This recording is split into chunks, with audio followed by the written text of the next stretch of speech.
Ladies and gentlemen, please take your seats. Our program is about to begin.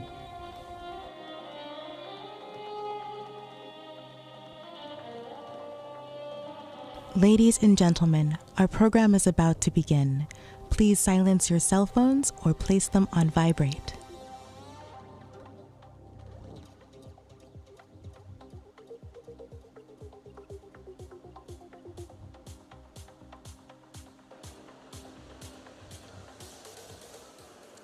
Good morning, and welcome back for the third day of Crow Talks. Today's theme is environment, and I'd like to start inviting on stage Iman Al-Haji, Head of Students for Sustainability.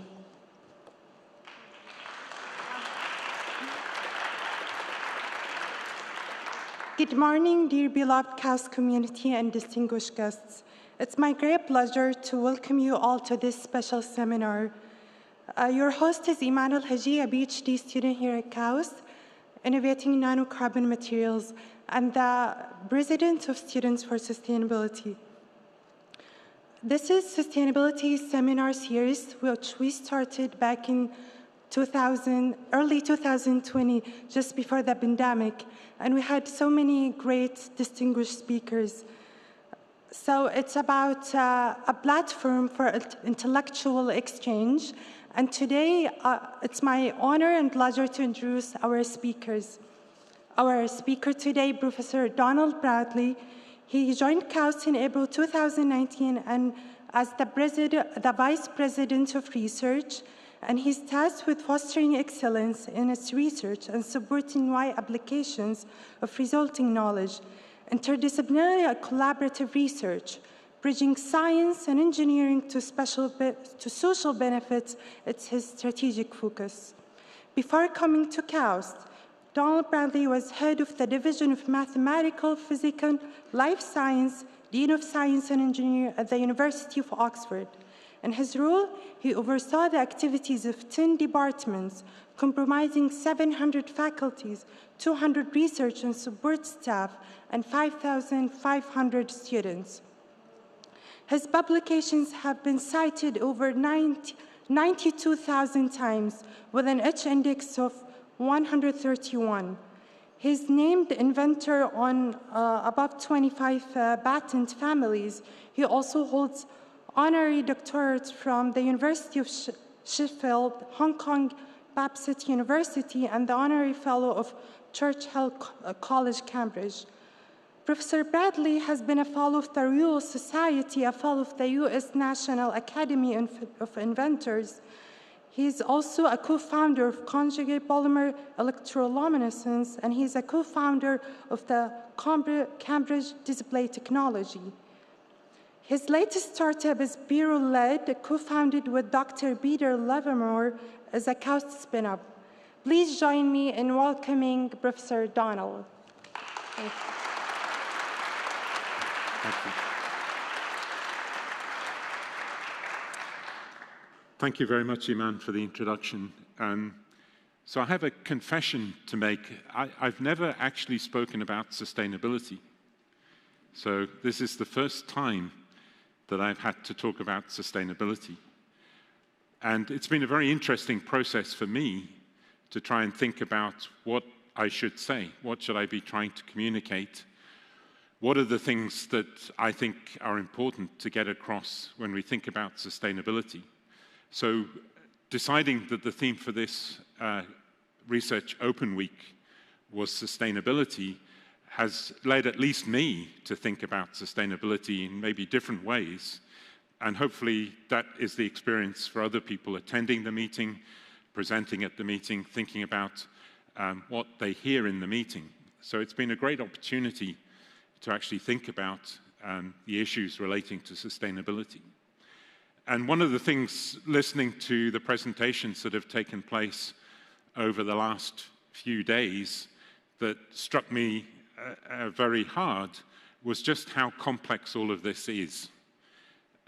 It's actually a very difficult problem. It's a problem that requires clarity of thought. It requires listening as well as speaking. It requires trying to understand the nuances of many of the things that we want to do well. And sometimes we think we're doing the right thing, but we're not. And I guess it's incumbent on all of us to try and really understand what are the best things that we can do and how we can do them as scientists, but also as members of the general public, so members of society. So the title, Future of Science, Sustainability, Sociological Factors, and Serendipity. So I've been told you always have to have three. So we have sustainability, sociology, and serendipity. I do bring those into the discussion, so I'll talk about each of those three things. It does allow me to put some things in there that I wanted to mention during the talk. But I think it's a way of just thinking about, perhaps from a different perspective, what are the things we need to think about from the future of science point of view? So where does science go? Is science doing the right things to be sustainable itself? How does it contribute? How can it contribute to helping sustainability to go forward? So I think we all know that there are many transitions taking place. We know a lot about the transition that's taking place in terms of addressing carbon dioxide, because it's a key factor in climate change. But there are transitions taking place in many things. So we have this energy transition. So we're looking to be able to limit the amount of carbon dioxide and even reduce it that's in the atmosphere, whilst at the same time recognizing that there are growth needs. So we need to generate more energy for the development of the world as a whole. We have a water transition, so a transition that we're all too familiar about in this country, where many of the naturally occurring sources of water are becoming depleted. And the question is, what should we be doing to make sure that we have safe, sufficient, and sustainable sources of water? Health, improving the experiences for all. So we had a talk earlier in the week from Lord Darcy, who spoke about how we need to change what we're doing in terms of the health system from a sick care system to a real health system, where we're looking to make sure that what we're addressing is health, not dealing with illness that has developed to a point where we have to intervene. So that's another transition. We have the food transition. So we know the challenge. The challenge is to be able to feed 10 billion people without damaging the planet. And agriculture is actually one of the major sources of greenhouse gases.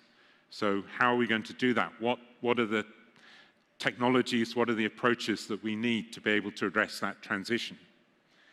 The environment transition, we know how important the environment is. We know, particularly in Saudi Arabia, how important the environment is going to be when we think about all of the giga projects that are taking place, particularly those on the Red Sea. They are critically dependent on preserving and enhancing the environment to be successful. The digital transition. The digital transition is empowering us. It's empowering people. It's providing information. It's doing many things that allow us to live our lives in different ways. But are we doing it in a way that's sustainable? That's an interesting question. And we heard, again, in one of our previous talks this week, we heard some of the challenges that are related to the digital transition and what that means in terms of energy use, in terms of generating pollutants and everything else. If we think about these transitions, they also relate to a transition in terms of our thinking from an economics point of view. So from the linear model of take, make, and dispose to a circular model. And that circular model says we shouldn't be just disposing, we should be recycling, reusing, and creating this circularity that allows the economic part of what we do to be sustainable. And that's something that Bill McDonough has been a key proponent of. He will be joining us for a conversation later in the week with President Grimson from Iceland. And the circular economy in relation to climate is something that's already very important, but that circular economy model needs to be more widely applied in other areas as well. I think a key point is that different countries will move at different paces. That is only natural because different countries are at different stages of development. And if we think about equitability, there's no good in saying, stop. We've got what we want. Nobody else needs to generate any CO2. Let's just stop here. That would be one approach. That's not an equitable approach. So in order to be equitable, in order to understand the development needs that are taking place, we have to think globally about how different countries can contribute. All countries have to contribute. They all do contribute because we have a single planet, and that single planet is all we have. And so working together across national boundaries, across global regions, is also going to be critical for us to get to where we want to get. So what's the role of science in thinking about sustainability? I think we as scientists very firmly believe, and I think it's our job to communicate and to help other people believe, that policy decisions need to be anchored in science. We have to have a suitably robust challenge. We have to be part of an informed debate. Uninformed groupthink doesn't get us to where we want to be. I put an example up here because I know that's not controversial today. There are many other examples you can think of that you could have put up there as groupthink taking us in a particular direction that would be much more controversial. I think I'm safe to say that nobody believes the Earth is flat anymore. But if you go back in time, that was a very controversial thing to say that the Earth was not flat. So we have to find ways of engaging in the conversation, taking ideas forward, listening to what people are thinking, trying to inform that debate and develop that debate so we get to the right points. Science has to make itself heard, and I think the COVID pandemic has actually been a very good example of where science has been heard. Not always heard by everybody, not always believed by everybody, but it has been a point at which I think science has been able to communicate some of the important requirements, some of the important questions that need to be answered, some of the important things we all need to think about doing in order to address that challenge. When we think about things that are happening today, an interesting example of where science is very strongly involved is in relation to activities that came out of the G20 summit last year, where Saudi Arabia was in the presidency for that summit. And one of the projects that came out of that, that was agreed by the ministers of the G20 countries, was this idea of looking at addressing the carbon dioxide problem by using this so-called circular carbon approach, circular carbon economy approach. And Saudi Arabia launched a national program to address that. It's led by the Ministry of Energy. It involves many of the other agencies within the country to move this activity forward. And we've joined in that activity by launching our own circular carbon initiative here at KAUST to support the national program, to provide that informed science, to work with the agencies within the kingdom to help move that idea forward. So what is the role of science in sustainability? Firstly, it has to be proactive. So we all have to believe that we have something to contribute and look at how we can contribute. It needs to be pragmatic. These solutions need to happen today, tomorrow, not in 50 years' time. So we have to think about things that we can do quickly in a pragmatic way. And maybe it can be prescient. So maybe we can really generate the understanding to really project into the future how things are going to change, what we need to do to address those changes as they come along. So KAUST Circular Carbon Initiative, this program, as I said, was a response to the G20 call. It's a program that looks at the 4 R's of carbon management. So looking at reducing the amount of carbon dioxide, looking at ways to remove it, looking at ways to recycle it, looking at ways to reuse it. It also brings very much renewable energy into that process as a way to address and support those activities that are going on. In the reduce element, we have a whole range of things that we can do to make things more efficient. And throughout KAUST, we have people who are working on many of those different areas. So, for example, we have people who are working on more efficient lighting. We have people who are working on more efficient ways to desalinate water. And you can just think of all of the things that we do where efficiency can really help us to reduce the amount of energy that is being generated with carbon dioxide being produced. In terms of remove, we already know we have too much CO2 in the atmosphere, and it's only going to get worse. So we also have to think about how we can reduce it, how we can take the CO2, how we can remove it, how we can take that CO2 out of the atmosphere, or how we can remove it from gas streams that would be going directly into the atmosphere. And we have a wide range of projects that are focused on the element of remove. So we have people working in our Clean Combustion Center on cryogenic carbon capture, for instance.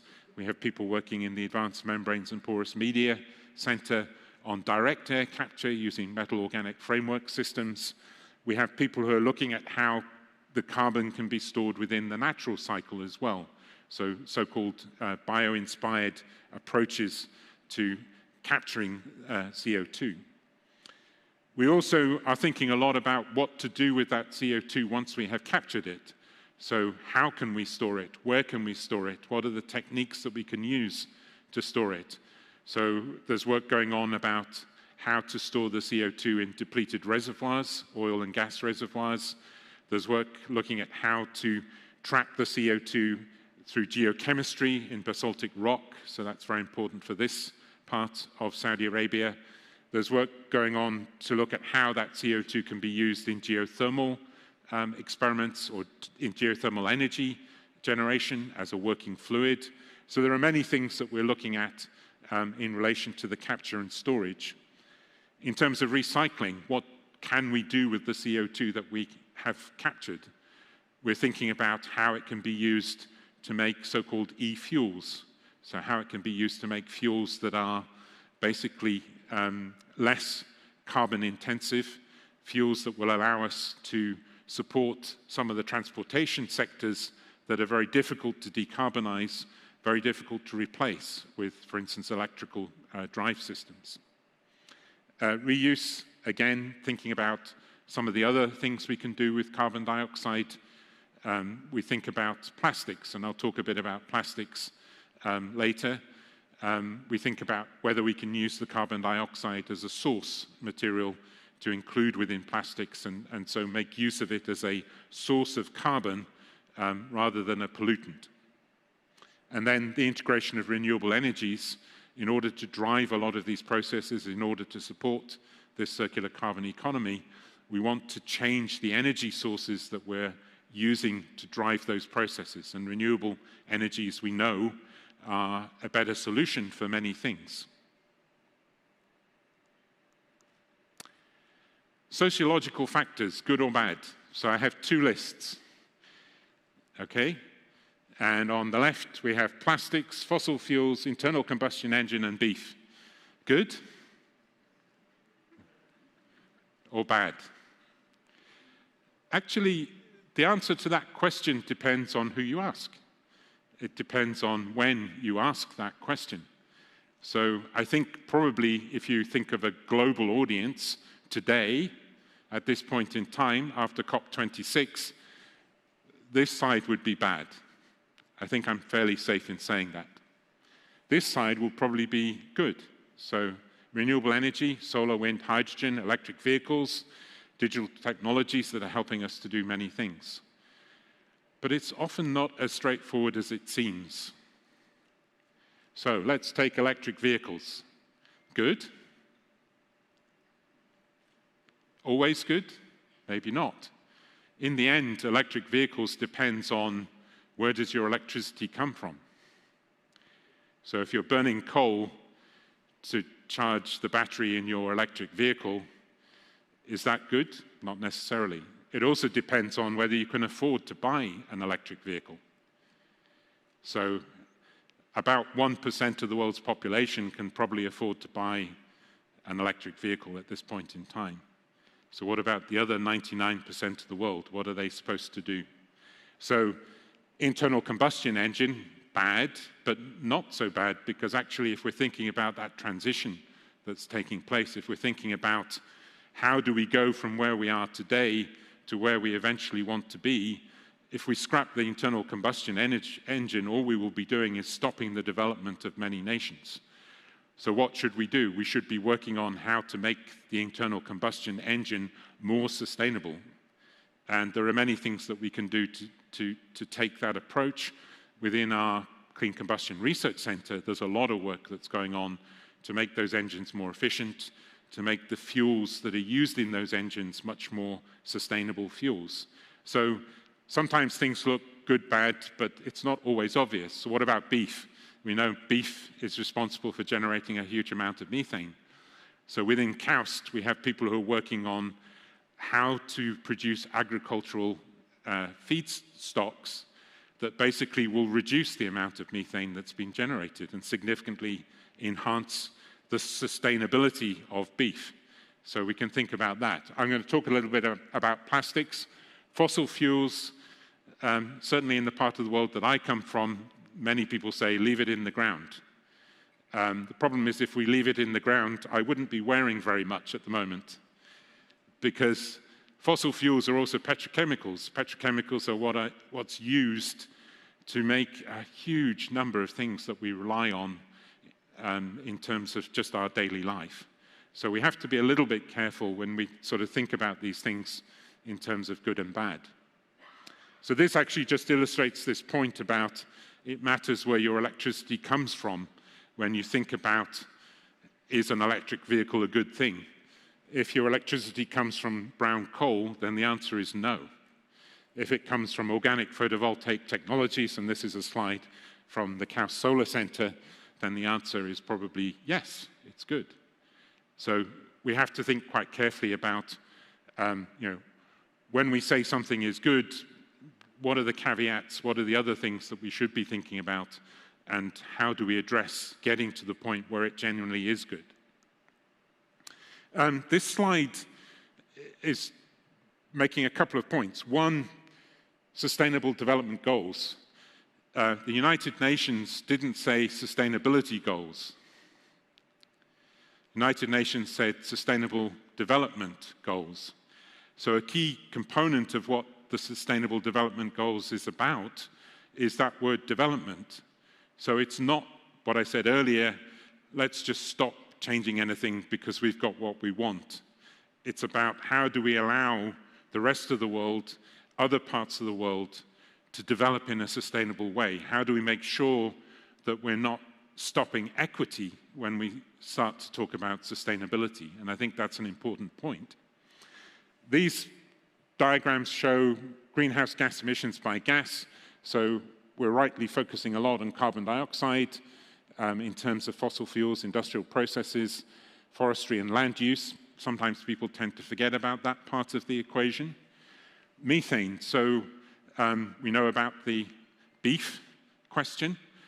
Where else does methane come from? Well, we heard earlier in the week from Chris Ballantyne that if you put CO2 into the ground to sequester it, one of the things that can happen is that the bioreactions that take place in the ground actually generate methane. So again, we need to understand these processes and understand the degree to which what we think is a good thing, and are there parts of it that we actually need to address with more detail. Nitrous oxide, we also heard from Chris Ballantyne that if we burn hydrogen in the wrong circumstances, we generate nitrous oxide as a byproduct of burning hydrogen. So hydrogen, to make it really green, we have to make sure that we're using it in the right way to prevent formation of nitrous oxide. Fluorinated gases, air conditioning is an issue for fluorinated gases. Now, many systems are moving away from it. There are other issues for fluorinated gases. One is actually many of the electronic components that we use. So fluorinated gases are very widely used in the semiconductor industry, as part of processing to make the devices that we carry around with us. So some of the sources of these gases are not necessarily the ones that we think about, and remembering to understand where those things come from is important. The chart in the middle shows, not very clearly, basically the distribution of CO2 from different countries in the world. This is CO2 based on combustion. One of the difficulties in talking about these subjects is to get the data you want. So I've got one particular diagram here, which is basically showing how much CO2 is generated by combustion across the globe. And you see China is the biggest contributor. You see the rest of the world, United States, India, Russian Federation, and going around. That's the total amount that's being produced. What about per capita? If you change this to per capita, China suddenly moves right round into the small circle, so it's actually sandwiched roughly by the United Kingdom and Germany. Germany generates more per capita. United Kingdom generates slightly less per capita. The US, unfortunately, moves right the way around into number 1 slot. And then you look at India. So when we talk about development, India, there's a lot of development that needs to be done. There are a lot of things that need to be done for a nation like India. There is going to have to be a growth in generation of energy for India to develop. So we have to remember that when we talk about who's responsible for the problems that we have today. That slide over there shows the distribution by economic sector of the generation of CO2.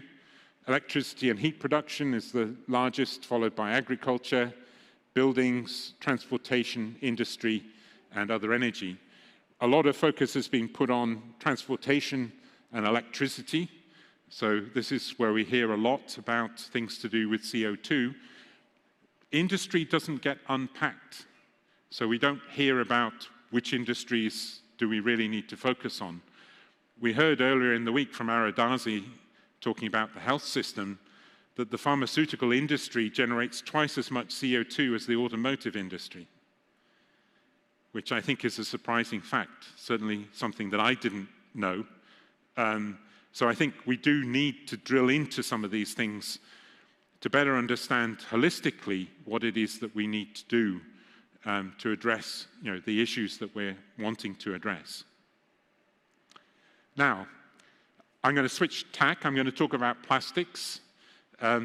My whole scientific career has been in plastics. I'm not quite as old as the film where the single word plastics it's actually one of the top 100 movie quotations. So this is the film called The Graduate, where the protagonist is asking for advice from a senior gentleman about what he should go into in terms of work. Where are the opportunities? And the answer was plastics.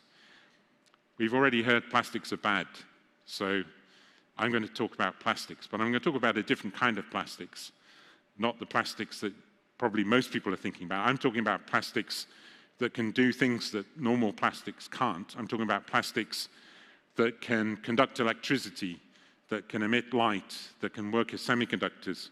Oh, hang on a minute, I don't like that word plastics. So let's change the word to organic. Organic sounds much, much better, doesn't it? But guess what? It's the same thing. But guess what? I don't actually like that word either. Why do I not like that word either? Because I actually had a film crew come to see me one time who wanted to make a film about organic things that self-replicate. And they wanted to know whether organic transistors would self-replicate and take over the world.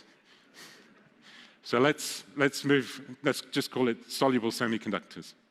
That's much better. It also gives a much broader context for this work. So this work is looking about how to do things differently in terms of semiconductor science and technology. So we're very used to the traditional inorganic semiconductor approach, which is to grow a wafer, which is a single crystal, normally of silicon, but it can be of many other materials, and then to do a lot of processes to turn that into a device. This approach to doing electronics is to take soluble materials. They're organic, they're plastic. The real thing that's important to understand about them is they're molecular. And that molecular structure means that they have strong bonding within the molecule, so the covalent bonding within the molecule, and then they have a much weaker force. And we heard again in the semiconductor talk earlier in the week about how people are now trying to engineer some of this solubility or processability into inorganic semiconductors by introducing defects. We don't need to do it with this class of semiconductors. They naturally have much weaker bonds between the molecules than they do within the molecule. That then allows you to take a pile of powder, chemical, and dissolve it, because those bonds are relatively weak. They can be separated easily. You then have a solution of the molecules in solution. And that solution then allows you to process the materials in a very different way. So we can spin coat, we can print. There are all sorts of printing technologies that we can use to deposit these materials. Oh, hang on a minute. That's actually why we use plastics as well. We use plastics, traditional plastics, because they are incredibly processable. They're materials that can be taken as a solid and then transformed into many different objects. And probably if I touch a few things on here, I find lots of plastic objects. That processability is what drove people and encouraged people to work on plastics from a much wider point of view. Here we're looking at how to use these materials in semiconducting applications. We started off early in the work looking at how to use these materials as light emitters, so electroluminescence, light-emitting diodes, which then allows us to make display technologies. Everybody, I think, will know what an OLED display is, so organic light-emitting diode displays. Most of the displays that you have now in phones, many TVs are based on using organic light-emitting diodes. It's using this sort of technology. We can make transistors, diodes, we can make solar cells and photodetectors, we can make photonic devices, we can make a whole range of different systems that can then be applied to do all sorts of interesting things. This technology is now established, but there are many opportunities for it to be further developed in a wide range of different areas to create device structures. The key things are the opportunity for high-throughput fabrication using printing, flexibility, integrable structures so they can be combined. Again, we heard earlier in the week about heterogeneous integration as being an important way that the semiconductor industry is moving forward.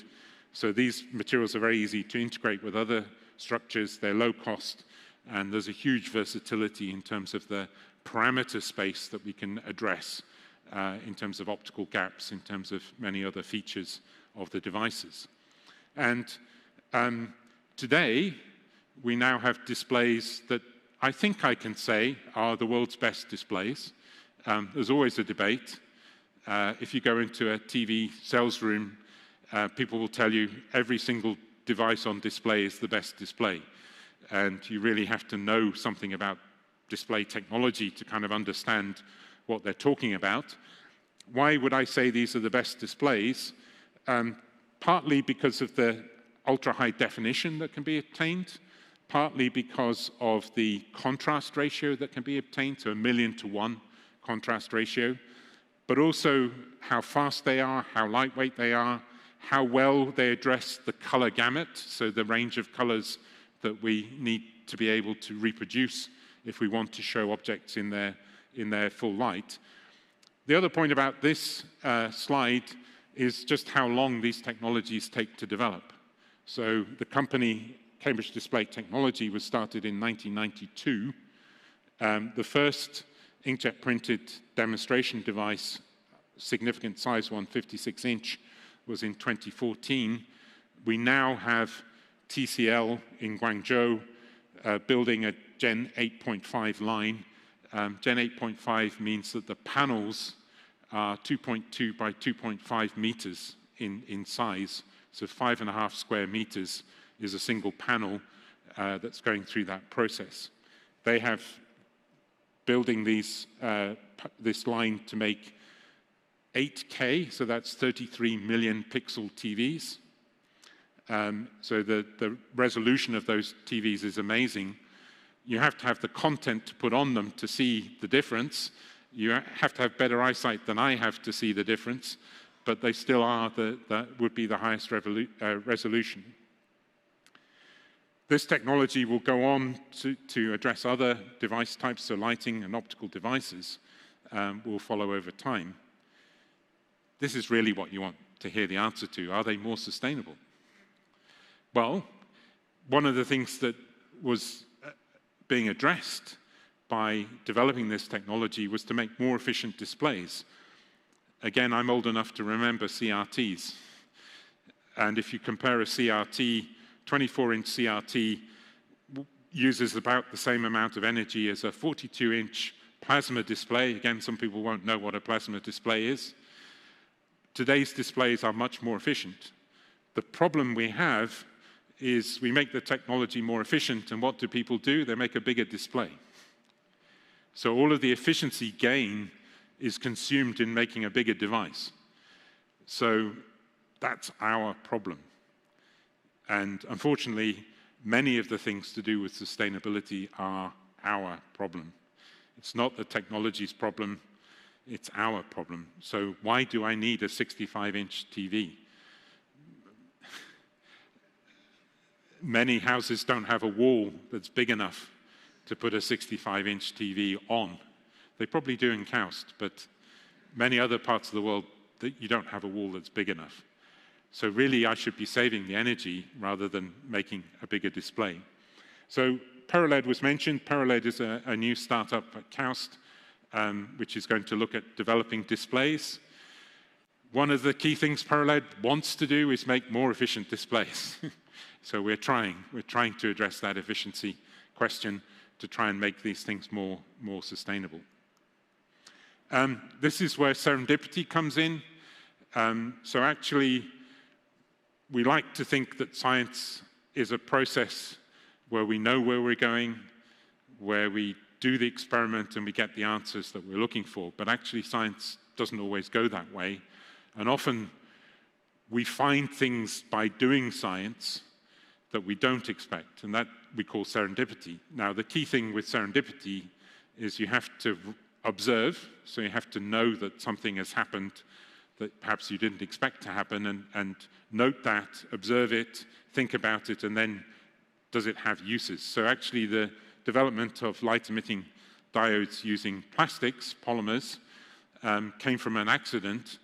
The accident was to think about using these materials for transistors, and in a transistor structure, in addition to having a semiconductor, you need a good insulator, and that insulator allows you to apply a bias to the transistor to then make it switch. And if you're making plastic semiconductors and making plastic transistors, you're looking for a good plastic insulator, and this material was material that I worked on in my PhD. I knew quite a lot about the properties of the material, so I thought it would be a good plastic insulator to use in plastic semiconductor devices. A very quick experiment was done. Sometimes the crude experiment turns out to be a good way to go. So how do you work out the breakdown strength of a dielectric? There are lots of scientific ways of doing it. The simplest way to do it is to sandwich it between two electrodes, put up the voltage, and see where it dies. That tells you the breakdown voltage, very straightforwardly. So this experiment was essentially set up to do that, but what happened was it didn't break down, and light started coming out of the structure. So it was actually working as a diode, a light-emitting diode. It was incredibly inefficient at the time, but the opportunity to then develop that into a technology was recognized, and it has now become a real technology many years later. Some of the exciting things you can do with plastic materials, if you take those light-emitting devices and you make lights out of them, you can now take a pair of scissors and cut through your panel, and you now have 2 lights. And you can cut it again, you now have 4 lights. I don't know any other lighting system that you can do that. So it's interesting sometimes what you can do. You can also think about having lights that are very unusual architectural structures. You can think about having lights that are emitting from wallpaper.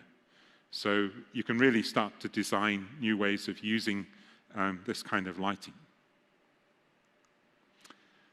Coming back to plastics in a more general sense. Why were plastics invented? So what drove people to think about making plastics? These are two examples.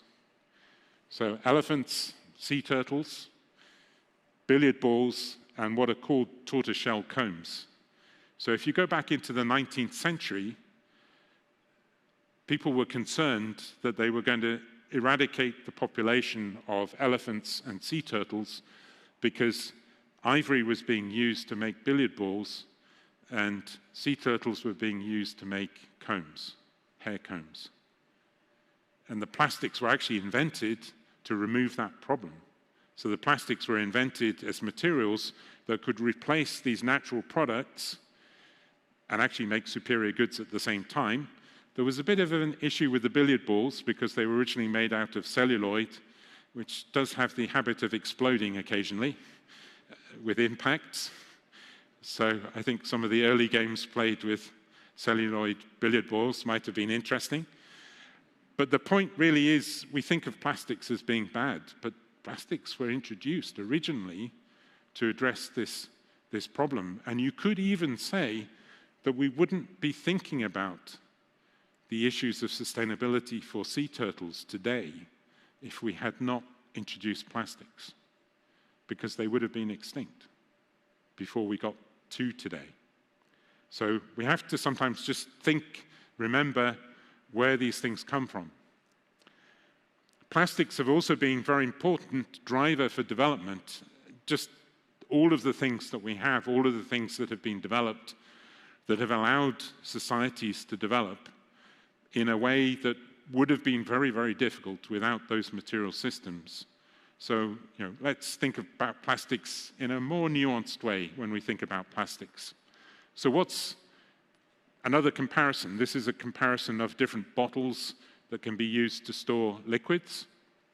And this is a comparison that says how much energy is used, how much greenhouse gas is used, and how much solid weight is used. And what you see here is that actually the PET, the polyethylene terephthalate bottle, is better than an aluminium can and better than a glass bottle.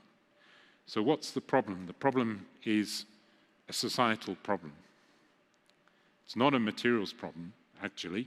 It's a societal problem. The societal problem is that we dispose of 11 megatons of plastic waste into the oceans on a regular basis. That's not because it's plastic, it's because of what we do with it and how we choose to behave when we have plastic materials. We think of them as, oh, I can just throw it out the window. I don't need to do anything with it. Plastics are routinely landfilled, incinerated, or leak into nature. They're not being recovered, reused. Only 9% is recycled in the US. I'm not picking on the US. This was just the number I could find. What we need is this circular carbon economy model for plastics. We need to understand how we can basically change the behavior we have with plastics to make sure that we're using plastics in sustainable ways. We have a talk tomorrow that will come up with a very novel idea for what we might do to address this problem. I won't say any more because I don't want to jump ahead of that. Now, this is about oceans. This is focused obviously on plastics in oceans, but I mentioned earlier that sustainability is critical to the development of the kingdom. It's critical particularly to the development of the giga projects in the Red Sea, and KAUST is ideally placed to be part of that discussion, and we have a huge amount of expertise within KAUST across the Red Sea Research Center, across many other parts of KAUST as well. And that knowledge is going to be critical. It's already forming an important part of how the Red Sea Giga projects are going forward. So understanding what already exists, exploring, generating the knowledge base that's going to be critical to allow those projects to be sustainable.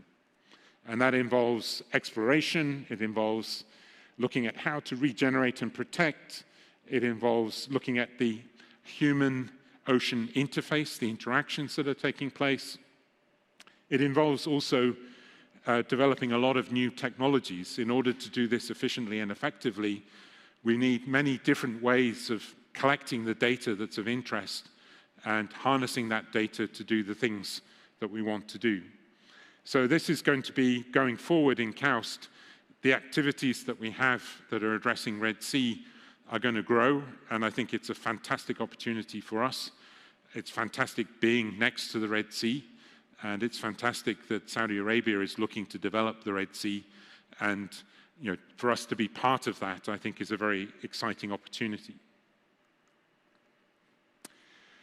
So just going back to the other technologies and asking about recyclability. So what is the recyclability of these other technologies that we're kind of relying on? Solar panels, MIT Review 2021, solar panels are a pain to recycle. Less than 10%, sorry US, again, numbers I could get, less than 10% are recycled in the US. I'm sure it's true elsewhere. Batteries, CEN News 2019, recycling rates for lithium-ion batteries less than 5% in the US and the EU, so it's not just the US. And what that plot shows is the growth in lithium-ion batteries over time. So if we don't address this problem now, we are going to have a real problem. Just as we have a problem with plastics, because we're not recycling plastics, we're going to have a problem with solar cells, we're going to have a problem with lithium-ion batteries if we're not recycling, if we don't put the effort into understanding how to do that recycling, put the structures in place for that recycling to take place. Aircraft boneyards. This is a picture from a US Air Force base in Arizona. There are more than 4,000 planes sitting on that base. It's 35 billion of sunk cost. They just sit there. Nobody is going to do anything with them, certainly not for the time being. Displays. Where all the displays go? It's no different. Most of them just get piled up somewhere. So, most of the technologies we work with, we heard earlier, again in the week, discussion about having my new Apple Watch or my new Apple Watch and iPhone every 2 years. Well, where does all of that stuff go? Is it being recycled? Is it being reused? Are the minerals and elements and everything else being recovered? I think the short answer is no.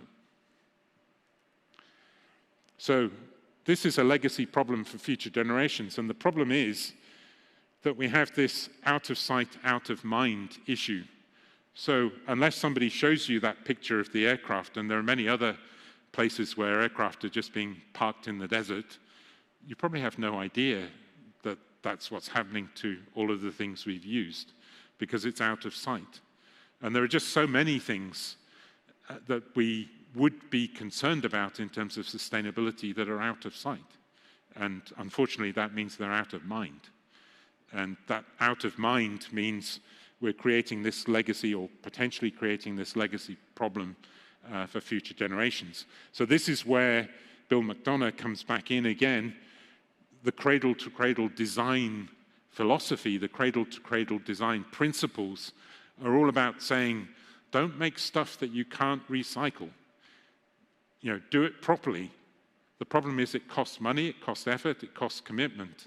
And I guess if we think about sustainability seriously, we have to be part of the voice that says those things are important as well as having new gadgets and new other things. There are technical constraints, there are economic barriers, logistics issues, regulatory gaps, but in the end, it basically comes down to us. Are we willing to do what is needed to address some of these issues? So KAUST Solar Center again, working on organic photovoltaic technologies. Basically, this is a plot of the grams of CO2 equivalent per kilowatt hour for various PV technologies. So this technology looks very good. It's less efficient than existing technologies at this point in time. But if you think about this issue of CO2, and then also in the solar center, they're working hard on that recyclability problem. So how do you actually recycle? And if you start to think that way, you may end up selecting slightly different technologies for some of the areas that we need. The future of science. Is this the future of science? So, you know, what is going to define science as we go forward? How are we going to know where science should go? What are the things that we should be thinking about in terms of developing science for the future? Joining the dots, this is, again, just saying we need to think sometimes. So we heard earlier in the week, again, from Chris Ballantyne about helium. So he was working to identify helium because we had helium shortages.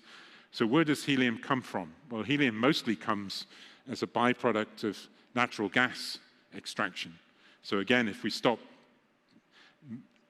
collecting fossil fuels, we then have a problem for where is the helium going to come from.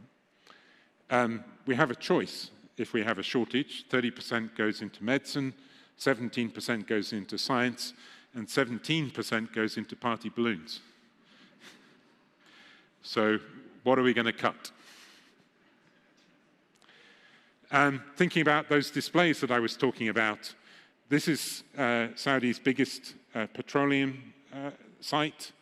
The chemicals that we need to make these materials, to make displays, that's where they come from.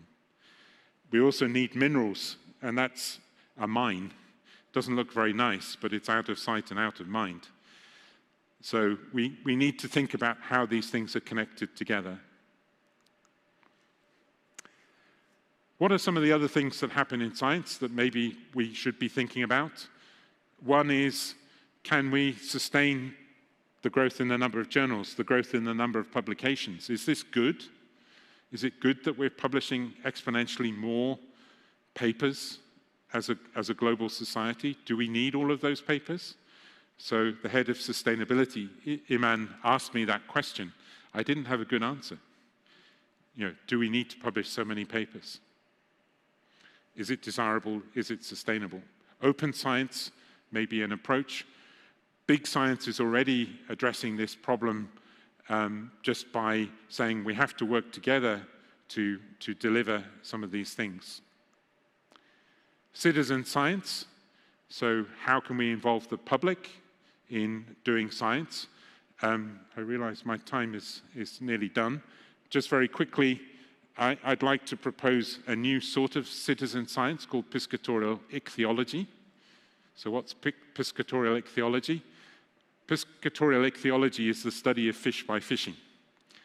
And the reason that I put this up here is that another serendipitous event, as a fisherman, I noticed that I was catching a fish that looked rather different to the normal fish that are well known in the Red Sea, sea bream.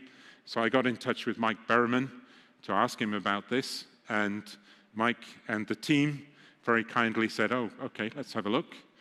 The first email Mike told me that came back from the genetic analysis had the heading, I hope the VPR hasn't eaten this fish. Unfortunately, I had. So we had to then catch some more. And it turns out that this fish, so this is the fish here, these are the two more common species that are caught here.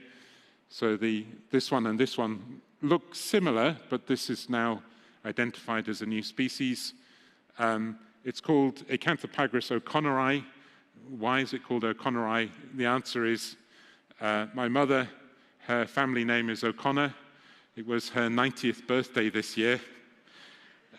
So you don't often get a chance to give a 90th birthday present naming a fish after somebody.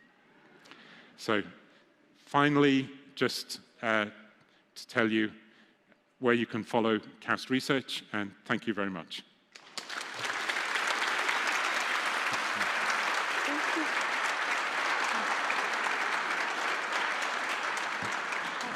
Thank you so much for this wonderful talk. Now the floor is open for questions. Please ask your questions in the microphone here in the stand, if you have any. I might start with one. So how do we find the true balance, like between producing science and seeking direct impact? What do you think the right or the correct mechanism through this? So Iman's question was, how do we find the balance between what we're trying to do in science and what is needed? And I think it's a very complex problem. So I think the first thing is just for us all to stop and think. So giving this talk made me stop and think, and made me think about a number of things that I haven't really thought carefully about. And then I think it's important to challenge ourselves to be part of the discussion, to be part of the process by which we identify good things for us all to be doing. I think it's also very important that young people are very actively involved. So it's great, Iman, what you're doing in terms of the Saudi Students for Sustainability. And I think Saudi Arabia has a clear advantage by having such a young population. That will be very important for how things move forward. Hi, thank you so much for this wonderful talk. Talking about CO2 capturing and storing, I just wonder, is it possible from technology point of view to use the heat released by manufacture, for example, refinery, cement industry, to recycle both the heat first and to liquefy the CO2 directly to any fuel, instead of capturing the CO2, store it, transportation it, do all of this in one system, just capture it from the even the car engine, the heat, and collecting the whatever, the CO2, and recycle it. So recycling the heat and the CO2, saving some steps. Thank you for your question. So I think making use of residual heat is an important part of reducing the amount of energy that is required. And colleagues at KAUST are working on different approaches in relation to industrial processes, for instance, how some of that heat can be recycled. Capturing the CO2, so the cryogenic carbon capture approach that's being developed here at KAUST by Bill Roberts and his team is looking to catch the carbon that is coming out of an industrial process directly. It is being, because it's being cryogenically captured, it basically can be produced in a state that then is easier to transport and utilize. Thank you so much for this wonderful talk today. I know that we're running kind of out of time, and it's our tradition that we give our guest speakers some kind like gifts. This is like a glass homemade here from the Core Labs that we made with our logo, to appreciate the talk. And this is from actually a postdoc sitting right there, Dr. Decor, where she loves to always upcycle and then distribute her nice plants. Thank you. So I hope you... Thanks very much. Yeah. Thank you. So, yes. very beautiful. Thank you. So we're now going to transition into a ceremony to launch the Saudi Youth for Sustainable Association. Yes. And I'd like to call Larry Karen, our provost, and Dr. Nejar. Is Dr. Okay. please.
So here we are at Science on the Spine, and we have created these experiments to be on the spine, so children from the KAUST schools and from schools in Kadima and Thule can come and do live experiments on the spine.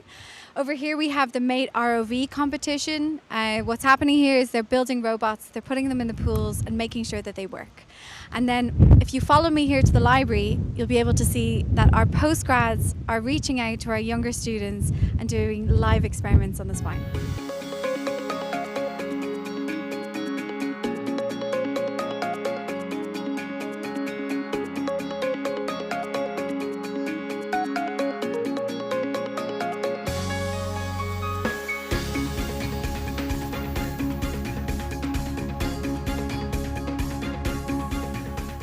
We are on Science on the Spine, and I'm joined by Mohammed Shahab, who's going to talk us through some robotics experiments, hopefully. Mohammed, tell us what you're going to do for the school children here today. Yeah, okay.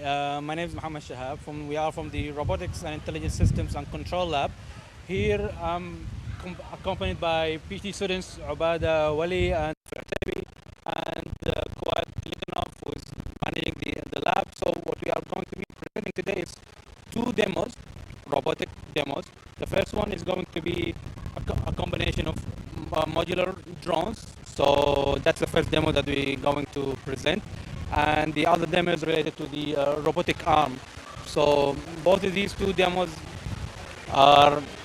show the potential of these two robotic applications. The first one related to how we can have modular robots and bigger structures that we can fly, either to lift off more payloads or to make some more complex maneuvers. The other one is the other robotic arm demonstration is related to the combination of robotic arms and the vision, the image processing of the computer on how to pick up stuff on its own automatically, and we'll be showing also how the computer will recognize the colors and the shapes of what to pick up depending on the color of the cube. And that, I think, will be good for the kids here to show and appreciate these kind of technologies and the concept behind them. Yeah. Amazing, thank you. So when we talk about kind of robots, we're talking about a bit of engineering, and also, you know, today is the day for digital. We're focusing on digital today. So there's got to be some kind of like AI in there. There's got to be some sort of digital kind of element to it. Yeah, and all of these devices that you see here, either the drones or the robotic arm, behind them in the background are the computer or the brain that it's actually controlling these and actually observe the environment and try to understand it and then try to decide what to do in the next step. And that's also always happening in the background. And these will be the researchers and the developers who are really programming it to tell the computer or the brains what to do according to what we want out of it. So yeah, that's definitely what's happening inside the computer or the brain that behind these robotic arms. They are not passive devices. There are something that's actually controlling them. So definitely, yeah. What you're doing is amazing, and thank you for reaching out to the school children, and thank you for being part of KAUST Research Open Week.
Hi everyone, welcome back to KAUST Research Open Week.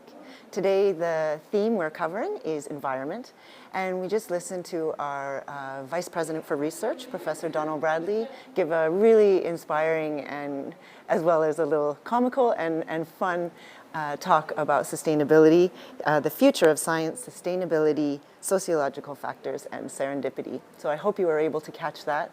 If you missed it, I'm sure you can catch it later on recording. I'm here now with Paula Moraga, Professor of Statistics. Welcome, Paula. Thank you. Thanks for sharing some of your time with us to talk with us about your work. Could you tell us just a little scope of what you do here at KAUST? Yes, so I work developing statistical methods and computational tools for geospatial data analysis and health surveillance. So I combine epidemiological data with environmental factors, climatic factors, socioeconomic data, and also digital data to understand geographic and temporal patterns of diseases, identifying risk factors, detecting clusters, measuring inequalities. And these results can be useful for decision makers to allocate resources in areas of greatest need, and also to design strategies for disease prevention and control and improve population health. Okay, and this is where you start to head into the territory of sustainability, I think, in terms of improving quality of life and better health and equality in that sense as well. Can you give us a little bit more detail about how you use statistics to do these things? Yes, so I work in methods and also with applications in collaboration with other teams. But for example, in methods, we are working now on how to integrate digital data in surveillance systems, because traditional surveillance systems have a limitation, that is that information is delayed. From the time that the person gets sick to the time that the person decides to go to the doctor, goes to the doctor, have the laboratory tests, and that information is in the system, it may take a few weeks. So this information is not useful for taking action in real time. Nowadays, we have access to other types of information. For example, Google searches, where people search treatments for their conditions, or social media data, where people chat about how they feel. And this information is not produced for epidemiological research, but we can use it to understand disease activity levels in real time. However, it's not easy to integrate this digital data in surveillance systems because these data have biases. For example, not everybody uses social media platforms. Maybe younger people or more educated people do, or internet penetration is different in different places. So we are working on new methods that are able to adjust for all these biases in the data, and also to combine data at different spatial and spatiotemporal resolutions. For example, imagine that we are working on assessing what is the risk of smoking in cancer, and we have cancer rates in municipalities and smoking rates in districts. Mm-hmm. So there is a mismatch of spatial resolution. So okay. We are also need to develop new methods that are able to integrate data that are misaligned and propagating all the uncertainties. Okay, thank you for the example. That was helpful in terms of understanding what exactly you mean by spatial temporal adjustments to the data. Thank you. So in going forward, where do you hope to focus your research interests? What's next for you, I guess? Yeah, so I work a lot on theory, but I also want to put my methods into practice, because we want that what we do is useful for real life applications and to be useful for society. And like I've worked also in collaboration with multidisciplinary teams in health problems. For example, we have assessed the effect of interventions for reducing malaria transmission in Malawi. We also have projects assessing the risk factors of leptospirosis in Brazil. Leptospirosis is a neglected tropical disease that is transmitted by the urine of the rats, and it's very common in urban slum communities. We also work on cancer, identifying and measuring inequalities so resources can be better allocated. COVID-19, so we are working on how to prioritize vaccination strategies. And also recently we have worked on the effects of temperature on mortality, and we have developed new statistical approaches that take into account non-linear effects and delay effects of temperature to assess what is the effect of extreme heat or extreme cold on mortality. And we hope that these results can be used by decision makers for improving the life, and so population can live healthier and longer lives. It's not immediately obvious how statistics is used to improve the quality of life, but now that you explain it, it makes sense. Yeah, thank you so much, Paula. And you were saying this is the first big event you've seen at KAUST, because when did you arrive? Yes, I arrived in November last year, so 1 year ago. Yes. And it's great to be here, so I'm enjoying a lot this week. We are seeing like very interesting and inspiring talks, and it's really great. That's so great. And you joined us for a virtual Sci Cafe as well when we talked about COVID, yes, I believe. Yes. I'm not sure, we did 6 or 7 of them, so I'm not sure, I can't remember what number you joined us on, but that was our first meeting, I think. And now at least we're here face to face, which is nice. Yes. So thank you so much, Paula. Thank you. Thank you.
Welcome to day 2, everybody, of KAUST Research Open Week. Today we are focusing on the digital domain.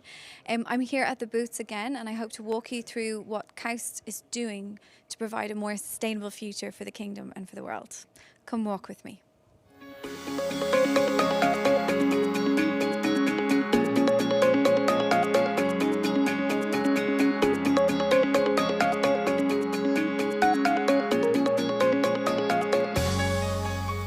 I'm here at booth 26. It's talking about extracting lithium from seawater, in particular the Red Sea. And I'm joined by... I'm Zhenli. I'm Zhong Xiaoli. From Shipping Lies Group in KAUST. Yes, I'm from Shipping Lies KAUST, and he comes from the Hong Kong City University. Yeah, I'm a visiting student here. This is excellent. Yeah. So tell us a little bit about what you're doing here at the booth, Zhenli. I'm extracting the lithium from the seawater using our membrane. We prepare a lithium selective membrane like this, and it's a kind of critical with the special lattice, and the lattice can only allow the inserting of lithium and rejecting the inserting of other ions, so that if we applied the voltage between the membrane, that only lithium can pass through the membrane, and the other ions like sodium, potassium cannot pass through. It can be blocked by the membrane. Excellent. So basically, kind of the secret recipe here is the membrane that will be used to allow the lithium to pass through, but nothing else. Yeah. And that's what you have developed in Jiping Lai's lab. But we also have a solar light here, which comes from, I think, your side, right? Yeah. And you know, during the lithium extraction, and they need the energy, right? So normally people use the electric from the industry and burn something fossil fuel, and it's totally, environmental friendly. So from this opinion, we get some silicon solar cell, and they just need to sunlight and sunlight on it, and they will produce enough energy to drive this reaction and drive this lithium from the seawater side to the concentration side, and this is our work too. Amazing. So we've got the membrane, which is doing basically allowing the lithium to extract, the solar cells, which is giving power to this entire thing and allowing it to happen. So Zhenli, tell me, why do we even want to extract lithium from the Red Sea? Because as the development of many electric equipment, for example, the electric vehicles and our cell phones and our laptops, and we need a lot of lithium battery. That means the lithium demand is rapidly increased in these years. So we need to extract this kind of valuable resource from seawater. Yeah, what you're doing is absolutely excellent. It's very sustainable because you're using the solar lights and the solar cells. You're extracting from right outside our back garden, in the backyard, which is the Red Sea. So this is fantastic. And you're extracting lithium, which is needed as it's basically to power, right, for batteries and for battery cells. So thank you both for joining me here today, and thank you for being at this booth. You're welcome. Thank you. Are at booth 5. I'm looking at the title. It's called Cryogenic Carbon Capture. So carbon being a very common word these days, especially when it comes to climate change. Good morning, guys. Could you introduce yourselves? Hi, Nadia. My name is Christopher Wagstaff. I'm a PhD student here at KAUST. And I'm Anna Antunes, also a PhD student here at KAUST in the CCRC. With Professor Bill Roberts. Could you guys tell us a little bit about what's going on at this booth? Of course. So this is a kind of new process for carbon dioxide capture, and we've pinpointed it because it has some real cool advantages over other processes in the field. So this is very much thermodynamics based. We're working with the company SES, an American company, and we've been testing this for quite some time now. We have a lot of hours of running, like troubleshooting. Yeah.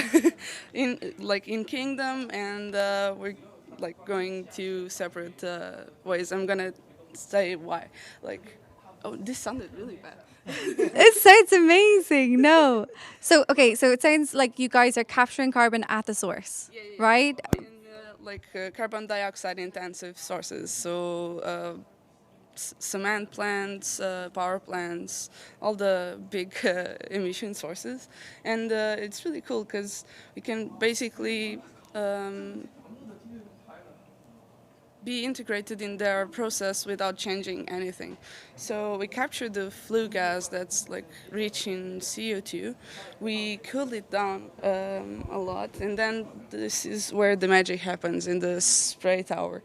So we basically sprinkle a very, very cold liquid, below minus 120 degrees, and we induce desublimation of the CO2, which means basically the CO2 will freeze, will solidify instantly in the liquid droplets and fall down to the bottom of this spray tower in a kind of slurry.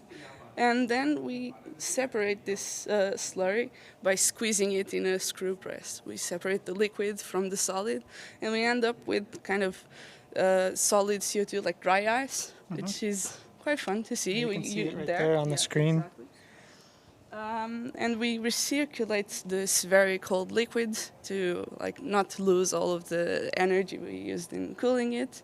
And also the rest of the gas that's not the CO2 and was cooled down will go through a heat exchanger and basically cool down the flue gas that's coming in the beginning.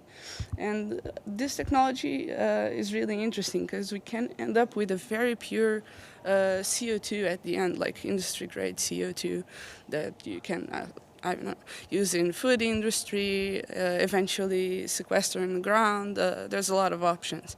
And it's really important for the circular carbon economy. The kingdom is really, really focusing in it. What you're doing is very, very important for the kingdom and for the world as well, right? It's very hard to capture CO2. And you guys are doing that. And not only are you doing that, but you're also capturing pollutants at the source as well. And everything is powered via solar and wind. So it's sustainable. Powering it by solar and wind is definitely an option. Yeah. So it can be used kind of as a energy storage system. So you can kind of pre-chill some of your refrigerant ahead of time. And so that's the way it would be integrated with solar and wind. Excellent. It only needs electricity. So if you have better, let's say, cleaner sources of electricity, then it's better for the whole. Why not use it? Yeah. And it also has several advantages over amines, for example, that are the other main technology in CO2 capture. We use way less energy for the same capture. We don't have to get more absorbents in the process because there's no use of them.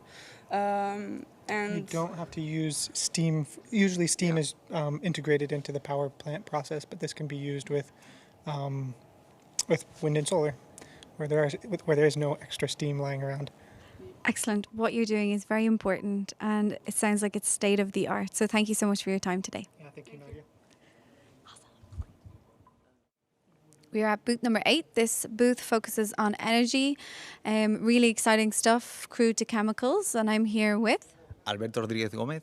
I'm a research scientist in the KAUST Catalysis Center and the crude to chemical part of the crude to chemical team in the KAUST, which is a project funded by Saudi Aramco and which represents a breakthrough for the oil refining technology. Absolutely, it's a breakthrough indeed.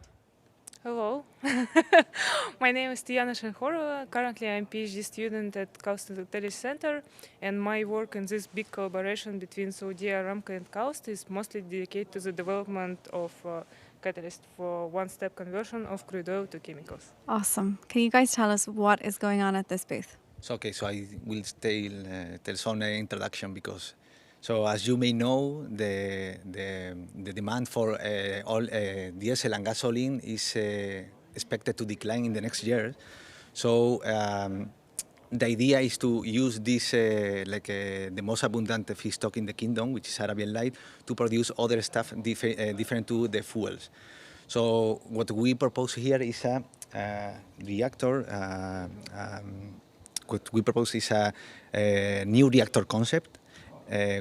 Called multi-zone fluidized bed technology, able to process different refining steps in one single reactor vessel and to produce some high-value chemicals like light olefins and also aromatics, which are the building blocks to produce some very valuable materials like polymers, plastic, polyethylene, polypropylene, etc., etc. So we are not going beyond oil. What we're doing is we're taking oil and we're turning it into something else. And you have a one step from crude into chemical that you have developed here. Yeah, so the most important part here is that normally in the refinery you need several steps to do the whole process. And generally this is focused on the production of fuels. So in this case we are proposing something like a very new technology to take the crude oil from the ground, convert it directly in these precursors for other stuff different to fuels, like the precursors for the plastic and polymers. So this is the most important. Excellent. Tell us a little bit more about the catalyst, which is very important. So this all new changes in reactor configuration also bring a lot of challenges for catalyst formulation. So, and we need to have multifunctional catalyst. Why I'm saying multifunctional is because catalyst should be able not only maximize light olefins production, but also impurities removal will be a must. So in that case, we developed our very beautiful fluidized FCC catalyst for one-step conversion of crude oil to chemicals. And also we introduced a couple of new changes in order to improve our heat management in the reactor. So in order to prove the concept, we achieved, okay, you remove this?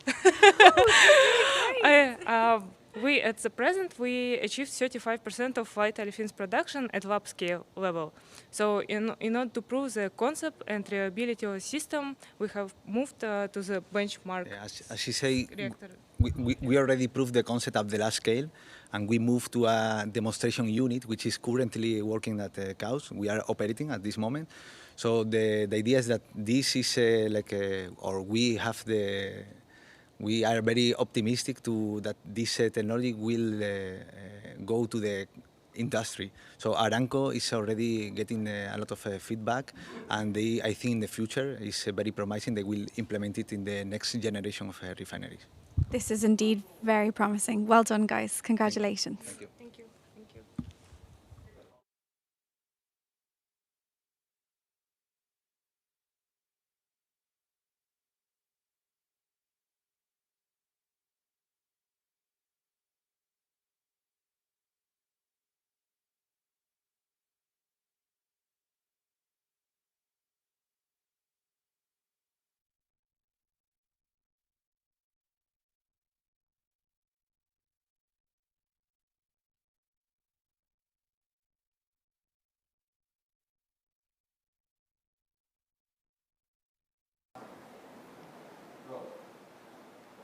Hello and welcome back. I have now with me Manny Sarathi, Professor of Chemical Engineering. Welcome, Manny. Hi, thanks, Carolyn. Thank you for being here with us today. Manny, I feel like there's lots of topics you could discuss in terms of how your research aligns with sustainability, but why don't you pick a couple of your favorites and tell us about them? Okay, so a few things I'm very interested in these days is the next energy transition. This is actually the second energy transition. The first energy transition kind of started almost 15 years ago, was trying to move from fossil fuels used for energy generation to renewables. And we have seen in the last 15 years a huge increase in solar and wind to provide renewable energy. But that renewable energy is limited in its applications. It's typically used for powering homes, industries, economies that are connected to the electrical grid. But the second wave of the energy transition aims to use renewable energy to decarbonize and defossilize other sectors which are more challenging to decarbonize, such as mobility, aviation, heavy shipping. So some of the things I'm very interested nowadays is the development of green hydrogen and from renewable energy, using different types of technologies, and the conversion of that green hydrogen to fuels that can be used in mobility applications, such as driving cars, trucks, airplanes, and even sea mobility, sea vessels. Okay, so air, land, and and then below. Exactly. Yeah. Basically, any place where direct electrification is challenging, to use hydrogen and renewable fuels derived from hydrogen to reduce the carbon footprint and improve the sustainability of those applications. And another area also, and we have a booth here at CRO about, is on waste management. Okay. So waste is also generated in huge amounts, and right now we have developed some new processes for minimizing waste from agricultural livestock industries, such as chicken farms, dairy cattle farms, using the waste from those facilities to produce valuable products. And we have my students here are presenting about a new technology of taking waste and converting it to valuable products using a combination of biological means and also chemical engineering processes. Okay. Chicken waste, hey? Yeah, yeah. We call chicken waste upcycling. Okay. Yeah.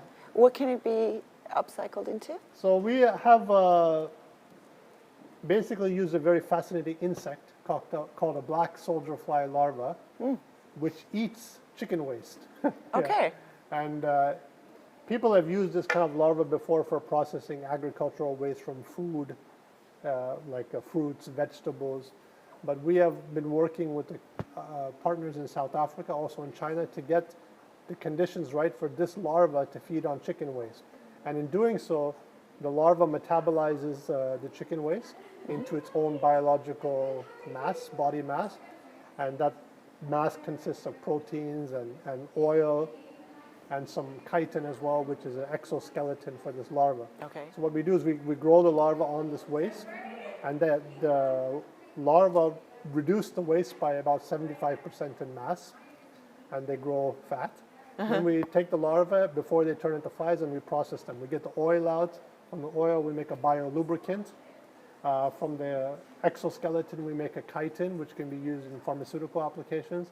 And from the proteins, we can make organic fertilizer, nitrogen-rich fertilizer. Okay. And then all the remaining waste, now that it's reduced a lot and also the nitrogen content is lower, we take that and we do a pyrolysis process to make carbon black and some pyrolysis oil, which can be used like a renewable fuel.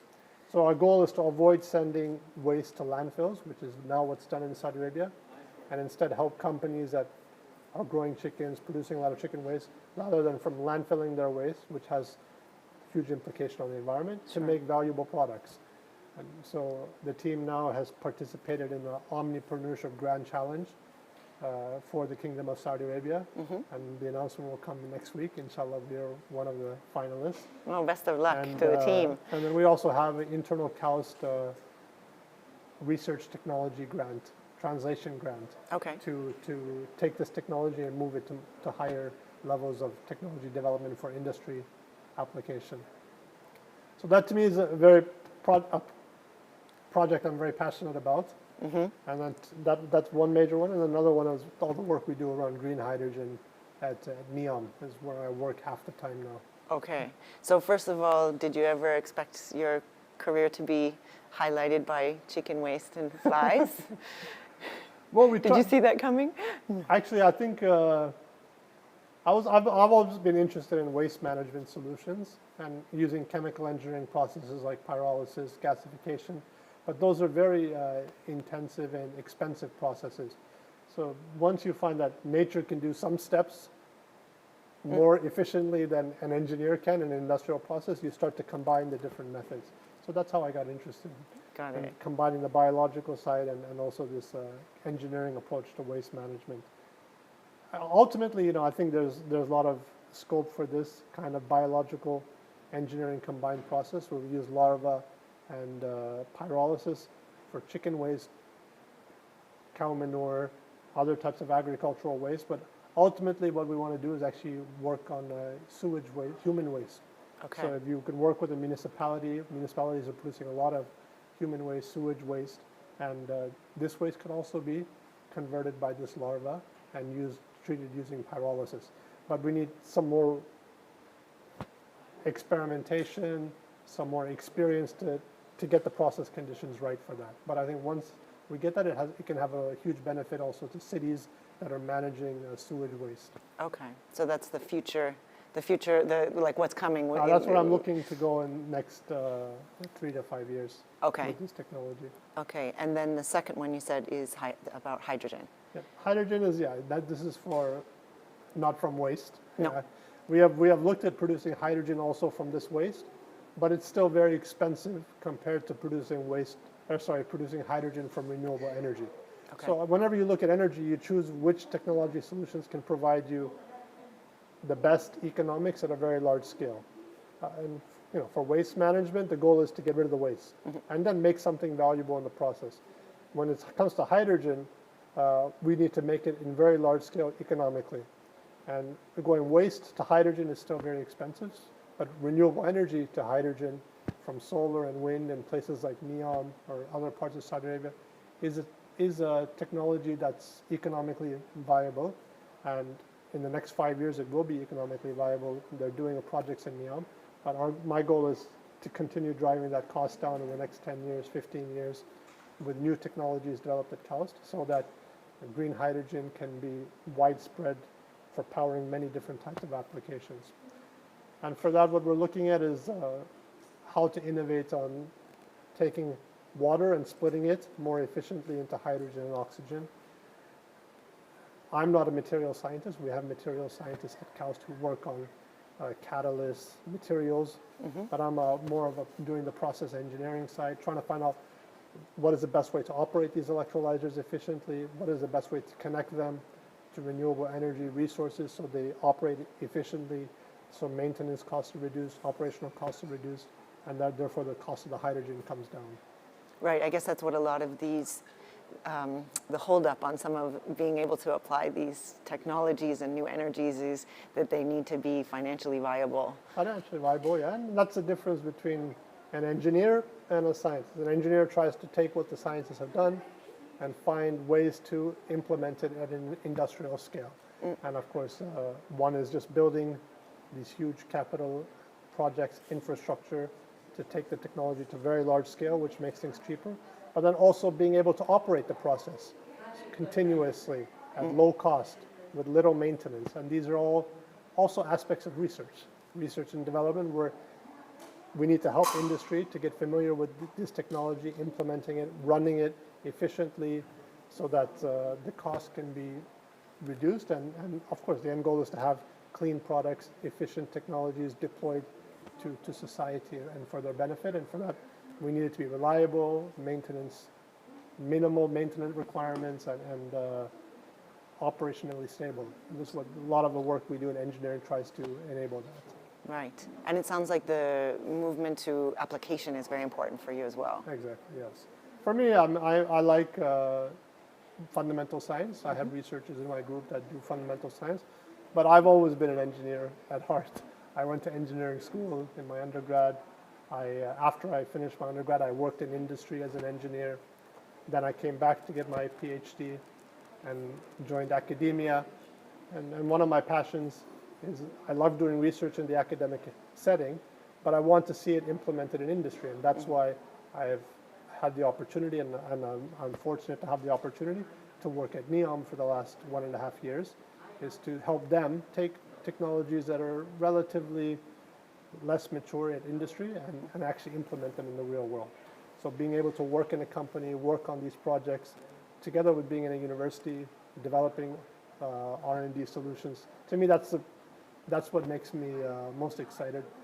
And that's also how I think research becomes applied, and sustainable solutions, which we all need, actually get implemented in the real world. True. Sounds like it fuels you. Yeah.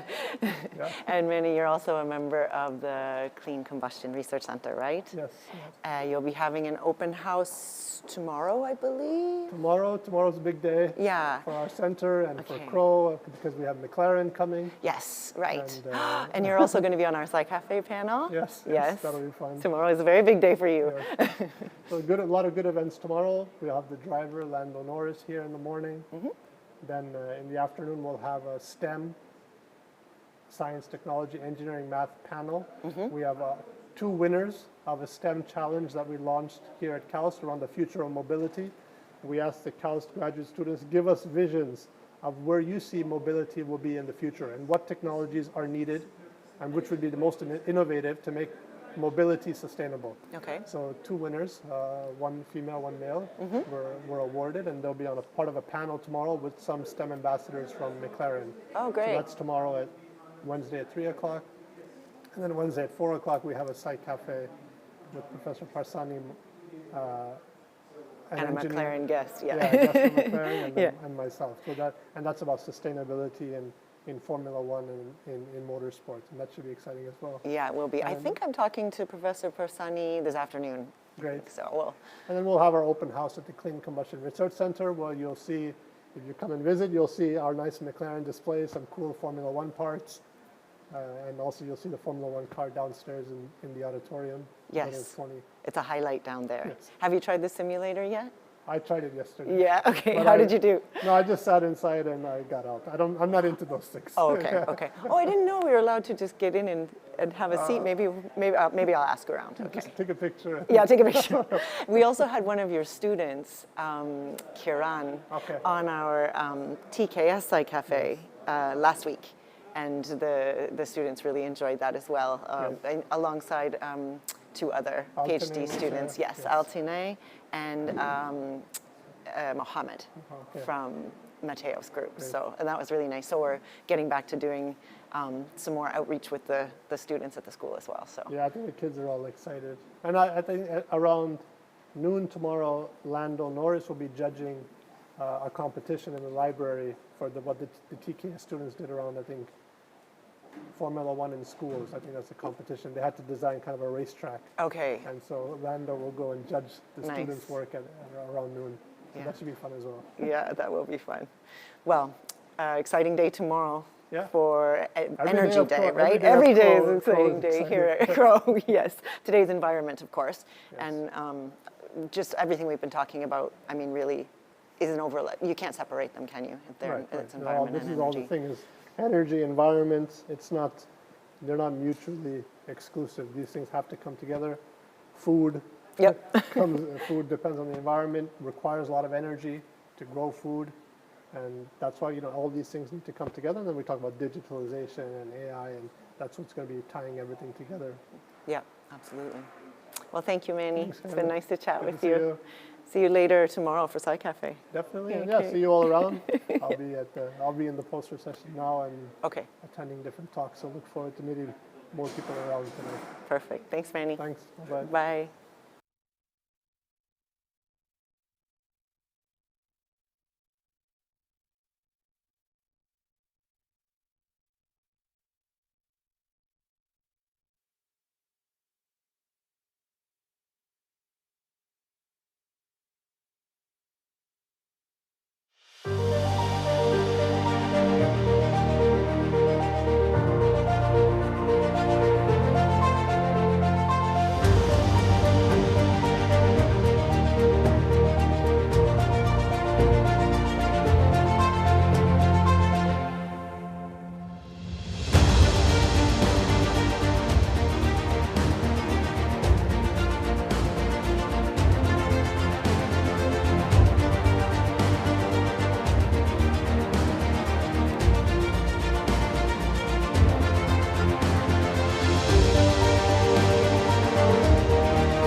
Ladies and gentlemen, please take your seats. Our program is about to begin.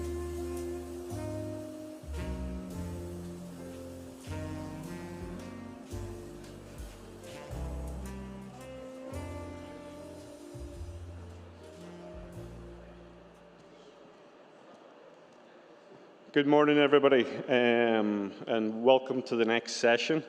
I am delighted to have the opportunity to introduce Dr. Kevin Cullen, the VP for Innovation at KAUST. Dr. Cullen is a leader in global innovation with expertise in both economic development and industrial engagement. As Vice President of KAUST Innovation, he leads the university's intellectual property portfolio, helps create and support new businesses, joint ventures, and collaborations with industry partners, and continues to foster a culture of entrepreneurship in the Kingdom. Dr. Cullen has over 20 years' experience in academic innovation and business development. Throughout his career, he has helped elevate university-based innovation enterprises that have led to the launch of more than 250 startups, as well as numerous products and services. Prior to joining KAUST, Dr. Cullen spent 6 years as the CEO of Innovations at the University of New South Wales in Sydney, Australia. He has helped transform UNSW from a traditional commercialisation unit into an innovation hub by supporting a broad range of university priorities, including economic development and social impact. Kevin's talk is entitled, "What's Next for Your Research?" I, for one, am super excited to learn more. So, Kevin, over to you.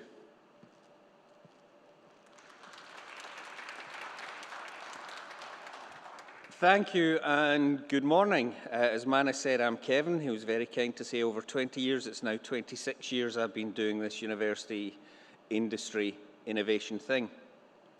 And given that the topic of the entire week is sustainability, I thought I'd start by just talking about sustainability and how that fits with the innovation agenda. Because sustainable economic development is absolutely critical. If we are going to continue to develop the economy, society, and community that we need, then sustainable economic development is going to be absolutely central to that. And I personally believe that science is the only way that we're going to be able to achieve sustainable economic development.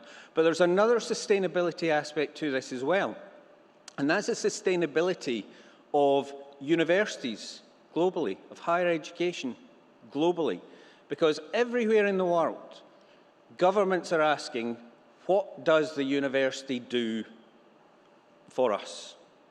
What does the university do for the economy, society, and community? And I think we as a sector have struggled a little bit to explain what it is that we do. And really the theme of my talk this morning is about what it is that we do, why we do it, how we do it, and giving some examples. So KAUST aspires to be the deep tech heart of the Saudi economy. This is my tagline. Anyone who speaks to me knows that I'll get that sentence into the conversation somewhere. KAUST is the deep tech heart of the Saudi economy. It's our differentiator. It's our strength. We have some of the best research in the world. Genuinely, as I said, I've been in this space for 25 years. I've never seen anything like this. Everyone knows how proud I am of KAUST and the science that we do. And I describe my job as finding ways of getting the research put to use. If you take anything away from my talk this morning, that's it. Innovation at KAUST is about finding ways of getting research put to use. Put to use for the benefit of the economy, society, and community. To make sure that the brilliant research, the brilliant science that's been done in our labs gets translated into things that are meaningful beyond the lab, beyond the university, beyond the kingdom. Globally important stuff. We're a catalyst for innovation, entrepreneurial development, and impact in Saudi Arabia and the world. And as I said, we are the deep tech heart of the Saudi economy, powering the emerging ecosystem. Here in the kingdom, we have all of the pieces that we need to be a deep tech powerhouse. We absolutely do. We have the science, we have the technology, we have the ambition, we have the talent, we have the people, we have the resources to be able to do it. And we at KAUST are playing our role as the deep tech heart of the Saudi economy in helping to bring those pieces together, to bring the technology and entrepreneurs together, to bring the investors and the startups together, to bring the researchers and the companies together, to connect people so that we can ensure that the research gets put to use. And I'm going to frame this in the context of a diagram that anyone who's heard me speak in the last 15 years has already seen, and I'm convinced there are people in here who could do this part of the talk for me. But I put this thing together many, many years ago in order to try and understand and to try and explain to my boss, to my team, to my mum, what it is that we're actually trying to do. So the university does research. The primary outputs are new knowledge and new and better researchers. And these manifest themselves in all these things. Publications, processes, innovation, skills, technology, intellectual property, all of these things that we produce at an industrial scale. We do $500 million worth of research per annum, and we produce this stuff at scale. And if you think about the university sector worldwide, we're talking about billions of dollars of input producing all of these outputs. It's massive. And Donal, when he was talking this morning, was talking about the exponential growth of publication, and that continues to be the case. We're producing all of this stuff. And for me, one of the problems over the years has been that often this is where the thinking stopped. This is what was used to assess universities, to describe universities, to explain universities, that these are the outputs of our research. For me, these are manifestations of the research. These are manifestations of the knowledge that's being created. And sometimes this knowledge comes into my world.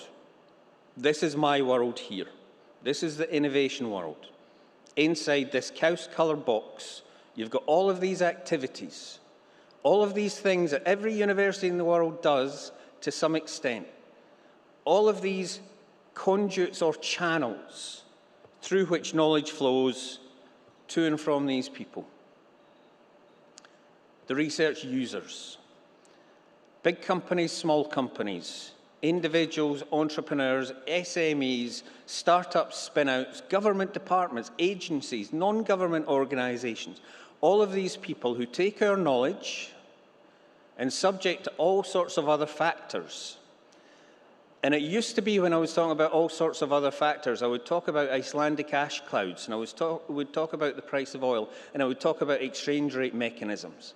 And now we talk about pandemics and supply chain challenges.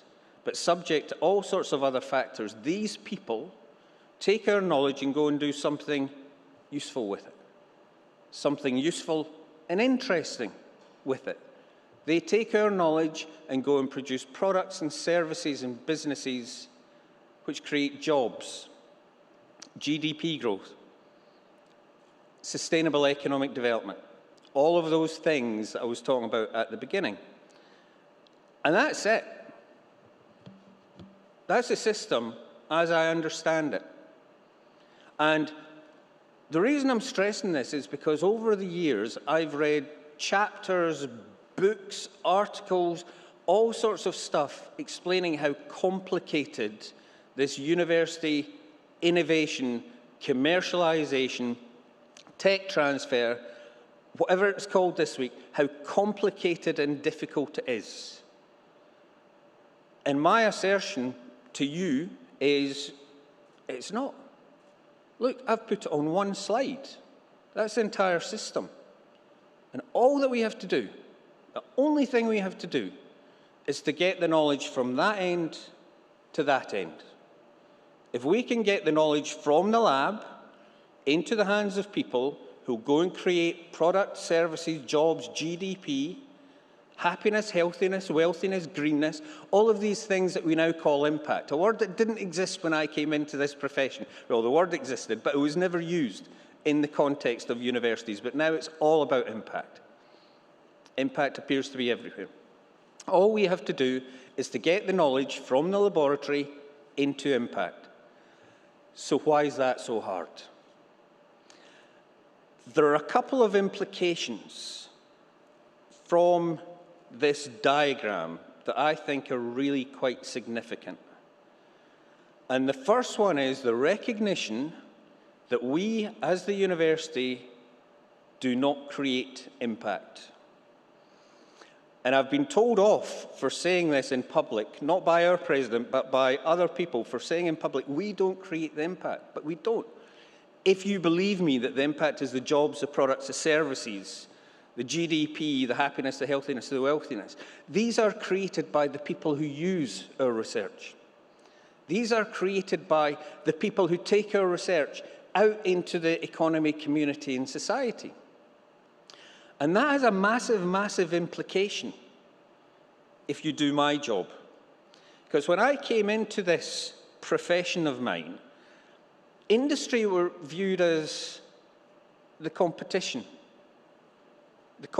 with whom we'd go into battle over who gets to own the IP, what are the upfront payments, what are the milestone payments, what are the royalty rates. They were viewed as the people with whom we would compete over the value of the intellectual property. If you believe me that this is how it actually works, then you'll quickly conclude that in actual fact, industry are our partners for impact. If we can't create impact without them, and we want to create impact, then we have no choice but to find ways of working with them to maximize the flow of knowledge into their hands. And that has all sorts of implications that we don't have time to talk about this morning, but things like giving IP away for free. Something that I did in 2010 in Glasgow University and was labelled a radical maverick at the time for doing so. But it was about getting the IP used. It was about getting the IP from the university into the hands of someone who's actually going to use it. And I see my job as finding ways of removing as many obstacles, be they legal, financial, administrative, bureaucratic, whatever they are. My job is to remove as many barriers as possible to get the knowledge into the hands of these people so they can go and do something useful with it. Because if they go and do something useful with it, everyone wins. We as a university can demonstrate impact. The research user is innovating in their business.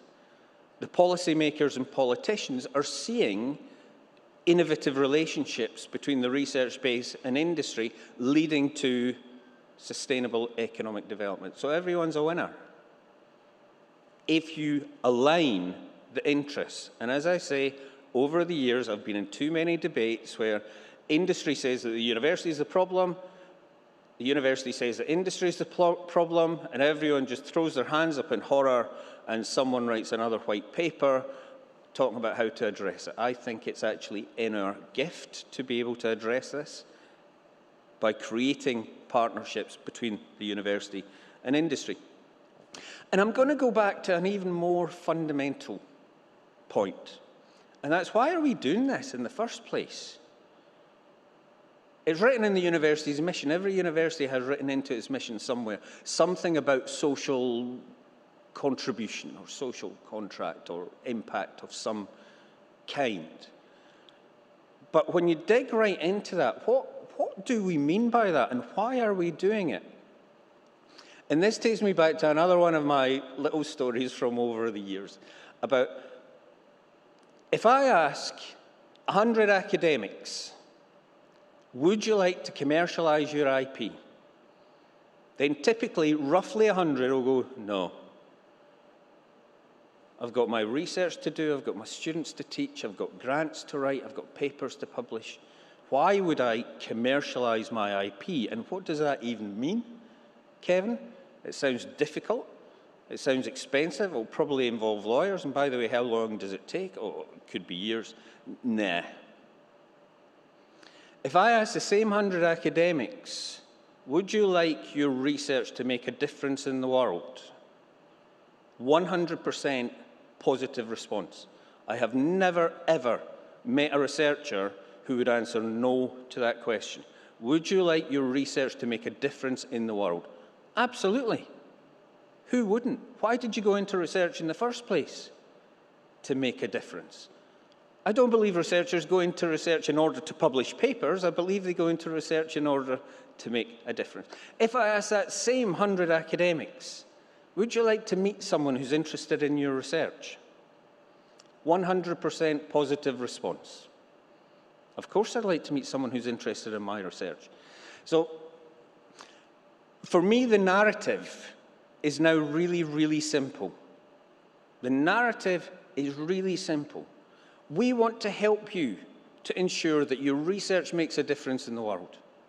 The best way of doing that is finding someone who can use your research, someone who's interested in your research. And I'm going to introduce you to those people who are interested in your research so you can work with them on finding ways of getting that research into something that makes a difference.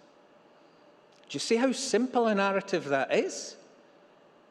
But it's quite profound, because the number of times I've been in institutions where people were saying, oh, faculty should be starting companies, faculty should be spinning out companies.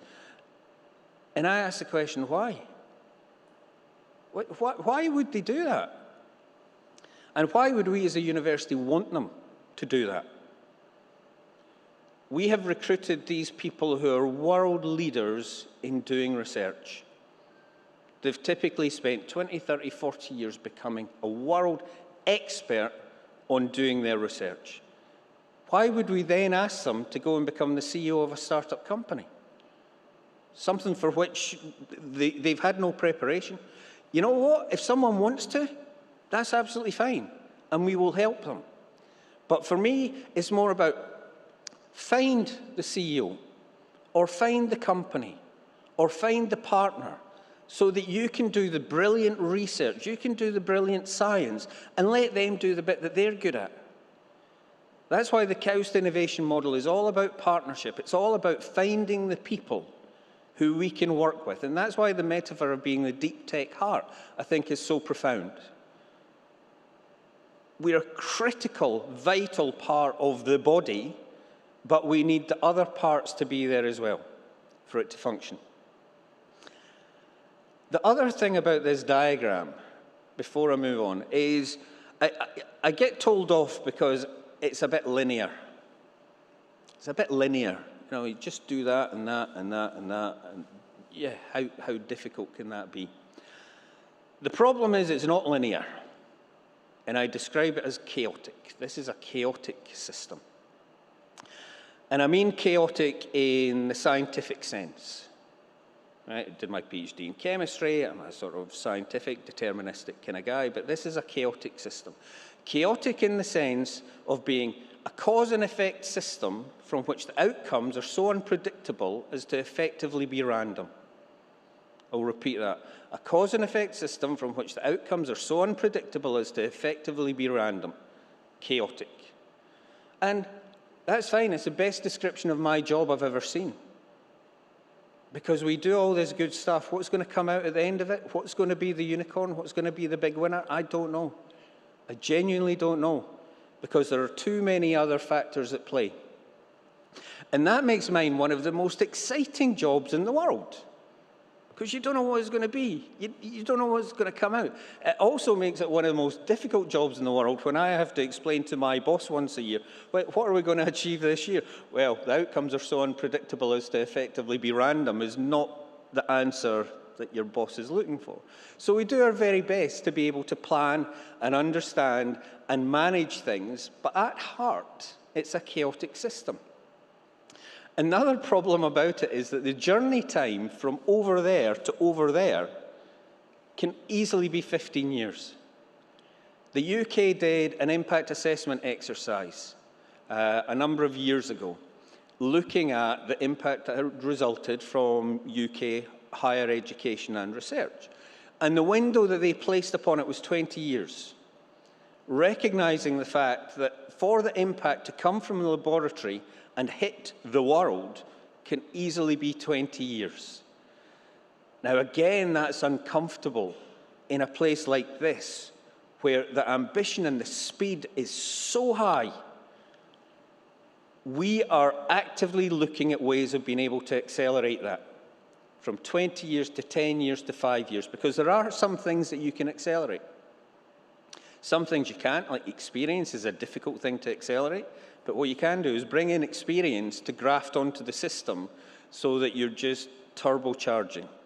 So that's it. That's our system. We do research, engage with people through all of these different mechanisms, and with them, create impact. So the title of the talk was, what next for your research? And I'm going to say, any of these.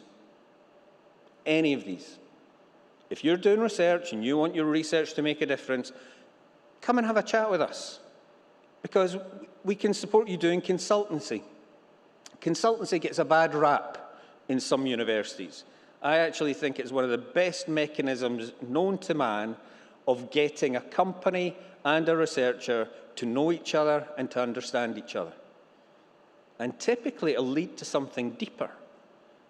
It'll lead to a collaboration of some kind. It'll lead to the researcher students being employed by the company. The other thing is training, capability building, bringing companies into the innovation ecosystem so they can come with us on the innovation journey, and we can help to develop them and qualify them as the research users who are going to take our knowledge and put it to use. So we do have an ambitious vision as a university, as KAUST Innovation, and as a kingdom, developing human capital by driving an entrepreneurial mindset, growing and diversifying the economy, unlocking the potential of non-oil sectors, and you heard a lot about that from Donal this morning, and increasing industry partnership and enabling new jobs for SMEs. I'm going to talk about our SME program in a minute or two. Collaborating for impact. As I said, and there are some people here who were at the KAUST Industry Advisory Board, finding ways of engaging with industry, finding industry partners who understand us and who understand how they can benefit from working with us, and access to our talent, to our labs, to our research, to our IP. These are the current members of the KAUST Industry Collaboration Programme. And you can see there are some big names in there. And I'm stressing that deliberately because often what happens when you get into the innovation conversation is it all becomes about startups and spin-outs. It all becomes about entrepreneurs and startups. In actual fact, the numbers will tell you that probably the biggest mechanism for getting university research and knowledge into use is through partnerships with big companies. The numbers that I've often used from the UK show that if you measure the revenue to the university sector from industry, all forms of revenue from industry into the university sector, 2% of that comes in the form of royalties or equity. 2% of the total is related to spin-outs and IP commercialization. 57% relates to contract and collaborative research. So, again, I'll stress that engagement with industry and research collaborations is massive, it's important, and if you want to get your research put to use, it's probably the most efficient channel. And that's where the money is. Startups are exciting and we love startups, but I think sometimes we forget the importance of the university engaging in research with the major companies. And just some examples of how we partner. This is a partnership with Modon. Disrupting wastewater treatment, lowering energy requirements using anaerobic membrane bioreactors. We're actually deploying this in Jeddah municipality. This is Professor Pei Ying, her technology. And one thing that I'll point out is this is something that we will be able to deploy across the kingdom at scale, in individual pilots. Another thing I'll stress about it is it's a combination of technologies. It's a theme I'm going to come back to. It's a combination of the energy usage and the anaerobic digestion that treats the water. And this is something that you'll find is a recurring theme when you look at successful innovation. It tends to be a combination of technologies. There are very, very few examples recently of a single technology being the thing. It tends to be combinations of technologies put together in new and interesting ways. Commercializing research and technology. This is what tech transfer offices are famous for, about actually licensing IP. This is where much of the debate, if you go to AUTM, which is the big US association, they spend all their time talking about this stuff. When I arrived at KAUST, we had done 15 deals in the first 10 years. We had a huge number of patents and we'd done 15 deals. In the following year, we did 16. That's not +1, that's +16. So in 1 year, we did more than we had in the previous number of years. And that's not a criticism of the first 10 years. The first 10 years was all about building up the IP portfolio, but there was virtually no resource being dedicated to getting the IP into other people's hands. And I have to admit, it's sometimes a bit of a bone of contention for me that still here in the kingdom, there's a tendency for people to count patents. To count patents as an indicator of innovation. And I'm going to tell you, as someone who's been working in this space for a long, long time, number of patents isn't an indication of innovation. It's an indication of research output. For me, a patent that no one's using doesn't really have a huge amount of value, and in actual fact, it has a cost. And so our focus at KAUST Innovation is about getting the patents out there. So 15, the next year 16, the next year it was 24. So Sean Flanagan, who's the director of the tech transfer team, and the tech transfer team, they're doing a spectacular job now about getting the IP into the hands of people who are going to use it. Funding for translational research. This, I said this at KIAB, I think it's one of the proudest features of my time here, is that we've put in place funding specifically to take research from the laboratory, from technology readiness level 1 up to technology readiness level 6. This is something that we've done jointly between innovation and research. We run the program jointly. I think it's massively important and powerful that research and innovation are working hand in hand in this. It's one of the President's strategic initiatives, $25 million a year, specifically to take research from something you've done in the laboratory that's publishable. You might be doing it at gram scale, microgram scale, kilo scale, and taking it up to something where you can attract an industry partner. You know that valley of death? You've all heard of the valley of death. That's the valley of death.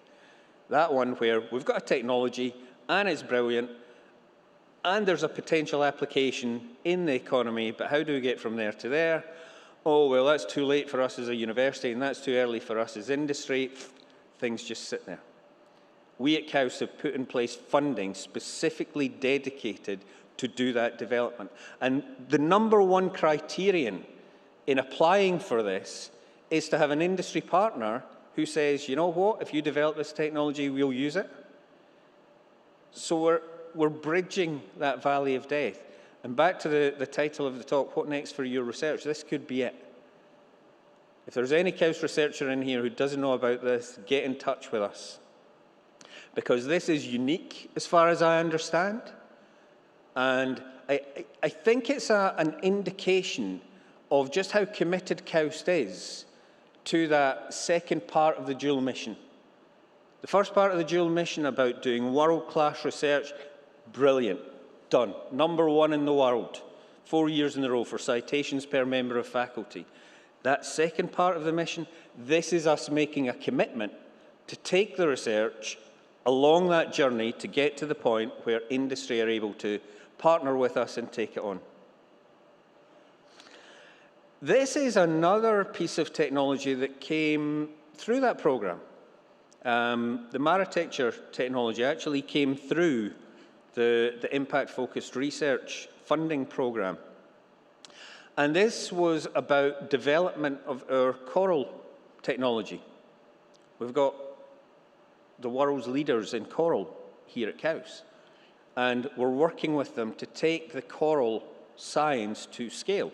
And one of the things that we're working on at the moment is a deployment of 966,000 square meters of coral up at NEOM, using our Maritecture technology, which is about growing the coral, germinating the coral, growing the coral, planting the coral out, monitoring the coral, doing all the genomics on the coral to understand what are the most resilient types, doing crossbreeding of coral. The stuff I've learned about coral is unbelievable. And coral sexually reproduces once a year.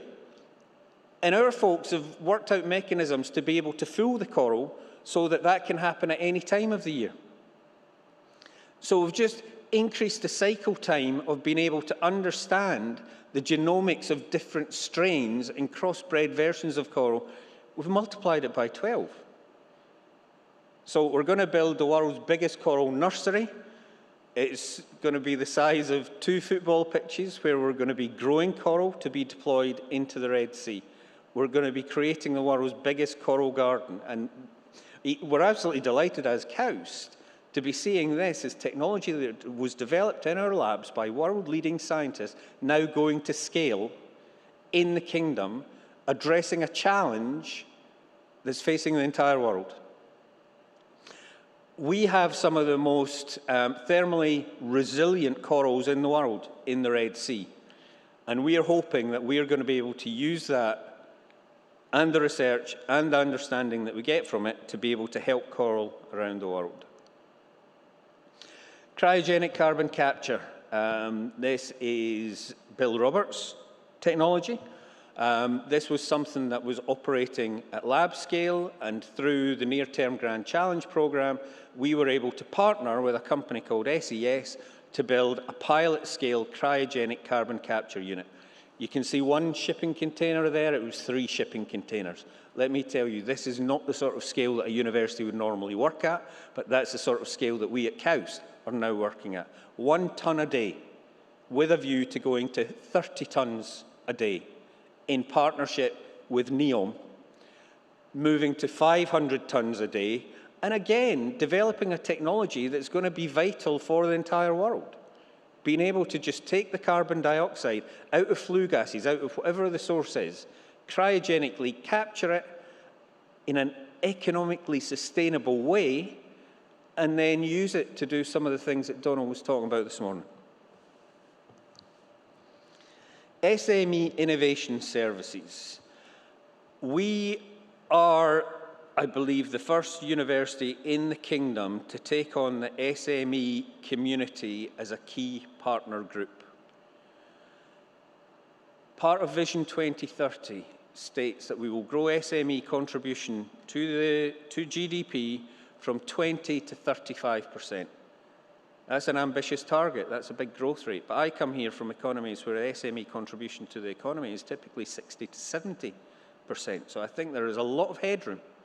There's a lot of headroom.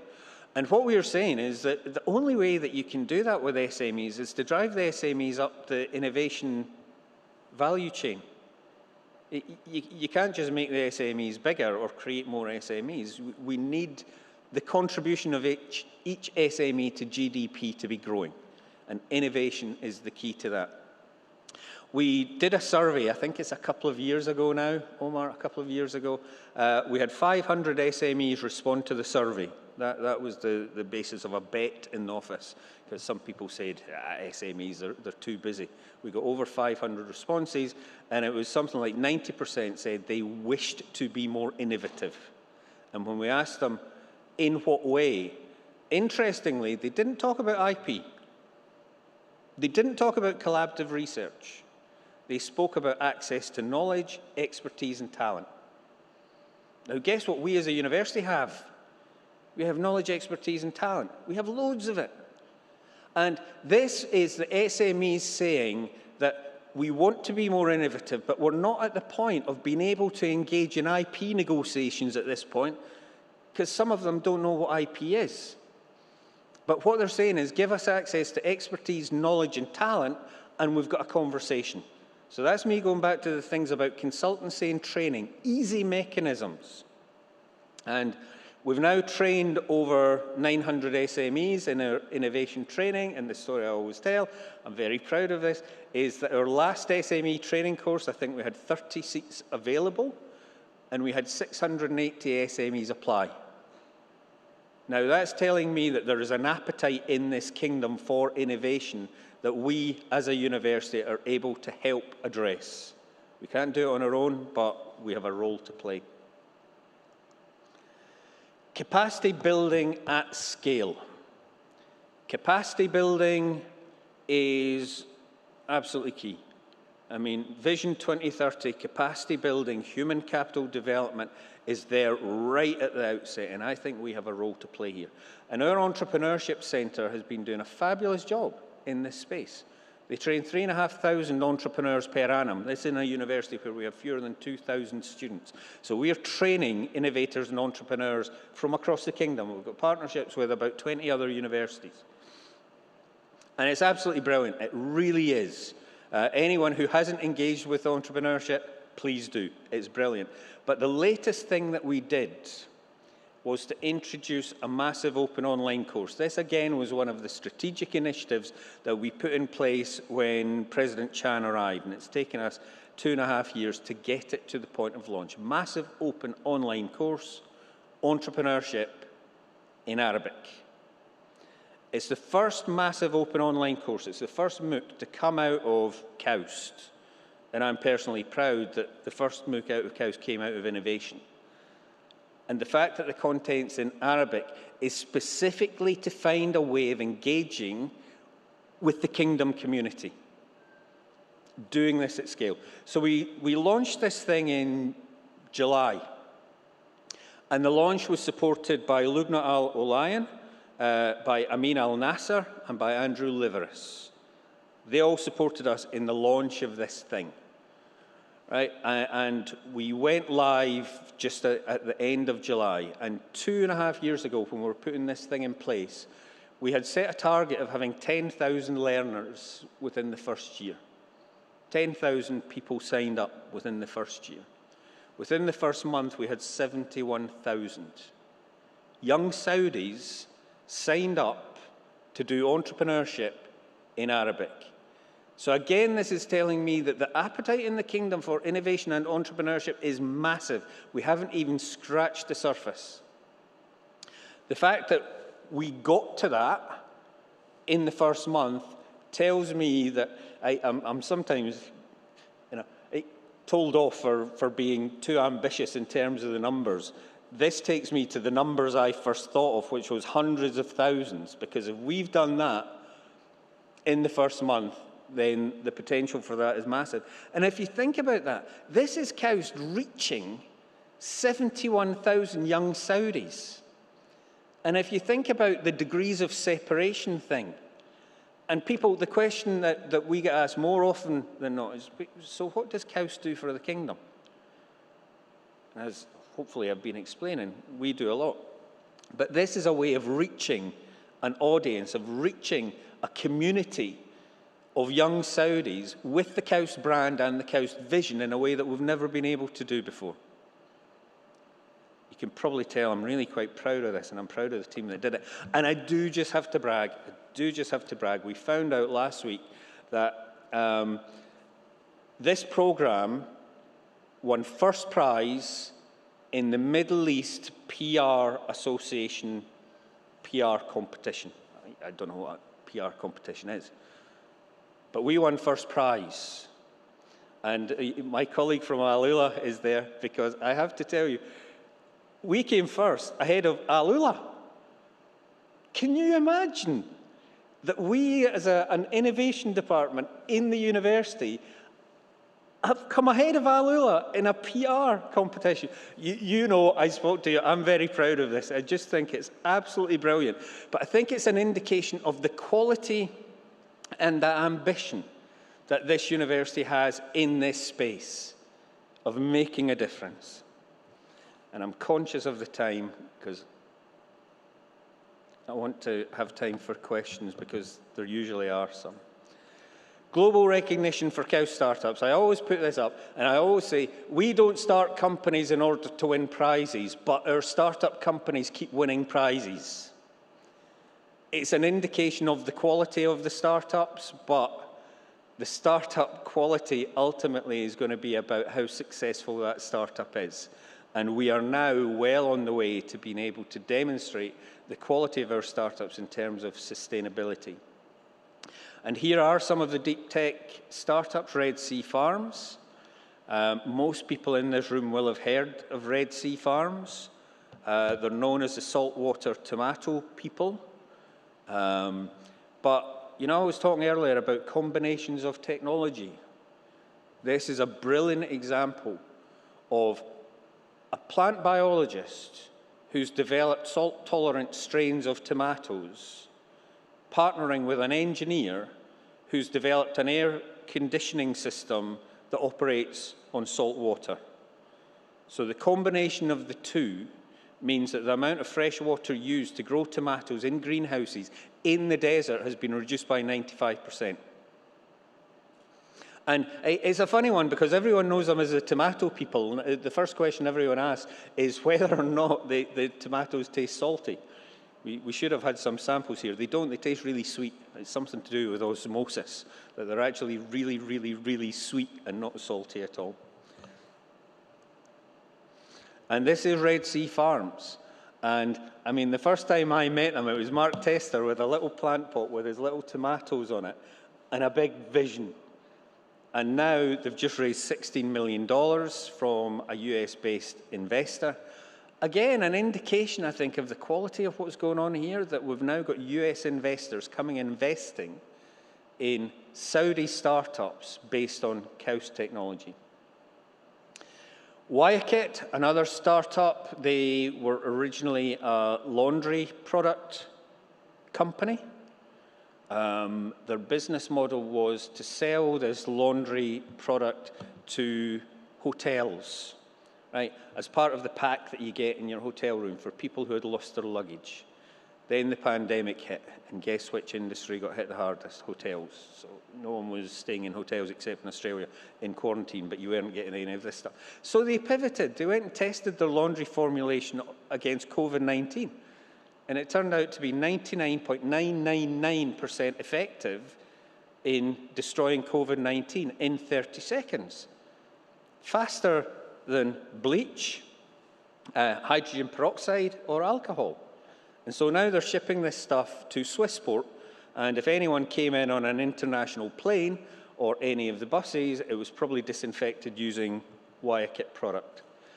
Brilliant example. You know I said cause and effect system from which the outcomes are so unpredictable as to effectively be random? When we were doing the original business plan for this, COVID-19 didn't exist. There is no way we could have predicted that the business for them was going to be in COVID-19 treatment. So if anyone asks you, what's the next big technology coming out of KAUST? Just say, Kevin says we don't know.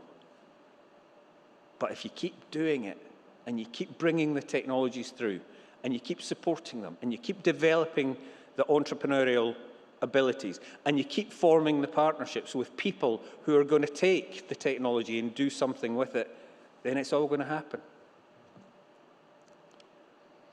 Unitex, I'm conscious of the time, so I won't spend time on this. Another company that came through our Takadam Accelerator. This one, the entrepreneur, the CEO, was a PhD student whose supervisor was a dean. The dean is still involved in the project as a technical advisor, and the PhD student is the one taking it to market. Remember I was talking about why would you want faculty to start up companies? Personally, I don't, but this is brilliant. This means that we've got world-leading technology expertise advising an entrepreneurial, talented, technically knowledgeable student to take this company to the marketplace. And I'll finish by just telling you about the research park. It's another of the jewels in the crown of KAUST. Research park out there. It's 2.7 million square meters. We've currently got 64 tenants. They range from Aramco and Dow and Sabic, the big players, all the way down to individual entrepreneurial startups with everything in between. And at the moment, we're working on something that we call the soft landing program. This is for spin-in companies, bringing deep tech spin-in companies to the research park. I mentioned earlier that the one thing that you can't fast-track is experience. We're fast-tracking experience by bringing experienced entrepreneurs with their startups into the research park to become part of the KAUST community and part of the Kingdom's ecosystem. And with that, thank you for listening.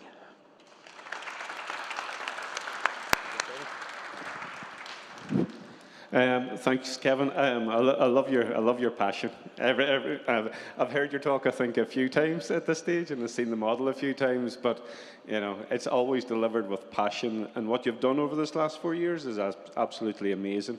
So I think I would like to open the floor now to questions. Please come up to the mic. I see a hand up. Hadi, will you come up to the mic, please? Assalamu alaikum. Good morning. Thank you, Dr. Kevin. I have a question, if you don't mind, to tap into the key challenges at both sides in the research outlet and the taking this the product to the industry from a SME's perspective. And the second question, if you don't mind, is what is your best definition to innovation? Right. The biggest challenge is getting the two sides speaking to each other. Right? The biggest challenge is that opening conversation. Because universities are complicated places. Finding the right person to speak to is not easy. And that's why we put in place the SME support program to do those introductions. SMEs, if you know SMEs, they're usually so busy worrying about getting the product out the door and paying this week's salary bill that they don't have time to think about innovation. Again, what we're doing is saying, we're making it easy for you.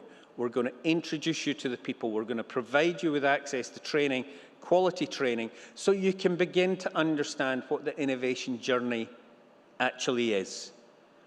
I mean, I describe the SME community as being in three groups.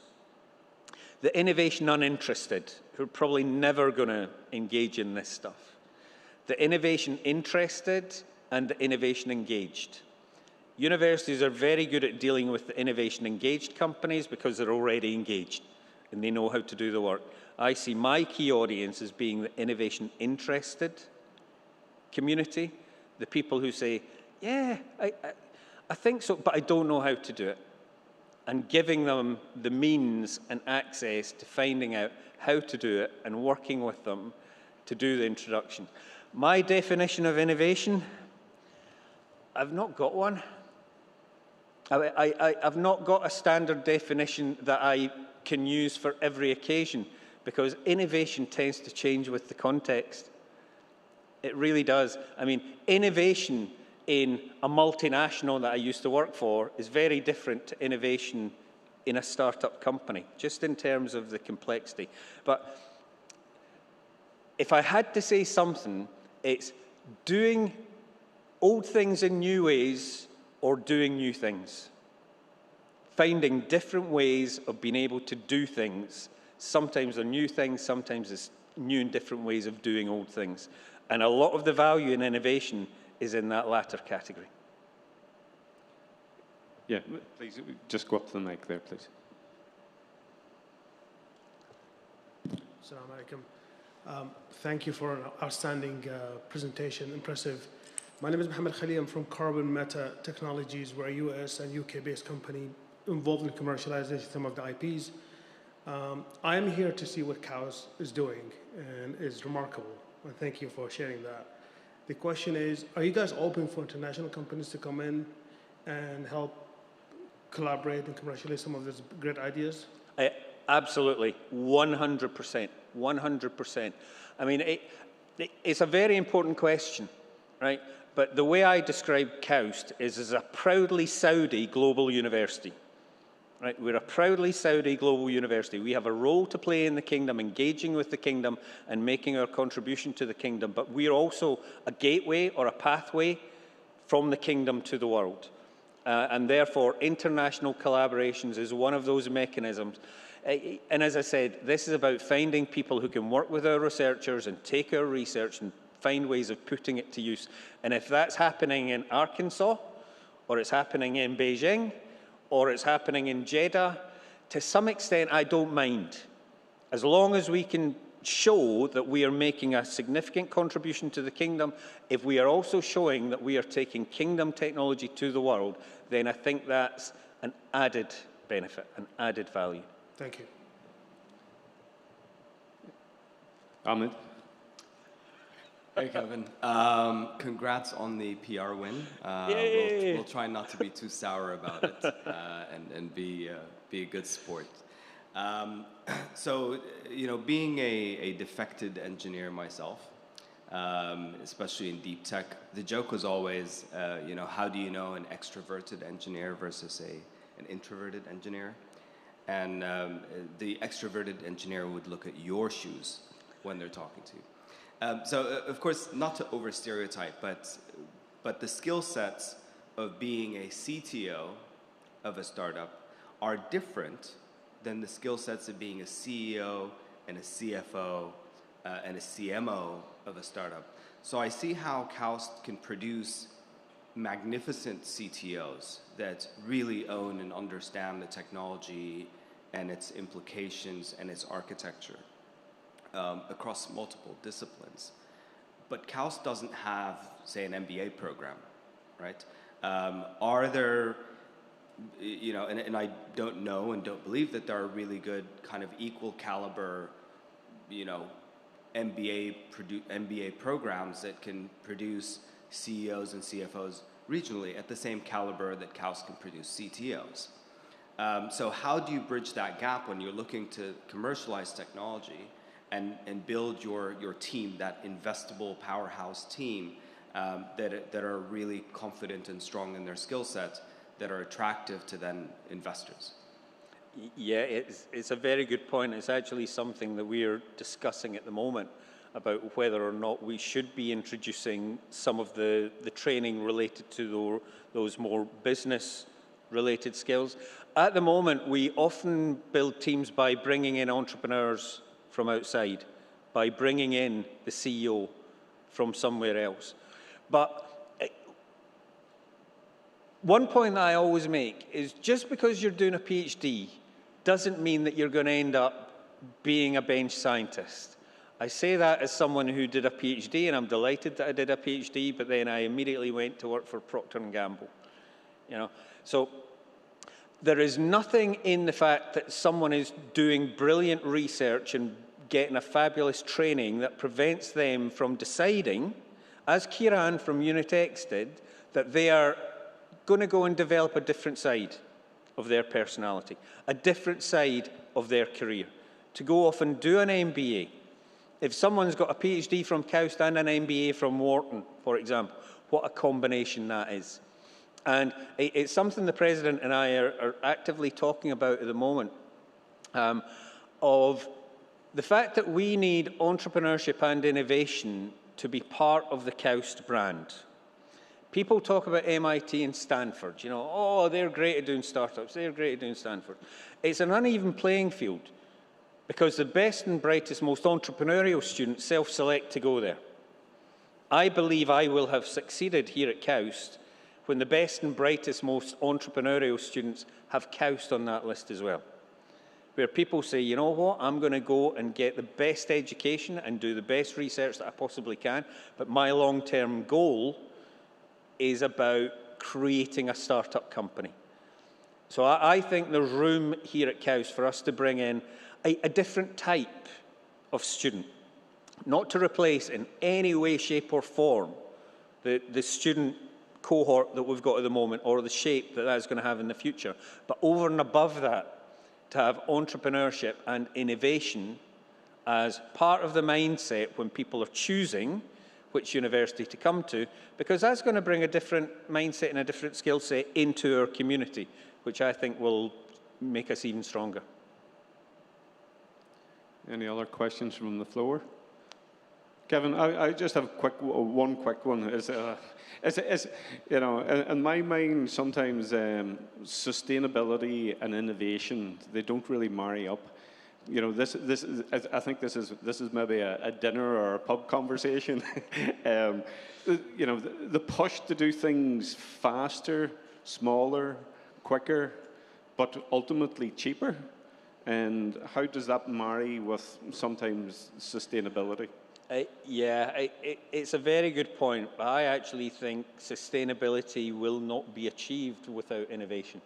I think innovation is going to be the thing that's going to help us to achieve sustainability. And your point about cheaper has a number of assumptions and presumptions built into it. And that's that things are disposable and there's no cost to it. But, you know, when you look at the way that policies are developing and regulation is developing and legislation is developing, and the polluter pays principle, you're going to come to a point where it's not cheaper to create a single-use plastic product. It's going to be cheaper, ultimately, to make something that can be reused. So I think there's going to have to be innovation in the regulatory framework as well. You know, but we could, and I think it really is a coffee or a pub conversation about carbon credits and all of that. You know, once you place a value on carbon, then the economics of the whole thing changes dramatically. And that's where the sort of science that's been done here that Donal was talking about this morning suddenly goes from being a nice to have to being need to have, just because the economics are going to flip to the point that you're going to have to be sustainable in order to be cost effective. That's where I think it's going to end up. I am an optimist. I believe that I was interested at COP26 that the focus for the first time wasn't on the politicians. In all the previous ones, it's been on the politicians. For me, all of the talk this time has been about the private sector and the community. And I think something has happened that is changing the conversation. And politicians famously follow the public rather than lead the public. And I think if the public and the private sectors are now saying sustainability is something that makes sense for our business, then the politics will follow. Okay, thank you very much, Kevin. Can we give Kevin one more? We'll stop at this stage. Okay, give Kevin a round of applause. Thank you. I'll come and find you.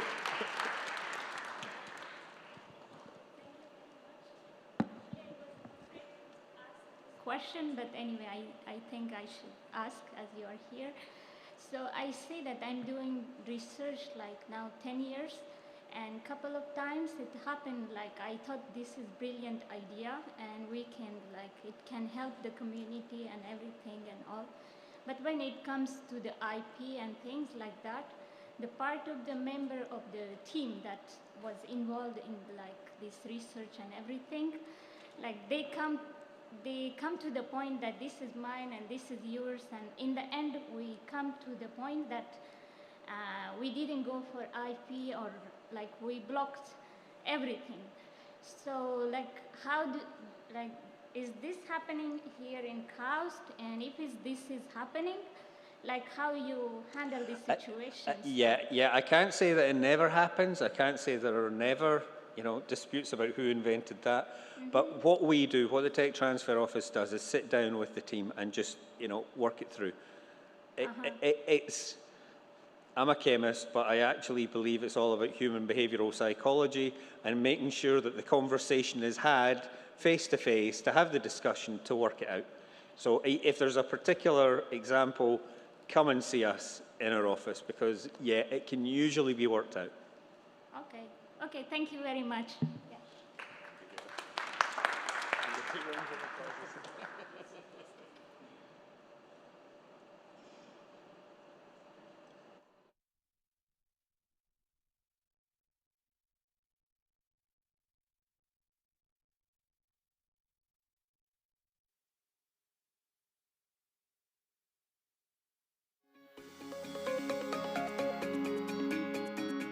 Research Open Week. It's really about celebrating the excellent science and research that's going on at KAUST. Where we are right now in the booth area is our efforts to demonstrate how we are providing a more sustainable future. With our research, we hope to provide the next generation of computational capability to design future aircraft which are greener and quieter. Water is a valuable resource for Saudi Arabia, and with our research, we hope to better manage our water resources. I hope that my research is sustainable by sensing microneedles helps the non-invasive early detection of diseases. I'm immensely proud when I walk around this hall. And not only this hall, through the startups, to the presentations that are going on, to the poster sessions, what KAUST is actually achieving is outstanding. We are providing solutions to real-world challenges.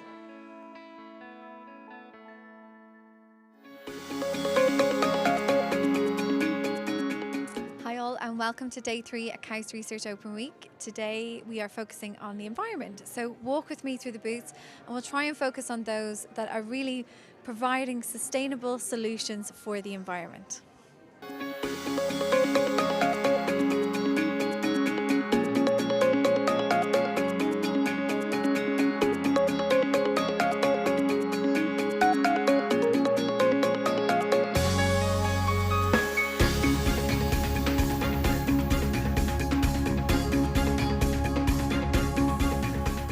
So I am here at booth number 14. We are talking about probiotics for coral reefs. This is really interesting. I'm always just used to putting probiotics in for my stomach. So I'm joined by Inês, Natalia. Both from the Red Sea Research Centre. Welcome. Guys, can you tell me a little bit about what's going on here at the booth? Yeah, sure. So I can guide you through the steps. It's easier to explain. So basically what happens first is that we go to the reef and we get a coral. And then from this coral, we want to extract their bacteria. So we start macerating them in this mortar, and we macerate them until we have really small pieces because we want to detach the bacteria from the coral. So basically what we have is something like this with the pieces, and then we just leave him to shake overnight. It's called the coral juice. Yes, the coral juice. And then what we do is we take a little bit of this juice with these loops, and then we basically streak them in plates, just like this. And then from the juice, we're going to have a lot of different bacteria growing, and we want to have only one single bacteria. So we will take each of them separately and regrow them until we have pure cultures. And then after that, we start doing some tests to see which bacteria are the good bacteria, which bacteria are bad, like the pathogenic ones that we don't want. And then we basically make a cocktail, a probiotic cocktail, with the good bacteria, and then we inoculate them in our reef with syringes. This is amazing. So you're putting probiotics on the coral reefs to basically make them come back to life. Yes, exactly, to give the boost in their immune system. What are the advantages of this for, you know, the oceans and the seas across the world? I mean, because we all know of the coral bleaching. So how quickly will this bring the corals back to life, and what are the advantages and the benefits of this? So that's basically what we're testing now. Natalia can talk a bit about it. But basically, this is the first time we're doing this experiment on the field. So before we were doing it on tanks, and it works. So now we are going to start having our preliminary results about this, and we are actually going to know if it's working or not. We are inoculating twice per week. We need to know if it's enough, if we need more. We are also testing new ways of delivery. And yeah, I don't know, maybe you can. Sure. So right now we have our coral probiotic village. Which is an actual village under the water in the Red Sea. Wow. Yeah, that's right. So our reef is located around 20 kilometers from the coast of KAUST. So it's called Al Fahal. And basically what we're doing right now is going there every week to inoculate our corals.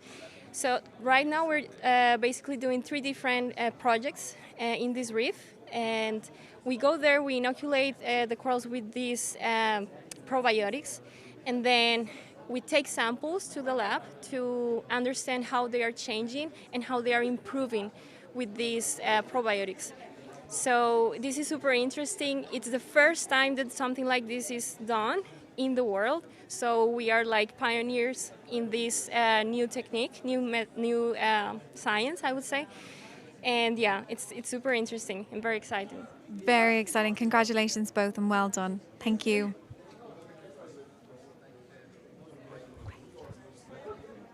Okay, so I'm at booth 19 here, as today is the Environment Day. We are still focusing on the coral reefs, and I'm joined by Sebastian Schmidt-Roach. I'm a research scientist at the Red Sea Research Center, and we develop different methods for coral restoration, infrastructure for coral restoration. Why? Corals are very important. They provide important ecosystem services to us, such as fisheries, coastal protection, and tourism. Tourism being a major industry that is currently coming up in the kingdom within Vision 2030. But obviously, corals are endangered by human activities and climate change foremost. And we need to make sure that we preserve the environments, especially around these projects, so they can have secure blue capital investments. Absolutely. So this looks a little bit novel, a little bit futuristic. Can you just tell us exactly what's going on?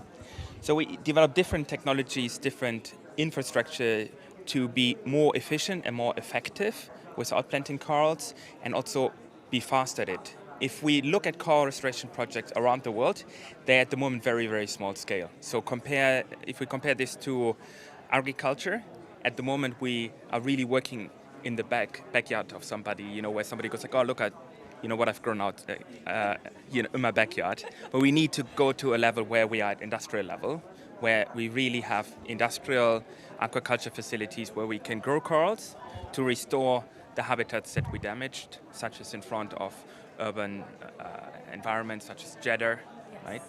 And we have developed here different ways to do it. We have started off with this concept where we have created tiles to put them on artificial structures such as jetties or in harbors. So you've made these tiles, yes, these 3D structures, and you are going to put them in the water. Yes. So we moved away from this, ornamental tiles a little bit, which I made in the pottery studio here at KAUST, and we moved to this.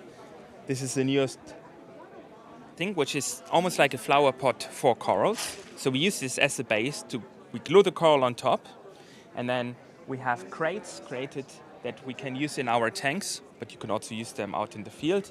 And you can screw these tiles, as you can see, to these bars, which are then fixed in crates. And we can grow them out till we deem them big enough. And you can see that quite well here. Here you can see the tile is inside. The skeleton has now already grown all around. So this would be good enough to take it to the field. And then in the field, we just have this standard concrete nail with our invention, which is this little pin. And we can screw now the coral onto the tile and deploy it very, very quickly. We are about 5 times faster than common techniques, which often use cement or epoxy to fit the corals. So then you often cover a little bit of the tissue. So this is very neat, very clean, and very efficient, and they are trackable.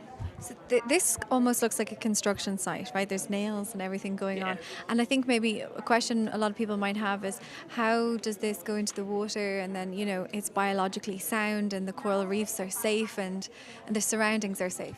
So we deploy them by scuba, so we go diving for it to deploy them. So it's a bit like underwater gardening, but we need to be fast at it because the time we have to garden underwater is limited by the time we can dive. Right? So creating techniques that make us faster gives us scalability. And what we also try to translate here is strategies that help us to understand which are the stress-resilient individuals, to focus on them when we bring them out, and to try to infuse the populations with more stress-resilient individuals. So over time, they gain more strength, and we prepare them now for climate changes that may happen a few years down the line. We have very resilient genotypes here in the Red Sea, which are quite heat resilient if compared to other systems like the Great Barrier Reef. And that's because the Red Sea is high in salinity, high in temperature, so different from other seas. And it has also, if you look at the history of the Red Sea, a lot of the hypothesis is that a lot of the corals had to migrate into the Red Sea at certain points through the south, which is very hot. Wow, I didn't know that. So they had to already be prepared to the heat when they came into the Red Sea, and then they just maintained this heat resilient. So if you look at the north, the Gulf of Aqaba, where the mean summer maxima is in the water is about 27.6, I think, degrees, we see that the corals easily tolerate up to 30-31 degrees if you stress them. So this is far beyond what other corals can tolerate. If you look at the GBR, usually when you go 1 degree above the mean summer maximum, and you maintain this for some time, they start bleaching, whereby they expel the algae that they have inside of them, because they have a symbiosis with algae that allows them to harvest light and turn it into energy. And this obviously then is their main power resource. Their power plants inside them are gone, and they really depend on just food, which there is not a lot, because they usually occur in these oligotrophic seas, oligotrophic environments which are very nutrient poor. And so then they struggle, and if this is prolonged, they can die, and we have this mass mortalities. Well, all I have to say is thank you so much for your efforts. I mean, I think the world knows about coral bleaching and about corals dying off, so thank you and your team for bringing this, and especially out of KAUST. It's so innovative. Thank you so much. Thanks, Sebastian. We are at booth 16. I'm looking at various different technologies, and apparently this is going to help us for a more sustainable environment. Who am I joined by? I'm Maria. I'm a PhD student in Impact Lab with Professor Atif Shaman. Amazing. And Maria, can you tell us a little bit about what's going on here? There's so many diverse structures I'm looking at. I think first my eyes are drawn to this little cube. Yeah, so what we're trying to do is completely printed electronics. Why? Because that way we can bring down a lot of the prices. So when you're thinking about sustainability, you also have to think about environment. Environmentally speaking, in Saudi, a big problem is air quality, not only in Saudi, but in all big cities. And air quality is only being measured in very few points. So what we're trying to do, why? Because it's very expensive. You have to put these big weather stations that are very, very precise. So what we're trying to do is reduce the price to do localized measurement of this kind of data. So for example, here we have a cube that is completely 3D printed, and we print the sensors on top of it, and also has wireless communication, so it sends the data around. But if you think you can put 10,000 of these and just disperse them, imagine what if you have to change the batteries. Mm-hmm. So the second part of what we do is harvesting. That's what we do with this kind of structures that harvest RF energy, whatever the GSM base stations and phones are sending. When we say RF, we mean radio frequency, yes. And it's found all around us, yes. Right? From our mobile phones, exactly. From all these stations, yes. Yes, so all those base stations are sending in the GSM band. That is what our phones for calling work on. So wherever you can get a signal, you can harvest all that power and make it into the power for your electronics. Because we're in Saudi, also have a lot of thermal energy. We have the day-to-night cycle of temperature, very hot during the day, cold during the night. So we also try to harvest that with this prototype, because it has a melting core that will melt very slowly and solidify slowly at night. So it always has the difference of temperature between the inside of the cube and the outside. And you convert also that into current for your electronics. Very good. So what I'm seeing here is that you have lots of sensors coming out of the Impact Lab from Atif Shamim. But in order to make these sensors work, we need energy. That's not very sustainable to pull it from the electrical system. And we all know that lithium is needed for batteries, and yes. It's hard to source that. And also, how long can we store energy for?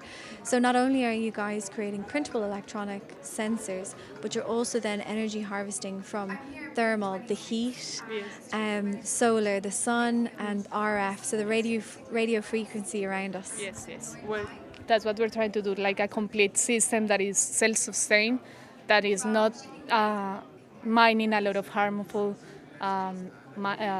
minerals from the earth, but that is surviving of what we already have available in the environment. Amazing. I think you're providing a very sustainable future for all of us. Thank you, Maria. I'm here at booth number 12, CO2 and balsalt rock. I know this work well from Hussein Hotit, and we have the Circular Carbon Initiative here at KAUST, and the efforts that we're trying to do to first of all capture carbon, and then this is potentially putting it back into the ground. So I'm joined by Muad Adasi, Abdullah Al-Amir. Very nice to meet you guys. Can you tell us a little bit about what's going on at this booth today? So we're presenting some of the work we're doing overall in our research center. And we're trying to give the overall picture. So some of the projects we're showing are trying to map out the whole Saudi Arabia and establish where the CO2 sources are, where the potential CO2 storage locations are, and what are the different techniques that can be applied in the different locations. So this is one big project at the biggest scale.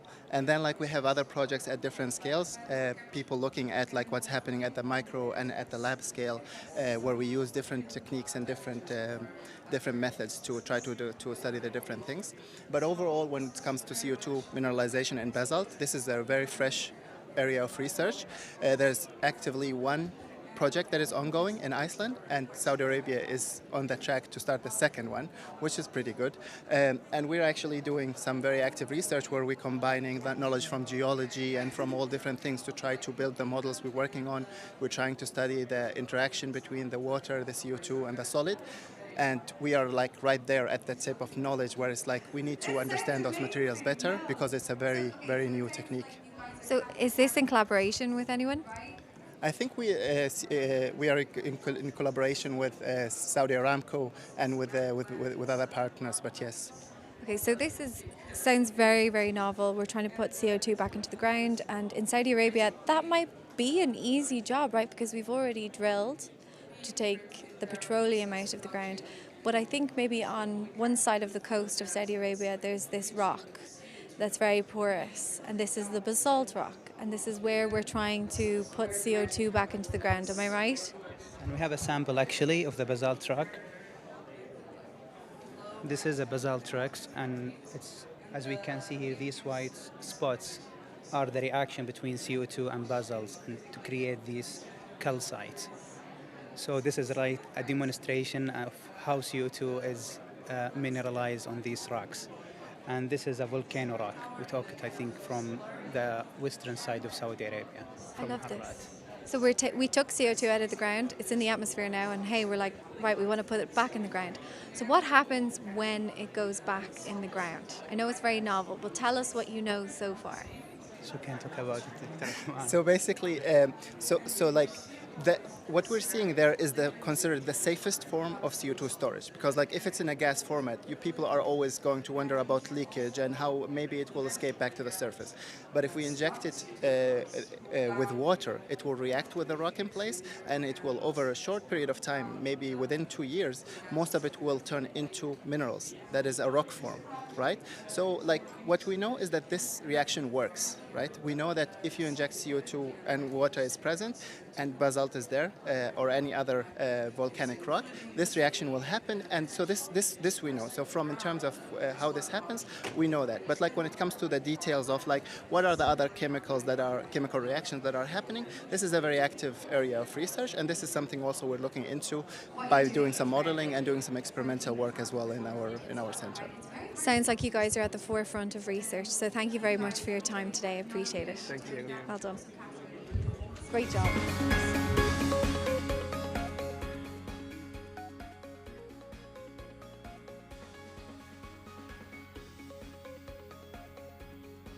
I'm joined now by Dr. Daniel Acevedo Feliz, the director of the Core Labs. Daniel, welcome. Thank you. Would you like to introduce yourself a little bit? Sure. Yeah. My name is Daniel Acevedo. I'm the interim director for Core Labs and Research Infrastructure here at KAUST. Brilliant. And we have a lot of Core Labs at KAUST. Yes. How many? We have 12 different facilities. Okay, excellent. That support the whole faculty, the students, and also our partners from outside and from all over the country. So we're very proud of that. Brilliant. Tell us a little bit about what the Core Labs do. So we are here basically as research support. We are stewards of fantastic facilities that we were provided by the university, and our experts, which are scientists with a lot of different expertise, most of them with advanced degrees, PhDs. From all over the world. From all over the world, yeah. Indeed. We are here to really oversee the facilities, but also collaborate with our scientists. So sometimes our staff have years of experience running the instruments, and we bring that along to the faculty and the users that have projects, and we combine efforts to really advance science. So you're providing services in-house to our own faculty, our own KAUST faculty, and also nationally, kingdom-wide as well. Absolutely, yes. I think you have some nice examples from the Core Labs on how you support the kingdom and also the university. We even have one of our booths that we interviewed yesterday for the AmbuBag. It was amazing. Yep. Maybe you could give us a little bit more a few more examples of how the Core Lab supports specifically? Absolutely. Thinking one maybe like a glass blowing story or... Yeah, we have in the glass blowing shop, that's part of our prototyping and product development Core Lab. Yeah. That's really a unique facility in the region, not just nationwide. Yeah. This is a dying art. And a beautiful art. Scientific glass blowing. Yeah. So we have partnered with universities, technical colleges in Saudi. Well done. To bring young Saudis, after they complete their degree, they will do an apprenticeship, basically. So they will learn and follow our glass blowing experts, which we have here. And they complete it's a 5-year program. Wow. They will be here for 5 years to really start from the beginning, and at the end, these guys have a guaranteed job. I mean, this is absolutely highly demanded worldwide. Very few places in the world provide this training. Amazing. And we're very proud of that, with providing that training for young Saudis that want to follow this career. Absolutely. And how many glass blowers do we actually have in the Core Labs? We have one master glass blower. Yes. From the UK, and we have also another staff member that is also now at the master level, really. Right. And that supports our glass blowing operation. So 2 people. Yes. 2 individuals taking care of a 5-year program. That's absolutely. amazing. Yeah. That's and amazing. we have right now the cohort is 2 young Saudis from this technical college, and they are learning. They are starting from scratch, breaking a lot of glass. Yeah. That's okay. Yeah. You want to start doing that. But at the end, they're already producing and interacting with our researchers when they have projects that are demanding and how to solve problems. So they're already getting into the difficult part of the fun part also of the job, when they come with really complicated things that they're not off the shelf. Yeah. These are projects that require a dedicated design. And these guys are already, these guys are already getting into that. So that's fantastic to see. So for our listeners, if you don't know, Daniel is one of 3 research directors here at KAUST. So Daniel, if I may ask you, how is the Core Labs enabling KAUST research? So for us, it's all about providing this added value that our scientists bring. You could think of these facilities, and we could go all the way to just operating the facilities, making sure that the equipment is up and running, and the scientists don't need to do it. But we really bring more. Yeah. Our scientists are very proud of squeezing the last bit of information out of this equipment, working with the technology companies to really advance. We get advance notice on technology, so we bring the latest technology to campus. We provide that information to the faculty and our deans and the different divisions to say, this is where the field is going in terms of technology. If we combine that with their strategic plans in research, then that really is synergistic to really bring the university forward much more. So we're really proud of adding that extra, that just technical stuff would be a missed opportunity really for the university. We are really pushing. So knowledge sharing, building partnerships, training the next generation, and providing the service for the scientists in-house and also our in-kingdom and international users. Thank you, Daniel, for joining me today. Hey, thank you for your time. Thank you. Thank you. Welcome, Jorge. Thank you very much. You're also the director of the KAUST Catalysis Center, correct? Yep. Okay, great. I have a feeling you could actually talk with us for a few hours about how your work relates to sustainability. Mm-hmm. But maybe if you want to select 1 or 2 of the key areas, your key focus at the moment, for example, just tell us a little bit about that. Okay, so indeed I could talk for 2 hours. I will keep it much shorter. Catalysis is sustainability, right? Everything that allows you to make things faster, more efficiently, and with less waste, I believe is very much linked to sustainability. This is what we do at the Catalysis Center. We are improving industrial processes to make them waste-free and much more energy efficient. But we are not only doing that, we are also trying to change a paradigm, which is thinking of carbon dioxide as a problem, and rather turn that into an important feedstock to make durable carbon materials. And that's something that we are trying to facilitate through catalysis. Okay. So there's many facets, really, where Absolutely. catalysis can improve processes or make them less wasteful and more sustainable. How can we use carbon as a feedstock, for example? Can you tell us a little bit about that? Well, look, it's all a matter of how you look at the molecule. Right? Let's imagine oil, right? Oil has been and is still a feedstock for many important products, right? What we normally do with oil is we have super long chains of hydrocarbons, right? So carbon, carbon, carbon, hydrogen, hydrogen, etc., very long chains that we cut to the size in which they can be used, be it as fuels, be it as materials, as precursors for polymers, etc., etc. Now with carbon dioxide, we are starting with a molecule that has only one carbon, and the trick here is to put back those carbons together, right? To make synthetic oil, if you want to do it. That's something that can be done with carbon dioxide, such a way that it is permanently recycled in a completely closed cycle, rather than extracting, consuming, and disposing. Okay, so these fuels that you would make, synthetic fuels, they would burn cleaner and be more sustainable? Well, by definition, they are going to be made out of carbon dioxide that has been sequestered, right? So that we can work with that carbon dioxide in a closed cycle rather than in an open cycle. Okay. So certainly, yes. But we are not only looking at carbon-based synthetic fuels, we are also looking at other fuels, and especially at ways in which we can use hydrogen in a more efficient way. Right? Ammonia is one of the molecules at which we are looking because we believe it has a very important potential as hydrogen storage and transport material. So we are looking at ways in which ammonia can be transformed back to nitrogen and hydrogen, releasing only nitrogen, which is absolutely harmless for the atmosphere, and again, releasing that hydrogen that can be used to generate energy for transportation, etc., etc. Again, those are things that need to be enabled by catalysis. Okay, it's fascinating. And you have a nice part in a piece in our new research magazine, KAUST Insight, from the Office of the Vice President for Research.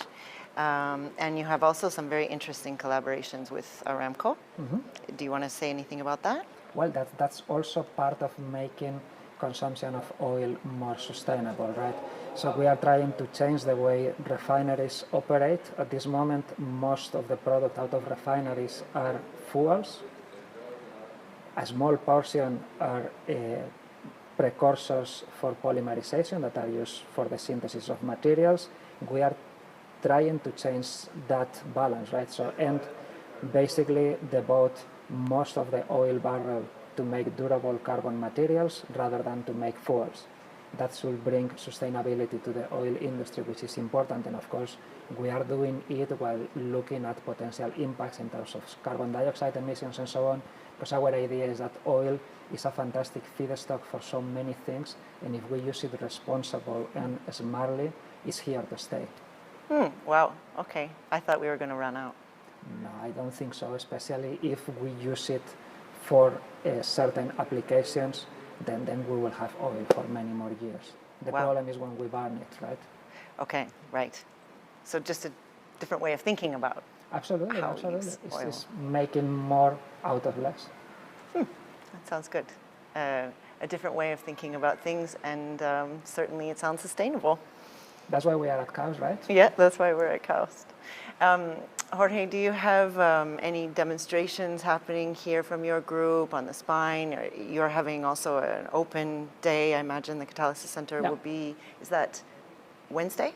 Yes, Wednesday. Exactly. Okay. So what should we not miss? So we have indeed a nice demonstration with a fantastic team of people here in Building 19 on our oil to chemicals technology. You should certainly not miss it. It's, if you want to know more about this topic about I talk about last, we have everyday science at the spine from the Catalysis Center. Most of the groups from the Catalysis Center have demonstrations there, and we have our open doors on Wednesday afternoon, and obviously everybody in the community is more than welcome. Great, sounds good. Thank you, Jorge. Thanks for sharing your time with us and telling us just a small piece of all of the research you do that relates to sustainability. My pleasure. Thanks a lot. Thank you. Welcome back. I'm here now with Manus Ward, the Director of Research Partnership and Planning in the Office of the Vice President for Research. Welcome, Manus. It's great to be here. Thank you very much, Carolyn. Thank you for sharing your time with us. I'd love to know, could you share with us, what does the Office of Research, Partnership and Planning do as it relates to sustainability? But you can give us a broad scope first, if you like. So I'll give you a broad scope. We have 4, I suppose, big functions. One of the big functions that we just took over during the summer was that of research funding. So as a university, we want to offer sort of bespoke programs in order to deliver on key different, I suppose, key different deliverables for the university, as well as align ourselves better with the kingdom, as well as you know, programs that are very much directed towards translation, impact, and commercialization. So with those programs, as a university, we've always, and this often happens with funding agencies, we often get stuck in the implementation model where we focus an awful lot on the funding and maybe not as much on the monitoring and evaluation, because those are important parts in terms of working with our strategy and developing our strategy. So I'm sure most people know Nadia now because of Crow, anybody that's involved in Crow in any way. So Nadia's team, outside of what they're doing in terms of setting up this week for the KAUST Research Open Week, one of their main activities is in relation to research evaluation, research monitoring. So we are now currently doing a full review of all our 12 centres. It's a timely process, and through that, as a university, we get a lot of good insight and good feedback in terms of the centres. There's a lot of constructive feedback to help the centres develop. The other 2 big components is research translation. So Sami Dardona on my team is building a team of research engineers, and we are now at a stage where we've brought that team up nearly to full capacity. So they will be actively working with the research community, working on projects, helping develop their technologies and scale their technologies out. What's a research engineer? A research engineer, so the people that we've targeted are people that have specific skill sets. So there's chemical engineers, there's design engineers, there's software engineers. So they've got specific design sets that are, and most of the individuals that we have are coming from an industry background. Okay. So with those, what we want to do is have these guys actually work. They know what the industry standards and what industry needs, and in terms of helping develop the technologies in order to move the technologies up the research translation chain. The other group, and I always joke about this, is the partnerships. Mm-hmm. So with the research partnerships, we have a small team. You know, realistically, I should be dividing my efforts 25% across each of the different teams. Research partnerships takes up 120% of my time. Okay. So that gives you a sort of indication of where we are, and it's, you know, from my perspective, and it's been one of the things, if people have seen me over the last couple of days, I've been zooming here and zooming there. So we have a lot of our national partners have been with us this week. So I've spent a lot of time with them, having side meetings, just understanding where we are in terms of developing different partnerships, different agreements. So it's been, you know, it's been a really fun couple of days in that regard, because whatever chances that we can get, sometimes we're a bit isolated here, being, you know, outside Jeddah and on the Red Coast, or on the coast of the Red Sea. So whatever opportunities I can get to engage with my partners, I think it's hugely important. Plus, they get to see KAUST at its finest, which it has been over this last couple of days. Exactly. Who are some of the key partners that are here this week? So today's conversations, we were talking with the Royal Commission for Al Lula, and we're really looking to develop a program of activities out with them. Another big partner that we have is MIWA. So we just signed a strategic partnership agreement with MIWA last week, and we had a follow-on discussion with two of the key people that have been driving that on the MIWA side. So that is it's a joint venture, 60 million SAR over the next 5 years. So, and this evening I am going for dinner with is a representative from the Ministry of Investment. We're looking, myself and him and Jiahang Li are going to have a discussion around the semiconductor space and where KAUST can add value in that space. Yesterday we met with the Ministry of Energy, so had a really good discussion with them, and that was done with the former president of Iceland, President Grimsman, who's here over this for the course of the week. So there's lots of interesting conversations. You know, some projects are in development, but some new beginnings as well, which is really exciting. That's great. That was my next question. Where are we headed? No, so it's like, you know, for me, one of the big things about KAUST is, you know, it's, in order for us to deliver, we're a relatively small university, and for us to deliver, we need to have big partners. You know, I think my goal, you know, people talk about impact. You know, I think one of the biggest impacts that I would like my team to have is making KAUST more relevant. And the only way that we can be more relevant is to be actively engaged with our partners, in particular in the Kingdom, in terms of providing solutions for them, you know, advancing you know, the setup of the Giga projects, advancing the missions of the ministries, you know, working very closely with our partners such as Saudi Aramco. Again, you know, they have a number of people here, and it's you know, and I always like to link in and have a conversation with them. It sounds like lots of the partners actually touch on sustainability, the energy, MIWA. Yeah, and I think this is, it's one of these areas where you know, where I think most of our partners see that, you know, we can't continue to do things the way that we have done things.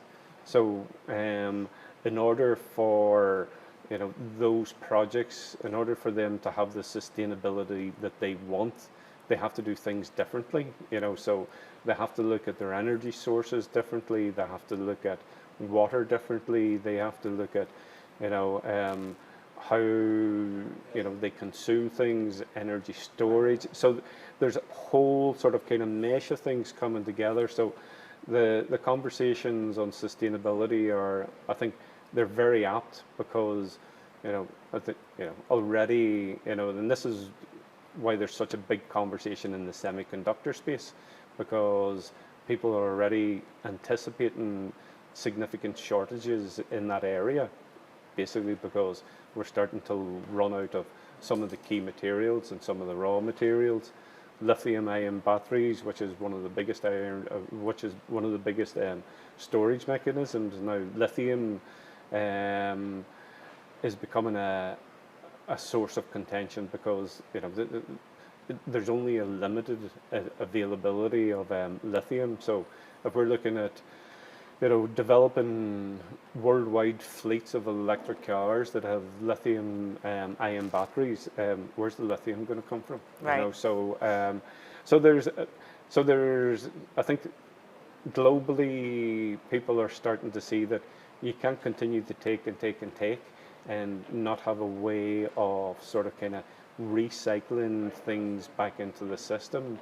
So I think, you know, the whole goal for, in my view, from sustainability now is looking at, you know, if we do something, you know, if you buy something, you actually think about, you know, what was involved in making that, you know, and how is that actually going to be recycled back into the system, or how could it be used in another sort of productive way? And I think for too many years people have, we've just got into the cycle of sort of using and discarding without really thinking. So I think this is it's just, I think people need to have just a different way of thinking now moving forward in terms of how we look at the products we buy. You know, I love my travel, but you know, do we really need to travel as much? And you know, whilst you might be going to the country and helping boost that economy, but at what cost is that to the environment? So that's always a difficult one for us here at KAUST. It is a little more holistic view and some consumer accountability, I guess. Yeah. So let's finish off with one last question. What are you most looking forward to about the week? You know, people are talking about McLaren coming and the Formula One. For me, when we started this off, you know, I really just wanted, my big KPI was getting the research community out and active and talking to each other. You know, so I've just come from the visual computing open house, and there's over 200 people down there. It was actually pretty amazing. The sessions with the students at lunchtime, you know, there's been such a great buzz around those. You know, I know the attraction of free food is always a great way to helps, yeah. It does. So, but it's and that to me is the biggest KPI. You know, and I'm about my youngest daughter. She was up on the spine doing science on the spine. You know, and just getting that young community excited about their research and out and talking and discussing science, and that to me, that's my big deliverable for the week.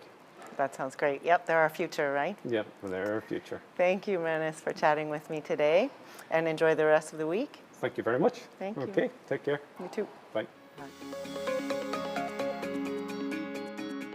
Hi, welcome back.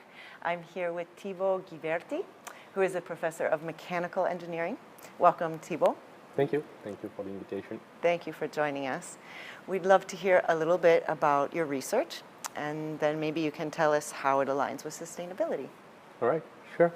So I work with reactive flows, which is a fancy way of saying flames. Oh, thank you. So that's the kind of flows you need to produce power, like electricity or heat or propulsion. And so basically the way I contribute to sustainability in that field is that we're trying to get away from the typical fuels we've been burning to produce this power, this electricity, and this mobility, which are hydrocarbons, which are culprits in producing a lot of CO2. And so my research is really trying to continue producing a lot of energy, because we need energy in a more sustainable way by emitting less CO2. Okay, so it's not alternative fuels, it's being more efficient about the burning of the common fuel we use. No, so yeah, thank you. That's a very nice question. So there are many different ways of being more sustainable, and the first way was trying to be more efficient, trying to burn less fuel to get the same amount of energy. Okay. But it's not enough, because even if you have a very good efficiency, you'll still emit some CO2 if you're burning hydrocarbons. So most of what I do and most of what we do at the Clean Combustion Research Center now is actually trying to go to new fuels that do not have the C atom, do not have carbon in it, so that when you burn it, then you don't get CO2. Okay. And so two very good examples of such fuels are hydrogen, H2, and ammonia, NH3. Okay. When you burn that, you get basically H2O and not CO2. Okay, so not so harmful to the atmosphere. Yes. Or not harmful at all, I guess. Well, so for sure you easily get rid of the CO2, but CO2 is not the only potentially harmful emission from flames, from combustion. You have other pollutants, including nitric oxides, NO, N2O, NO2, and this can come from the air itself. So when you're burning air, you have nitrogen in the air, and so if you're not careful, even burning these new fuels, H2, hydrogen or ammonia, you may produce these harmful species. And so that's one of the challenges we're facing as we try to promote this new carbon-free fuels, is that there are other emissions that we need to be mindful of. Okay. And then can they also be captured, or is it more simply about avoiding it? Right, so yes, you're right. So instead of using carbon-free fuel, you could also use what we call carbon-neutral fuels, where there's still some carbon in it, but you can do basically a carbon cycle where the carbon you emit as you burn the fuel, you actually capture it and you reintegrate it in the fuel. So you're looping the carbon so that basically you're neutral, you're not doing a net emission to the atmosphere. And so methanol or ethanol could be fuels of this nature, yes. Does that mean that you wouldn't have to refill the tank? It would just continue to... No, Okay. No, because the CO2 is not the only product of combustion. You have also H2O, and so some of the energy is released to the atmosphere anyway. So you need to get this CO2 that you captured, then go get some water somewhere, and then use electricity to recombine it into a fuel which you can use in your car or in your gas turbine. The future of fuels, so exciting. It's going to be interesting to see how we're powering our vehicles and phones in the future. Yes.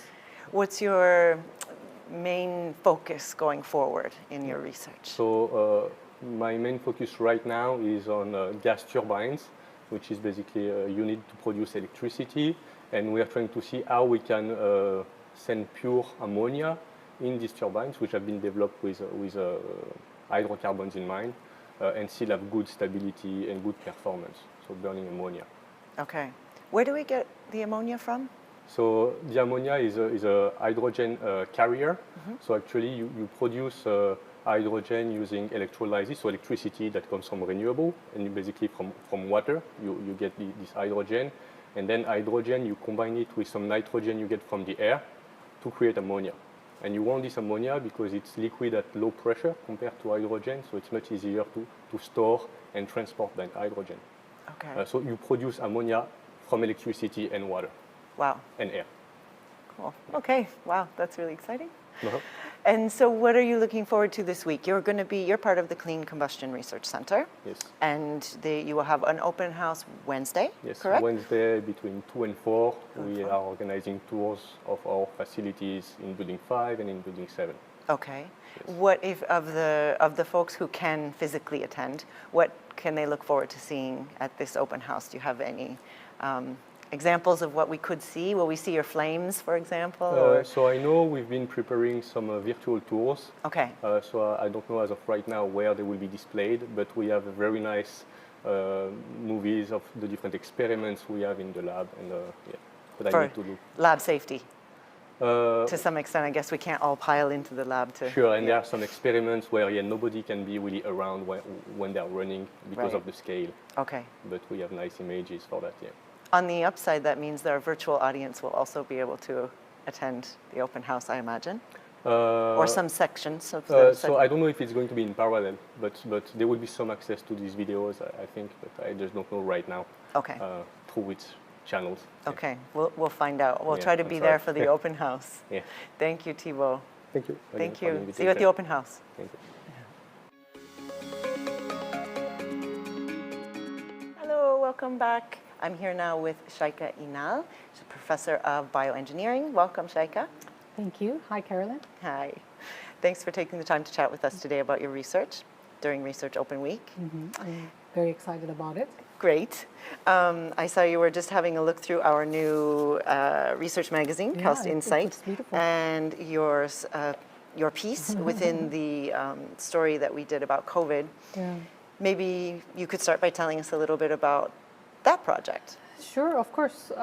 So actually, we did present some pieces from this project. Last week, there was a Smart Health Initiative opening event. So this is some work that we did under R3T team. This is rapid response team that the president has called once the pandemic started in 2020, as we all know when it was. So what we did within this project is basically making electronic sensors for the virus. I teamed up with a protein engineering team led by Professor Stefan Arold. He's a professor of bioscience at my division. So Stefan's team builds very interesting and well-controlled protein layers. And these proteins are able to specifically target the virus itself. And I myself, as I will explain to you in a bit, make electronic devices, micro-scale chips. And if you put these proteins on top of these chips in a very controlled fashion, you can actually make electronic sensors for the virus. And that's where we spent almost about a year. We published our results in a Nature journal, and currently getting some funding from the Innovation and Economic Cluster to commercialize these sensors and build some prototypes so that the clinicians in the hospitals in the kingdom can use them for rapid testing of the coronavirus. Okay, great.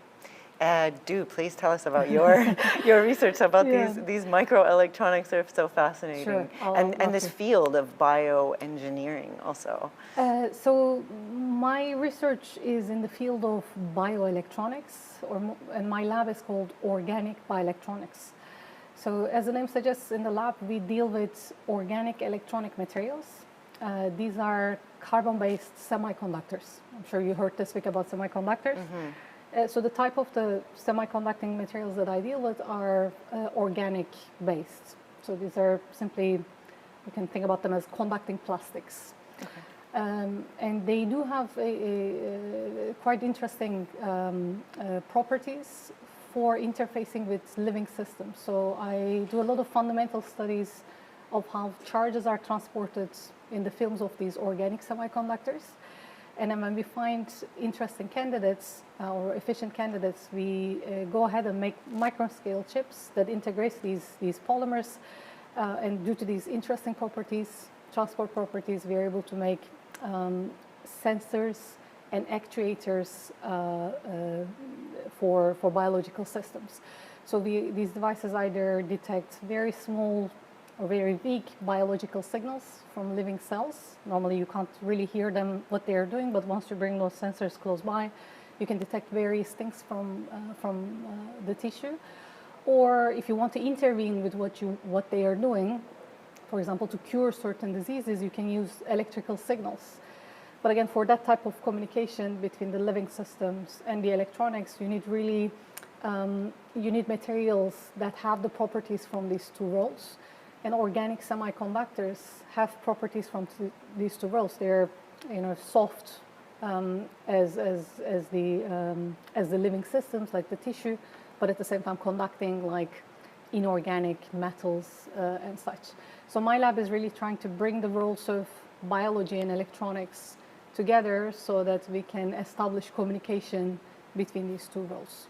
Well, doesn't seem like a likely pairing. Well, yeah, we have a lot of challenges. I imagine. But again, I think materials, they hold the key. And we love working with materials, and that's also one of the strengths of KAUST. We have quite a wide variety of materials that we can work with. So we have internal collaborations. So although I'm a fan of organic materials, I also work a little bit with, for instance, 2D materials. These have also interesting properties to explore. Okay. So you told us a little bit about this collaboration with Stefan, and hoping to move this to market as well at some point in the near future. Yeah. Do you see any other of the initiatives from your lab related to this type of work, this type of sort of quick to the call sort of what's the current emergency and sort of tuning to those? Right. So anything that we do in the lab has a path for translation, because we are working, although we do a lot of fundamental research, our final goal or whatever we have in the back of our minds when we are in the lab discovering things is always for an application, and that application is in healthcare. And because humans, are born with problems and they will keep on having problems, we hope to generate solutions that can solve those issues. So today, the devices that I make are for coronavirus. Maybe in the next pandemic, unfortunately, we will have it.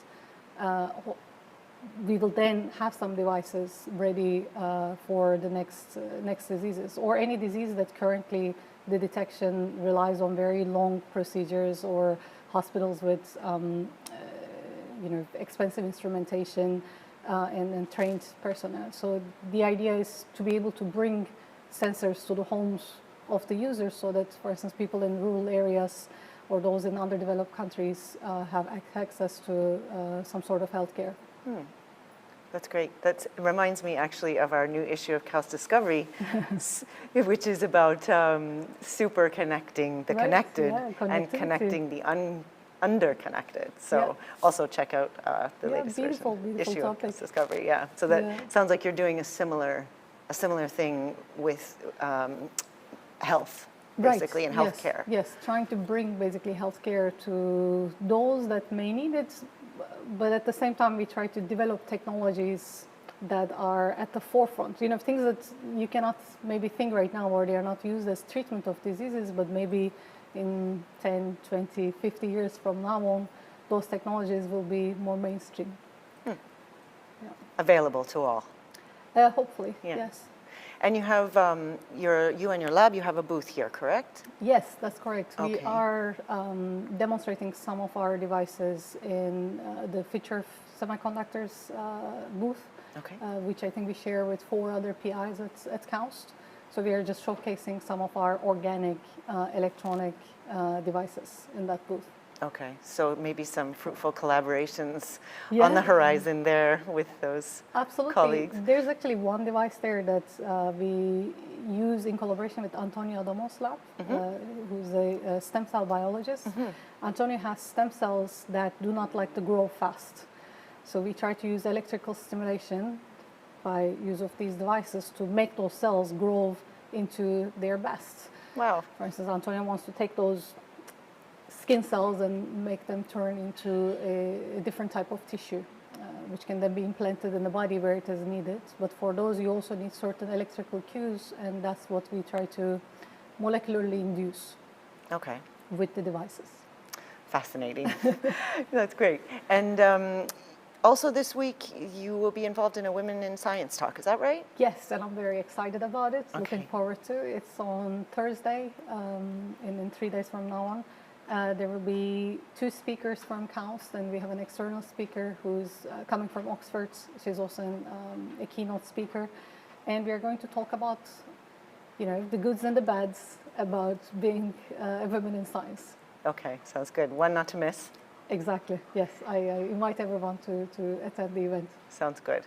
And then also you are affiliated with the CBRC, the Computational Bioscience Research Center? Correct, yes. And you will have an open house on Thursday? On Thursday afternoon, yes, we are opening the doors of our lab to everyone who wants to know more about organic electronic devices. Great, okay. Sounds good. We'll be there, Shaika. Fantastic. I look forward to hosting you. Thank you. See you then. Hi, I'm Dr. Nadia Karim, and I'm going to take you through our booths here at KAUST. For KAUST Research Open Week, we have put out scientific demonstrations for you all to take a look at.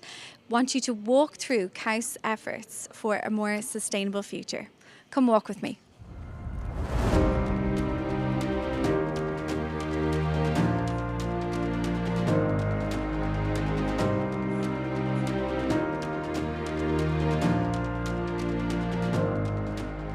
Here at booth number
Thank you. Good afternoon, everybody. Welcome to this afternoon session of day 3 of the KAUST Research Open Week. My name is Daniel Acevedo Feliz. I'm the interim director for Core Labs and Research Infrastructure here at KAUST. It is my pleasure to introduce our keynote speaker for this session, Mr. Justin Manley. Mr. Manley is a technologist, an executive advisor in ocean tech and robotics with wide experience in startup, public corporations, academic and public sectors. He has a bachelor's degree in history, but also a bachelor's and master's degree in ocean engineering from MIT. He is a well-recognized leader in unmanned systems development and operations, founding Just Innovation in 2015 to support clients from startups to multinational corporations with core technical specializations, strategy, innovation, business and product development and marketing in unmanned vehicles, robotics, sensors, and undersea systems. He is president-elect of Marine Technology Society, co-founder and chief commercial officer of Seahawk Robotics, and the technical director for AIIM Partners, which invests in companies building technologies that solve complex social and environmental issues. Today, he will give a talk to us about ocean tech and the new blue economy. Please join me in welcoming Mr. Justin Manley. Thank you, Daniel. It's a pleasure to be with you virtually. Just confirming sound is good, video is good. All right, hearing no objections, I'm going to dive right in here, and I'll be keeping an eye on the chat for any necessary feedback. Make sure you can all hear me well. So very briefly, Daniel, your kind introduction, I appreciate that. I want to highlight the perspective I'm trying to bring to you today as one that touches on a lot of different environments and ecosystems. So academia, of course, where there's a great deal of research and development. I spent a fair amount of time inside government working with ocean exploration, and then, of course, shifted into industry where I've worked with both startups and large corporations. And I highlight this because it is a diverse history and worldview that I now use to view problems in ocean technology, conservation, and investment. And these days, the portfolio I work with is quite diverse, and I find that is, frankly, very, very exciting, right? The opportunity to engage startup companies, large corporations, philanthropy, which is becoming a very powerful impact. And in fact, that's what I'd like to talk to you about today, is how we can bring these ocean innovations and ocean technology tools for essentially the improvement of the ocean, which, as we consider things like the UN Ocean Decade and these strong words that are just becoming meaningful in the new blue economy, I like to talk about technology for profit and planet as a virtuous intersection, not something that's in competition, but something that is, in fact, collaborative. So what I'm going to do here is I'm going to talk about a few developments that have happened over the earlier few years, so say 3 to 5 years ago, and then move into some specific projects that I'm involved with currently that are advancing technology specifically for this mission of ocean conservation. I'm going to leave you with a list of exciting opportunities that are either recently concluded or currently underway where you can engage this topic. And then I'm most looking forward to a discussion and questions and answers, because I find sitting around listening to people like myself just talk is much less interesting than a conversation both ways. So start jotting down your questions, please. So I'm going to start here with a short story about a project that's happening in the United States in the Atlantic, particularly off of Florida. And the conservation challenge here is an invasive species called the lionfish. And you can see one of them in the lower right there. This is a fish with no native predators once it's shown up in the reef systems in Florida. And of course, this is causing problems for the native species. So the conservation problem is perhaps clear. Solutions are less clear. And here, what's happening is this organization called Robots in Service to the Environment, which was founded by one of the founders of iRobot. If you're not familiar with iRobot, they pioneered the small robotic vacuum, right? The disc-shaped object that lives in your kitchen or in your living room and runs around and vacuums your floor. And so one of the ideas that the organization had was they said, well, look, we build robots in the millions. We've learned how to make robots affordable so that everyone could buy one. We want to bring that same worldview to this ocean problem.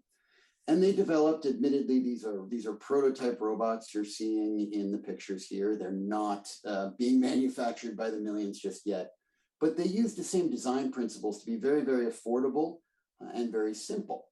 And so that's one step in solving the problem. If you're going to use a robot to harvest a lionfish, and in fact, how this robot works is those paddles you see in front would essentially go on either side of the lionfish, and it uses an electric current to shock the lionfish, which can then be essentially scooped up into a bag. So great, we have an affordable tool that can be used to go harvest lionfish. But there are so many lionfish. How are we going to make this happen? So the other really interesting thing that Rise brought to the table is they decided to create a business model.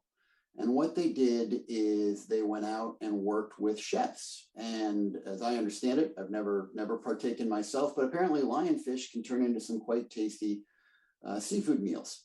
So they wanted to inspire a virtuous cycle of affordable technology, which the purchase price would be covered by the fact that you could start, the operator, could actually start a business. You could buy this robot, you could go collect lionfish, you could sell the lionfish to restaurants who are making money serving it to customers.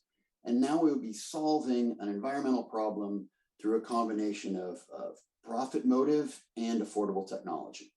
So I like to open with this story because it sort of encapsulates that full circular economy worldview that we're trying to bring to conservation problems in the ocean. A similar problem, the one that is honestly struggling with the business model side, is the issue of urchins in kelp forests. So if you're not familiar with this problem, the urchins come in and they very much enjoy eating up the kelp. Due to assorted imbalances in the natural ecosystem, these urchins are growing too rapidly, they're overwhelming the kelp, and the loss of the kelp forest is both a problem for native species and conceivably a climate issue. So there's a lot of interest right now in kelp as a natural carbon sequestration, the forests of the ocean, they're often called. So here again, a startup company decided they wanted to build a robot. And you see some interesting content there about how this robot might work. And they analyzed the solution and said, yeah, this will be faster and more productive than divers in harvesting these urchins. Here is where the challenge became one of deployment and scalability.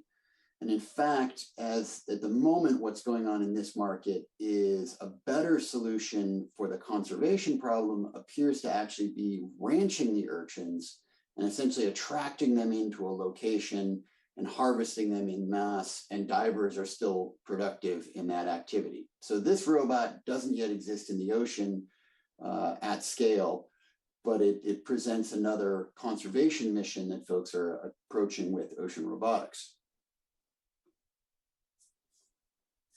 Another interesting story of technology and ocean conservation comes out of a company that unfortunately is no longer with us. They were merged and rolled into another business and have shifted focus. But a few years back, there was a company called OpenROV, and they were working on very affordable, small, remotely operated vehicles. The vehicle you see pictured there, the Trident, was their premier product. And it was available for a few $1,000s US, and they were essentially taking orders on the internet and really trying to open up ocean exploration and open research to a much wider community. As an outgrowth of that, once you started to see perhaps hundreds, or ideally they wanted to see thousands of these robots in the ocean, they would all be collecting data. well, now what if we developed some interesting back-end data processing tools to turn every time you took this robot out, perhaps just for fun, into a science mission? And if you were to follow this video link, you would see this filter in action of an early approach to using machine learning to do on-the-fly fish counting. And of course, this technology has evolved in many ways since, but the business model concept here again was people would buy this ROV just because they wanted it. Perhaps it was a toy, perhaps it was an affordable research tool. In either event, the idea was that there'd be a large volume of these robots deployed, and every time someone deployed the robot, they'd have the option of turning on this data collection mode. So that even if they weren't a scientist, they weren't planning on doing research, just by exploring their local reef for fun, they would be contributing meaningful data. So this is a whole nother combination of an innovative technology and a business model, or in this case, more of a community that was designed to advance ocean understanding. So those are some prior projects that I've been exposed to. I want to start talking now about some ongoing work. The story of RangerBot is a fairly lengthy one. This is a technology coming out of Australia. Queensland University of Technology has a really exciting robotics group. And of course, they have the Great Barrier Reef. One of the challenges the Great Barrier Reef faces is the crown of thorns starfish. And this, kind of like the urchins, this is a species that is there and essentially threatens the coral, which is perceived as the more important piece of the ecosystem. So methods you could use, you see there's a diver there, essentially harvesting that starfish, trying to clean up the reef. But even on the Great Barrier Reef, where you might have thousands of people diving on any day, the scale of that human interaction is just not sufficient to address the problem. So the team at QUT built RangerBot, which you see in the prototype in the top right photo. And that vehicle would essentially do what the diver does. So what are the technical challenges here? You know, an underwater robot, free swimming underwater robot, when I started my career, in and of itself, that was a nearly impossible task. But we've mostly covered that, and we've even made them relatively affordable.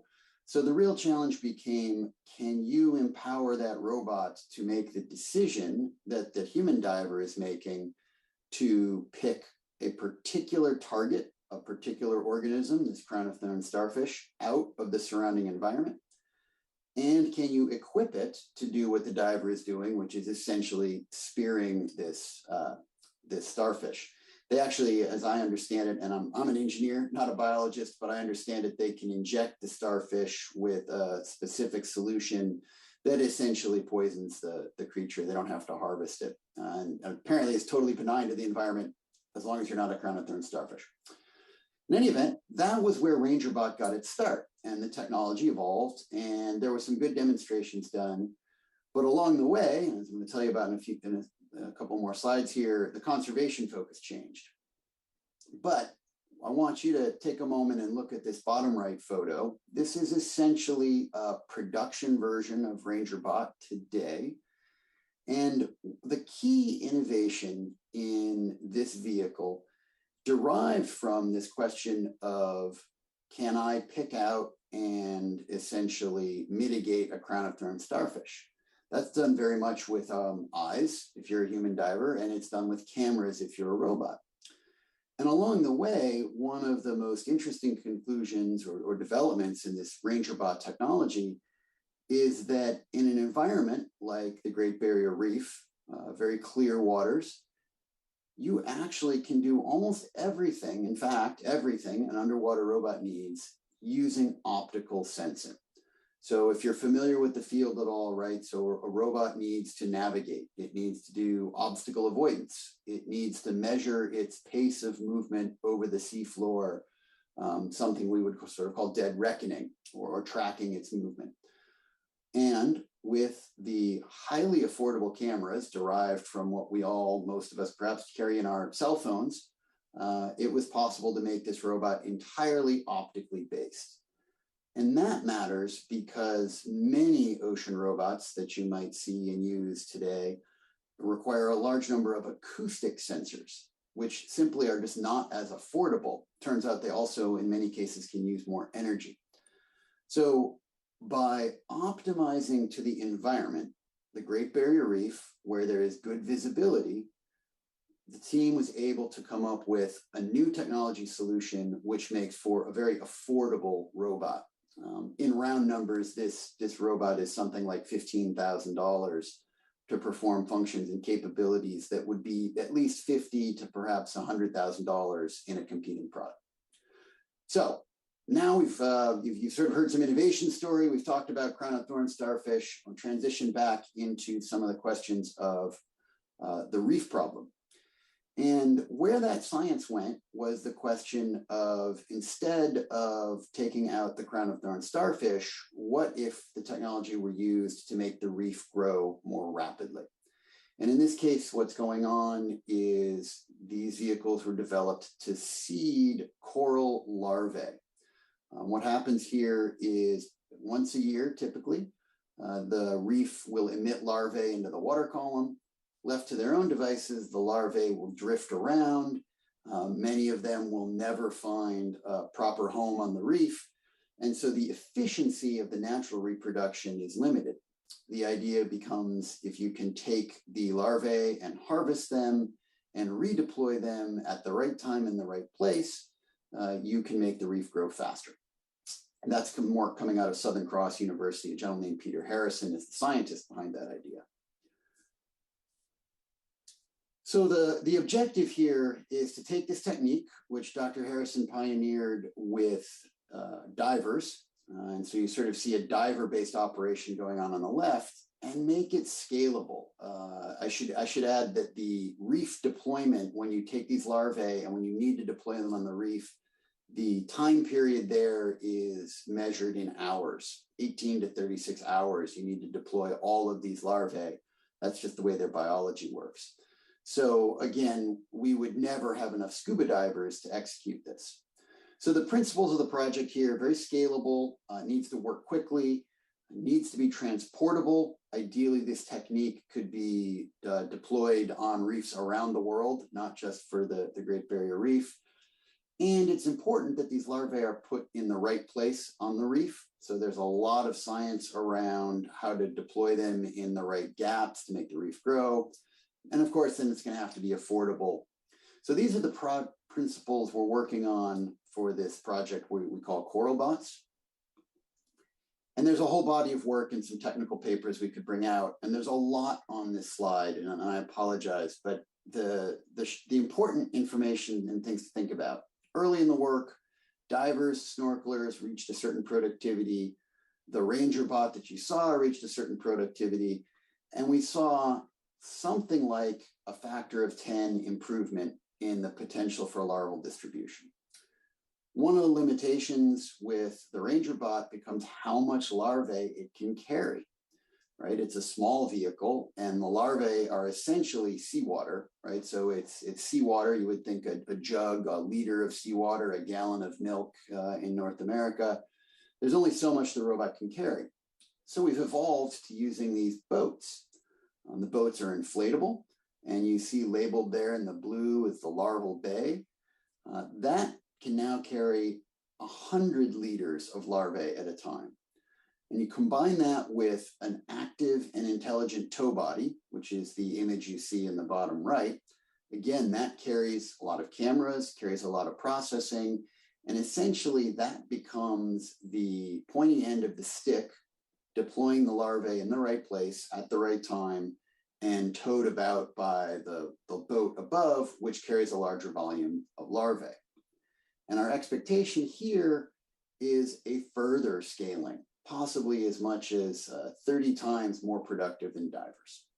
So that's the summary, the technology story, the conservation mission. I'm going to pause here, and ideally this movie will play. Fabulous. So you're going to listen to me narrate. This should be someone much more profound, but as you can see, here's the small vehicle, low logistics. This is an early variant where that crossbar was a spreader for the larvae. This is test work going on in a tethered configuration you can see there, which of course is necessary if you're familiar with this at all, right? You're going to do some training work, and human pilots doing the first runs are good ways to teach the computer pilots. But eventually we become untethered, and you see here the small hose. This is also just to point out that, yes, we can do this at night as well. And again, you've got the vehicle going over, and that you can sort of see in the belly there, that's the larval container, right? And there's a lot of interesting, we could spend a lot of time talking about the specifics of technology, including management of buoyancy and volume. But here you see a vehicle at work. And now we've got the boat version. And you can see whether there's a snorkeler up there at the very top of the footage. You can see how shallow many of these reef environments are, which make this approach quite effective. I do not have any footage for you of the new articulated tail. That's work that's still been ongoing. And frankly, COVID has made life a little difficult in getting field work done. But this is an earlier variant. And what we were doing with the tail is being able to reach greater depths and more precisely aim those end hoses at the bare patches in the reef. As an aside, there's other interesting technology challenges involved in the pumping. So even though you're pumping seawater, the larvae inside it are delicate. So those are other problems we're working on there. And change gears. So CoralBots is really cool. Lots of interesting technology work and of course, an important conservation problem. I want to talk about a whole different set of technologies that we're using in a project we call MPA bots, MPA being marine protected areas. A challenge in such areas, of course, is that the fishing rules and regulations are not always enforced and honored. And so tools to detect and ideally mitigate illegal fishing are needed. This is an interesting problem, even for very well-funded nations. For example, in the United States, we have a marine sanctuary in the Northwest Hawaiian Islands that essentially we send an aircraft to go survey once a month, give or take, and we're covering, maybe 1% to 2% of its area in that aerial survey, right? So affordable tools that can keep an eye on your marine protected areas are a need. And we're going to talk about a series of technologies here that we've been experimenting with. And this one is essentially a fully robotic aircraft carrier. The idea is that you embark a small unmanned aerial vehicle, a drone, a quadcopter, which are becoming more familiar to folks, and you're putting it on an ASV or a USV that's equipped to support it. In this particular one, I have another video for you. I want to make sure, let's see. So the idea here, the really interesting technology is this autonomous landing and control mechanism. So you see the gate opening, allowing the vehicle, the drone to take off, right? So that's how it holds in place. And now we're going to pause for a minute because this is what's really important. The drone is looking at that pattern. If you see that pattern on the deck, it looks like a series of QR codes, and in fact it is. And what the drone's able to do with its cameras is understand its orientation in relation to that platform, and that's how it lands, right? So this system was employed recently. In fact, we're still in November. So the very beginning of this month, we tried this system for 5 days, did a total of 116 takeoff and landings of the drone over the course of 5 days. And essentially one landing resulted in a situation where the system needed to be reset, right? So we were pretty pleased with that. A lot of repeat takeoff and landings to validate that this concept is scalable.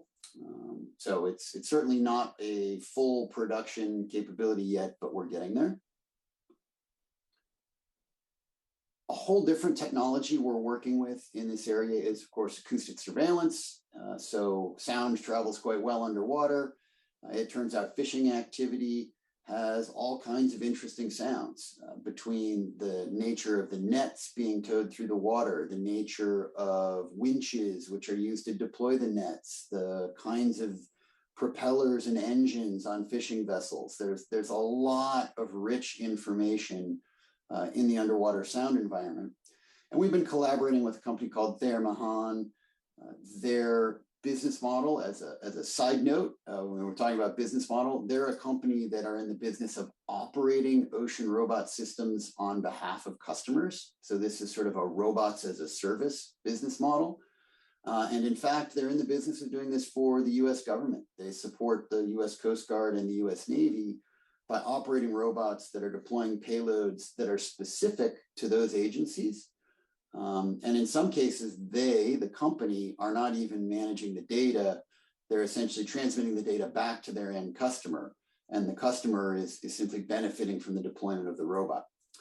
In this case, for fisheries work, we've been benefiting from their acoustic processing expertise, and we've been learning a lot about how to distinguish good and bad fishing behavior.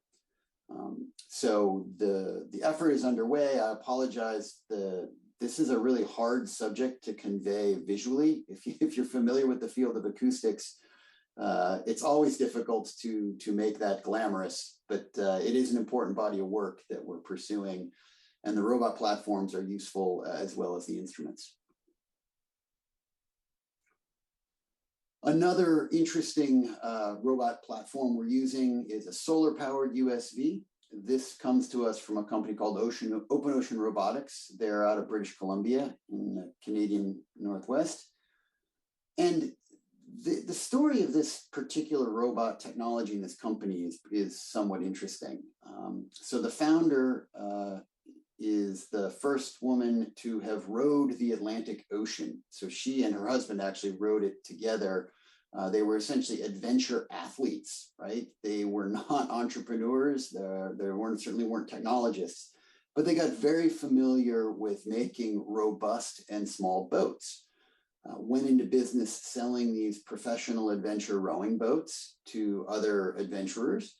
And eventually they decided they wanted to do something more profound and greater scale for the ocean. And they moved into translating their design experience into solar-powered USVs. And so the company has put together a fairly nice little product. And I show you that bottom right photo. There's some great video footage you can go find of this literally flipping and turning over and over in high surf. So this is a robust platform with solar power. It should do quite well in environments where there's good solar energy. And what we've been working on with this company, because it is a young, growing, but still small company, is we are simply trying to push the limits of the vehicle in two fronts. So one, we wanted to expose them to new payloads. So you see some very cool imagery there, thermal imaging cameras. That's a fisherman putting a line in the water. So we're able to get very good data. And the other thing we did is we challenged this team to do their first extended deployment in October. So again, this is fairly recent information. They ran for 28 days, I believe, was their runtime off the coast of Hawaii. So an area where there was plenty of sun, representative of a lot of remote Pacific MPAs. So the objective with all of these technology developments, of course, is to find problems to solve. So where we're heading, or where we intend to head with MPA bots, if we can come to the right relationships and understandings with the marine protected areas in question, is to bring these tech solutions to actual MPAs that have actual conservation needs. Partner organization here is called WildAid. They're the MPA expert that I've been collaborating with. These are ideas. I want to be very clear. These are future goals. These projects haven't been started, but they're both examples of how these technologies can solve an important conservation problem. So in the Galapagos, one of the fishing modes is there's a squid fishery, and the squid fishery is typically conducted outside the boundaries of the Galapagos Marine Protected Area. These are typically large fleets, so satellite tools, for example, can keep an eye on them. However, what apparently happens is sometimes an illegal fishing operation will sort of hide itself amongst the legal fishing operation. So there may be some vessels in and amongst the legal fleet that will break away, penetrate the marine protected area, do some harvesting where they shouldn't, and then slip back into the fleet. So we're hoping to deploy tools like the acoustic monitoring and the robo aircraft carrier in that environment to really start to pick out which vessels are breaking those rules, bringing a higher fidelity of data and knowledge to the MPA managers than they might get from satellites, and ideally leading to some prosecution. So that's one project idea. The other project idea we're looking at is in the Bahamas. And the problem here, similar problem, is that fish are being taken illegally. Fish in question are grouper. Grouper can be very, very large if you're not familiar with them. They're also very habitual. They tend to go to the same reef and are relatively docile. In fact, scuba divers are known to sort of enjoy sort of playing with and posing for photos with grouper. So what happens is poachers will come in, and there's some specific areas where they poach, and they will put divers in the water operating off of surface supplied air, right? So the compressed air will come down a hose so they can stay down longer, and they will try to come in and fairly rapidly capture a large amount of grouper. So the solution we're hoping here, we're interested in exploring the use of the acoustics to detect compressor activity, and also using the solar powered boats, again, the Bahamas, typically a fairly high solar energy environment, to become a deterrent fleet and start demonstrating that there are eyes on the activity, even at small scale. So that's how these technologies can be transitioned and advanced and ideally applied to some conservation goals. So as I work towards closing out my remarks here, one more technology I want to talk about, and this is a little different because this is not a technology aimed at a specific conservation problem. This is the question of how do you enable a future technology ecosystem similar to what we enjoy here on land. And so I have a picture in the bottom right there of a USB connector. We pretty much all understand how valuable a USB connector is, right? We expect them in our cars. We expect them in our airplane seats.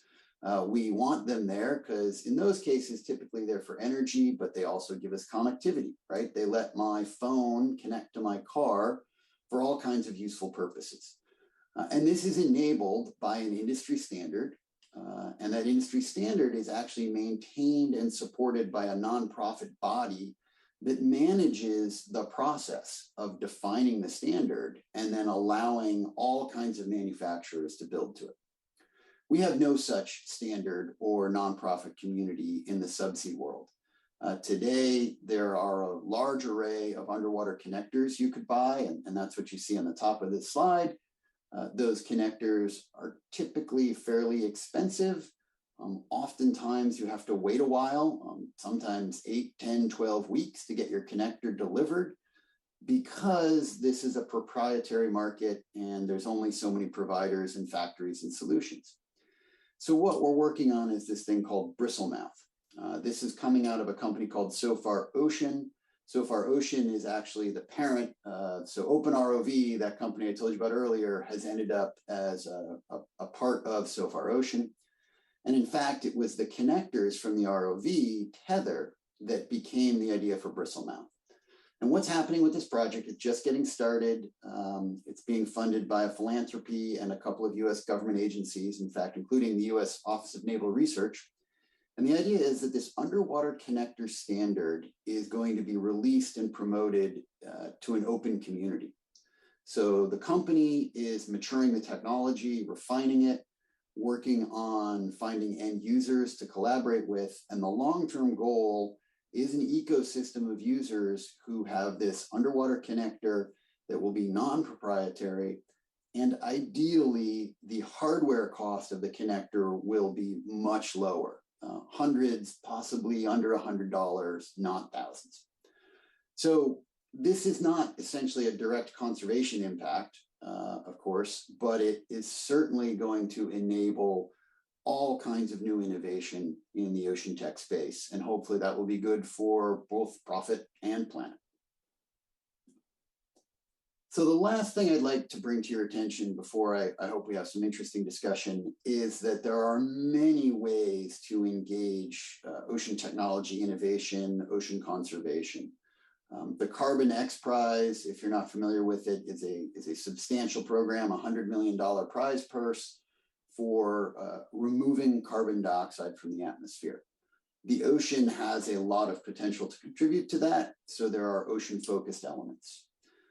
Ocean Exchange is a community that awards prizes, non-dilutive prizes, to creative ocean solutions. And those can come from companies, they can come from nonprofits, they can come from individuals. It's a highly curated process and well worth engaging. In the US, we've got prizes coming from government agencies now. Waves to Water Prize coming out of the US Department of Energy. It's an interesting trend to see government agencies engaging in that incentive prize model. Then, of course, if you are a startup company or you aspire to be one, or you're spinning out of a university, there are various accelerators and incubators and programs that will help you as an entrepreneur get your company going. And two that I think pretty highly of here, so an organization called See Ahead in New England. I'm coming to you from the Boston area. They are doing some great work with the funding coming from the New England Aquarium, and they're fostering a cadre of ocean tech entrepreneurs. Also, the Creative Destruction Lab, which is a model that has spread around the world, but the site based out of Halifax, Nova Scotia, has an oceans cohort. And again, there's an opportunity if you're an entrepreneur to get advice and support as you try to grow your business.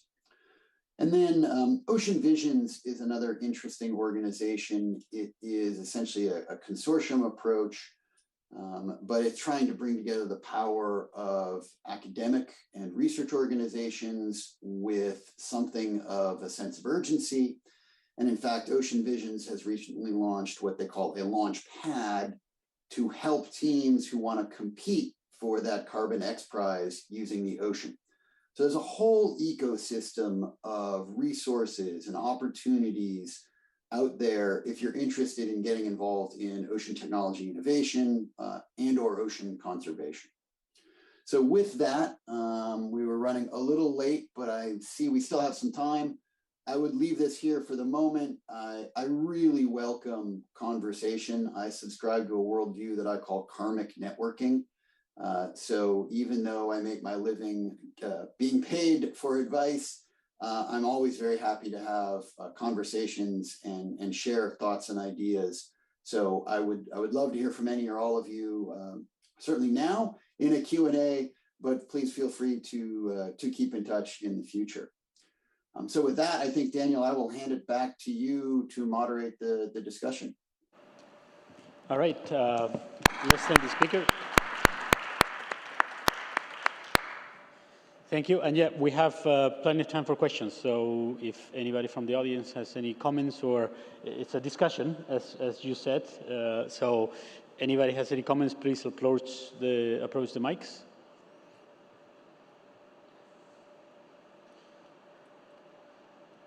I'll start. They're being a bit shy. You mentioned a couple, I think it was interesting when you were talking about the technology, you were talking about business models and the companies that not just figuring out, okay, there's a technology there, but the whole business cycle of the whole thing, even going to the, cooking the fish. That was interesting. In Saudi, as you know, in the region, there's a lot of changes, a lot of focus on doing new things and how to approach the new economy in a way. And the Red Sea is a big focus of that. So what would be key recommendations? So in a sense, in terms of companies developing new business models in this technology field, you've seen a lot of, obviously, different companies. You're investing in those companies as an entrepreneur or an investor. What would be key things that the country and the nation and KAUST as an educational institution could focus in developing the talents to serve those challenges that will be faced by this Red Sea initiatives and things like this in terms of technology, but also business, and both combined? Yeah, so there's certainly a lot in the question. Happy to explore and poke at it a little bit. I think there are probably two ways to think about answering the question or engaging the topic. So one becomes sort of regional specific, whether it's government or just the local community. You know, there is a term going around called clusters, right? And cluster is this idea that a region has reached a critical mass of businesses, research institutions, perhaps government agencies. And because it's a cluster, it's not a single entity. It's not one government doing everything. It's a community. It is perceived to be more vibrant. And those have typically been regional in coming together. So you have a region, obviously, and one of the other things you typically see in a cluster is something of a theme. And so you have the Red Sea. And the Red Sea presents technical opportunities or challenges between the salinities and temperatures there are different and more challenging in some cases. You have, as I understand it, quite clear waters. So, for example, the story of the optical technologies coming out of the Barrier Reef, that could just as easily have happened there, right? So you have a region, you have some energy, but I think the most important thing in this question of the cluster is that it is a cluster and it's not a monolith, and it sort of needs different kinds of components and stakeholders, kind of like a healthy ecosystem needs predator and prey, otherwise they get out of balance. So that leads to the question of you have people building technologies. What are they building them for? That leads to end use questions. So interesting things that I think about with the Red Sea and, you know, high solar energy. Interesting, as I understand it, currents are variable. We're learning about the currents, right? So there's a lot of energy questions, right? Floating solar, obviously, you've got plenty of space to do land-based solar, but there's no reason you couldn't be solving the engineering challenges of floating solar in the Red Sea on a pilot scale and exporting that globally, for example. So those are lots of pieces and puzzles. And so I think it's about building community, and the community, just like a healthy ecosystem, needs lots of different components. So making sure that you're building this with many kinds of thought players, and that includes companies, it includes scientists, it includes governments. So I hope that helps. It's sort of a meandering answer to a very long question that we could spend a long time talking about. It is a long question, but thank you. Any questions from the audience? Come on up to the mic. Hi, Justin. Thank you for the talk. You made reference to some components and standardization that's starting to emerge. I think, you know, for technology development and the automated vehicles and scanning and optical, etc., that are being developed for research and research purposes. Can you comment on, in relation to that, what needs to be done or what will be done or what can be done in the future around greater standardizations and what is happening just for repeatability of results, publications, etc. In some of the examples you had shown, it seems to be in its infancy, but where is that heading? And I guess how can universities start to think about this as well? Yeah, the general topic of standardization is a powerful one. There are business school theses have been done on it in the abstract. In the community we're talking about here, I think there's a couple of really interesting outcomes. And we're talking about ocean technology, maybe talking about ocean robotics. So step one is enabling technology standards that make a higher system level solution available more widely. So for example, in the automotive industry, there is a standard called CAN bus. This is a way that things inside your car, which if you've been following the semiconductor shortage and the price of cars, at least in the United States, huge problem, right?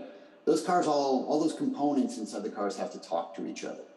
And so CAN bus became an industry standard, became understood, and it enabled more sophisticated cars. We're hoping that Bristlemouth is something kind of like that for some forms of subsea connectivity, but there are room for many, many more. A place where standards could help is actually in the software side. So there are some communities, there's one called Moose and one called Ross. These are ecosystems of open source software where the community is solving key robotic challenges so that you don't have to reinvent the wheel.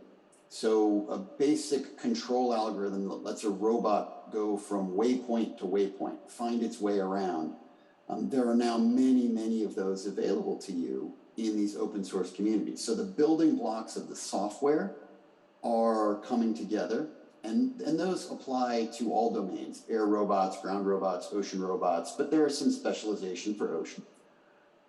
But where there's less standardization then becomes on things like data interfaces. So if I buy a sonar from company A, I have to learn how it works, I have to learn how it's processed, and there's still a fair amount of work involved in translating that raw data into useful information.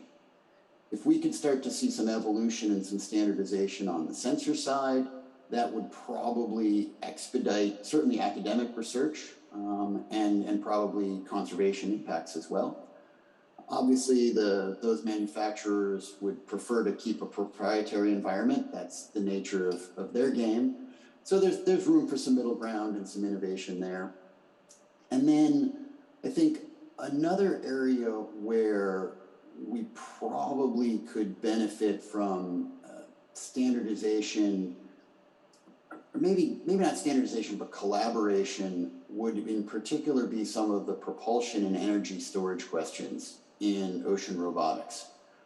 So much like in the car world, cars are becoming electrified. You know, one company is using a battery approach and a motor approach, and then a different company is using a different one. And so that's challenging the scalability of the manufacturing of those batteries. We probably don't have the same scale problem in ocean robots. I don't think we'll ever need quite as many as we will for electric vehicles. But it would be nice to see some solutions coming together where an industry, as opposed to a vendor, sort of approve a battery solution, including not just energy storage, but energy management, so that people can start to have some confidence in that. So those are just a few of what are probably many ways where we could be chipping away at the problem you presented there with a great question. All right, thank you. Any other questions? No? Okay, well, Justin, thank you very much for an inspiring talk. So let's thank the speaker again. Thank you.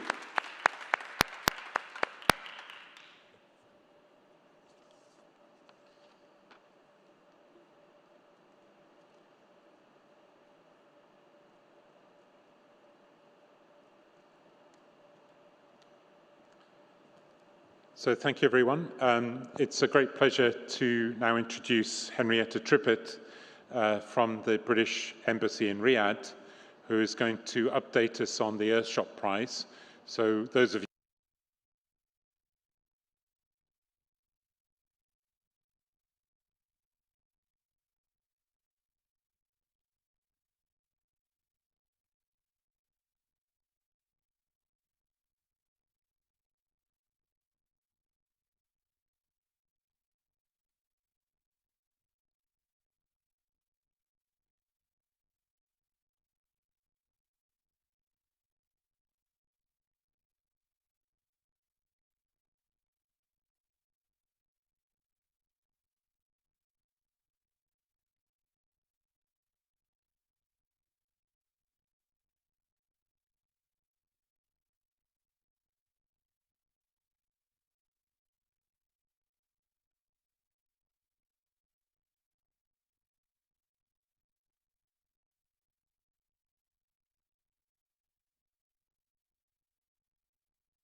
welcome to day 3 at KAUST Research Open Week. Today we are focusing on the environment. So walk with me through the booths and we'll try and focus on those that are really providing sustainable solutions for the environment.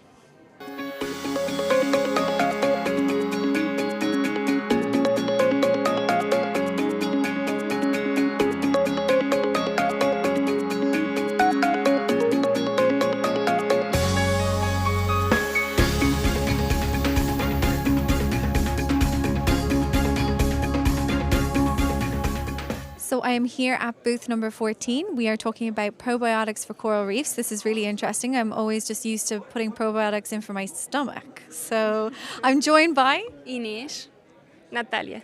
Both from the Red Sea Research Centre. Welcome. Guys, can you tell me a little bit about what's going on here at the booth? Yeah, sure. So I can guide you through the steps. It's easier to explain. So basically what happens first is that we go to the reef and we get a coral. And then from this coral, we want to extract their bacteria. So we start macerating them in this mortar, and we macerate them until we have really small pieces because we want to detach the bacteria from the coral. So basically what we have is something like this with the pieces, and then we just leave him to shake overnight. It's called the coral juice. Yes, the coral juice. And then what we do is we take a little bit of this juice with these loops, and then we basically streak them in plates, just like this. And then from the juice, we're going to have a lot of different bacteria growing, and we want to have only one single bacteria. So we will take each of them separately and regrow them until we have pure cultures. And then after that, we start doing some tests to see which bacteria are the good bacteria, which bacteria are bad, like the pathogenic ones that we don't want. And then we basically make a cocktail, a probiotic cocktail, with the good bacteria, and then we inoculate them in our reef with syringes. This is amazing. So you're putting probiotics on the coral reefs to basically make them come back to life. Yes, exactly, to give a boost in their immune system. What are the advantages of this for, you know, the oceans and the seas across the world? I mean, because we all know of the coral bleaching. So how quickly will this bring the corals back to life, and what are the advantages and the benefits of this? So that's basically what we're testing now. Natalia can talk a bit about it. But basically, this is the first time we're doing this experiment on the field. So before we were doing it on tanks, and it works.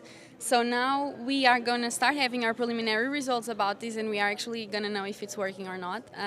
We are inoculating twice per week. We need to know if it's enough, if we need more. We are also testing new ways of delivery. And yeah, I don't know, maybe you can. Sure. So right now we have our coral probiotic village. Which is an actual village under the water. Yes. In the Red Sea. Wow. Yeah, that's right. So our reef is located around 20 kilometers from the coast of KAUST. So it's called Al-Fahal. And basically what we're doing right now is going there every week to inoculate our corals. So right now we're basically doing 3 different projects in this reef, and we go there, we inoculate the corals with these probiotics, and then we take samples to the lab to understand how they are changing and how they are improving with these probiotics. So this is super interesting. It's the first time that something like this is done in the world. So we are like pioneers in this new technique, new science, I would say. And yeah, it's super interesting and very exciting. Very exciting. Congratulations both, and well done. Thank you.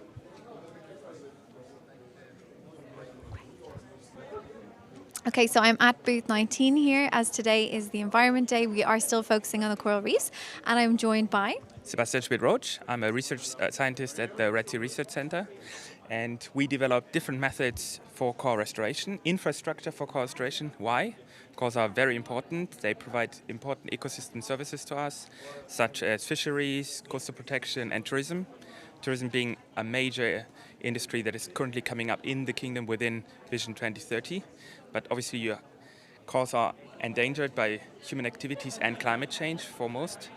And we need to make sure that we preserve the environments, especially around these projects, so they can have secure blue capital investments. Absolutely. So this looks a little bit novel, a little bit futuristic. Can you just tell us exactly what's going on?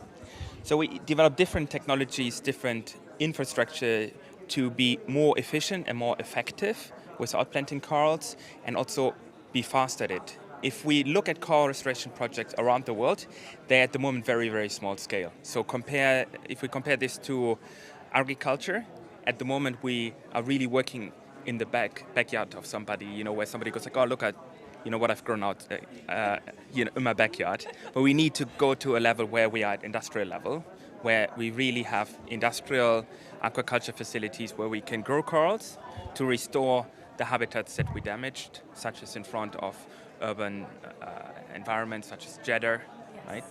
And we have developed here different ways to do it. We have started off with this concept where we have created tiles to put them on artificial structures such as jetties or in harbors. So you've made these tiles, yes, these 3D structures, and you are going to put them in the water. Yes, so we moved away from this, ornamental tiles a little bit, which I made in the pottery studio here at KAUST, and we moved to this. This is the newest thing, which is almost like a flower pot for corals. So we use this as a base we glue the coral on top, and then we have crates created that we can use in our tanks, but you can also use them out in the field, and you can screw these tiles, as you can see, to these bars, which are then fixed in crates, and we can grow them out till we deem them big enough. And you can see that quite well here. Here you can see the tile is inside. The skeleton has now already grown all around, so this would be good enough to take it to the field. And then in the field we just have this standard concrete nail with our invention, which is this little pin, and we can screw now the coral onto the tile and deploy it very, very quickly. We are about 5 times faster than common techniques, which often use cement or epoxy to fit the coral. So then you often cover a little bit of the tissue. So this is very neat, very clean, and very efficient, and they are trackable.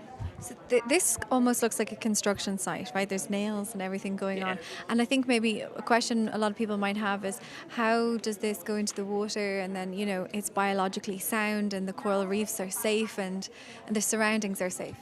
So we deploy them by scuba, so we go diving for it to deploy them. So it's a bit like underwater gardening, but we need to be fast at it because the time we have to garden underwater is limited by the time we can dive. Right? So creating techniques that make us faster gives us scalability. And what we also try to translate here is strategies that help us to understand which are the stress resilient individuals, to focus on them when we bring them out, and to try to infuse the populations with more stress resilient individuals. So over time they gain more strength, and we prepare them now for climate changes that may happen a few years down the line. We have very resilient genotypes here in the Red Sea, which are quite heat resilient if compared to other systems like the Great Barrier Reef. And that's because the Red Sea is high in salinity, high in temperature, so different from other seas.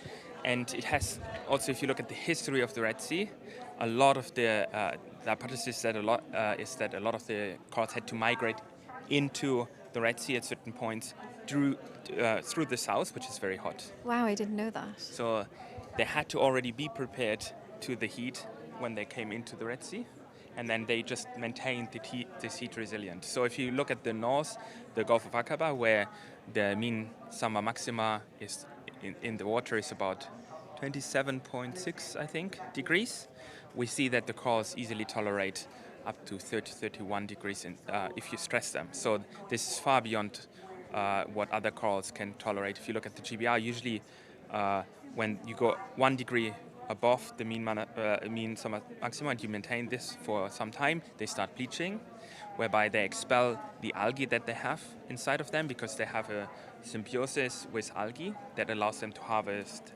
light and turn it into energy.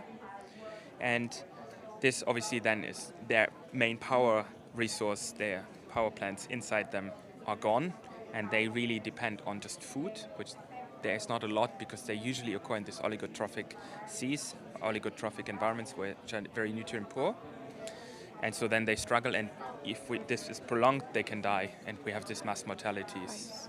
Well, all I have to say is thank you so much for your efforts. I mean, I think the world knows about coral bleaching and about corals dying off, so thank you and your team for bringing this, and especially out of KAUST. It's so innovative. Thank you so much. Thanks, Sebastian. We are at booth 16. I'm looking at various different technologies, and apparently this is going to help us for a more sustainable environment. Who am I joined by? I'm Maria. I'm a PhD student in Impact Lab with Professor Atif Shaman. Amazing. And Maria, can you tell us a little bit about what's going on here? There's so many diverse structures I'm looking at. I think first my eyes are drawn to this little cube. Yeah, so what we're trying to do is completely printed electronics. Why? Because that way we can bring down a lot of the prices. So when you're thinking about sustainability, you also have to think about environment. Environmentally speaking, in Saudi, a big problem is air quality, not only in Saudi, but in all big cities. And air quality is only being measured in very few points. So what we're trying to do, why? Because it's very expensive. You have to put these big weather stations that are very, very precise. So what we're trying to do is reduce the price to do localized measurement of this kind of data. So for example, here we have a cube that is completely 3D printed, and we print the sensors on top of it, and also has wireless communication, so it sends the data around. But if you think you can put 10,000 of these and just disperse them, imagine what if you have to change the batteries. So the second part of what we do is harvesting. That's what we do with these kinds of structures that harvest RF energy, whatever the GSM base stations and phones are sending. When we say RF, we mean radio frequency, and it's found all around us, right? From our mobile phones, from all these stations, yes. Yes, so all those base stations are sending in the GSM band. That is what our phones for calling work on. So wherever you can get a signal, you can harvest all that power and make it into the power for your electronics. Because we're in Saudi, we also have a lot of thermal energy. We have the day-to-night cycle of temperature, very hot during the day, cold during the night. So we also try to harvest that with this prototype because it has a melting core that will melt very slowly and solidify slowly at night. So it always has the difference of temperature between the inside of the cube and the outside. And you convert also that into current for your electronics. Very good. So what I'm seeing here is that you have lots of sensors coming out of the Impact Lab from Atif Shamim. But in order to make these sensors work, we need energy. That's not very sustainable to pull it from the electrical system. And we all know that lithium is needed for batteries, and it's hard to source that. And also, how long can we store energy for? So not only are you guys creating printable electronic sensors, but you're also then energy harvesting from thermal, the heat, solar, the sun, and RF, so the radio frequency around us. Yes. Well, that's what we're trying to do, like a complete system that is self-sustained, that is not mining a lot of harmful minerals from the earth, but that is surviving of what we already have available in the environment. Amazing.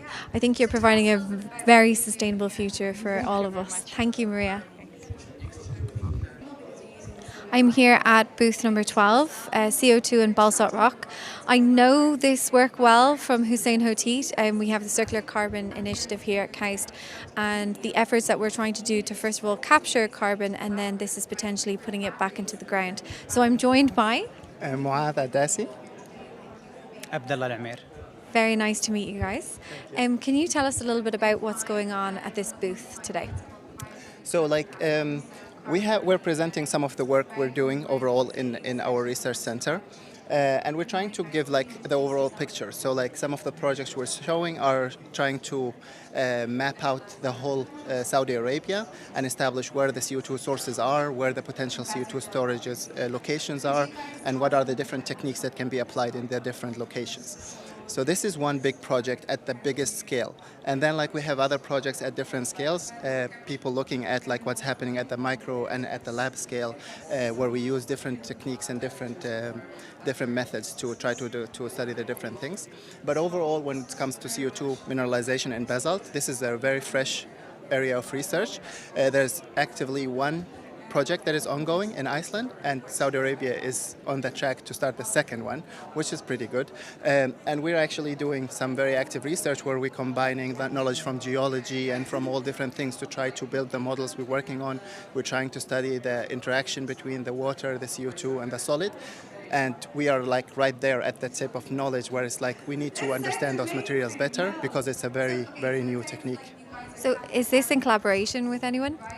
I think we are in collaboration with Saudi Aramco and with other partners, but yes. Okay, so this sounds very, very novel. We're trying to put CO2 back into the ground, and in Saudi Arabia, that might be an easy job, right? Because we've already drilled to take the petroleum out of the ground. But I think maybe on one side of the coast of Saudi Arabia, there's this rock that's very porous, and this is the basalt rock, and this is where we're trying to put CO2 back into the ground. Am I right? And we have a sample actually of the basalt rock. This is a basalt rock, and it's, as we can see here, these white spots are the reaction between CO2 and basalts and to create these calcites. So this is like a demonstration of how CO2 is mineralized on these rocks. And this is a volcano rock. We took it, I think, from the western side of Saudi Arabia. I love this. So we took CO2 out of the ground, it's in the atmosphere now, and hey, we're like, right, we want to put it back in the ground. So what happens when it goes back in the ground? I know it's very novel, but tell us what you know so far. So can talk about it. So basically, what we're seeing there is considered the safest form of CO2 storage, because like if it's in a gas format, people are always going to wonder about leakage and how maybe it will escape back to the surface. But if we inject it with water, it will react with the rock in place, and it will, over a short period of time, maybe within 2 years, most of it will turn into minerals. That is a rock form, right? So like what we know is that this reaction works, right? We know that if you inject CO2 and water is present and basalt is there, or any other volcanic rock, this reaction will happen. And so this we know. So in terms of how this happens, we know that. But like when it comes to the details of like what are the other chemical reactions that are happening, this is a very active area of research, and this is something also we're looking into by doing some modeling and doing some experimental work as well in our center. Sounds like you guys are at the forefront of research. So thank you very much for your time today. I appreciate it. Thank you. Well done. Great job.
My name is Donal Bradley and I'm the Vice President for Research at KAUST.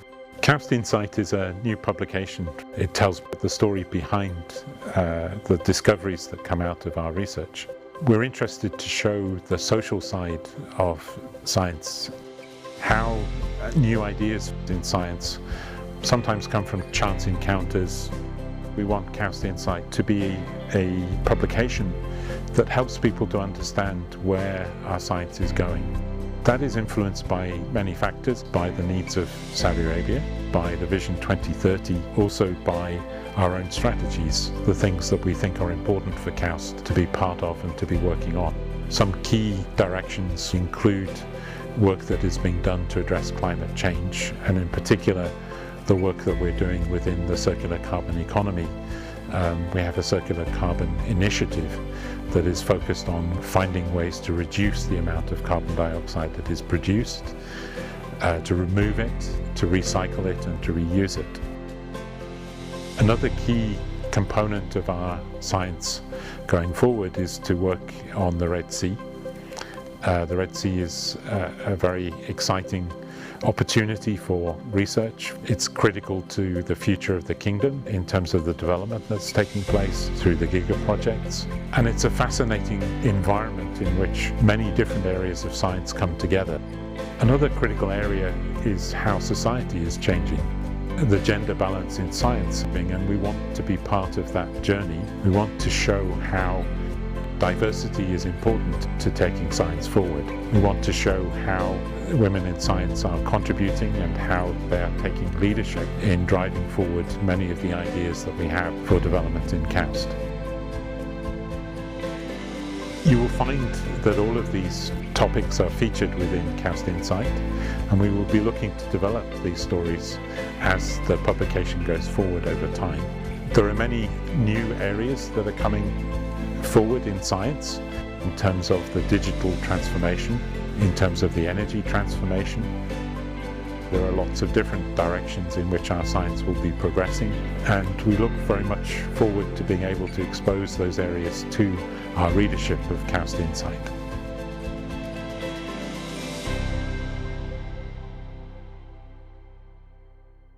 KAUST Research Open Week, it's really about celebrating the excellent science and research that's going on at KAUST. Where we are right now in the booth area is our efforts to demonstrate how we are providing a more sustainable future. With our research, we hope to provide the next generation of computational capability to design future aircraft which are greener and quieter. Water is a valuable resource for Saudi Arabia, and with our research, we hope to better manage our water resources. I hope that my research is sustainable by sensing microneedles helps the non-invasive early detection of diseases. I'm immensely proud when I walk around this hall. And not only this hall, through the startups, to the presentations that are going on, to the poster sessions, what KAUST is actually achieving is outstanding. We are providing solutions to real-world challenges.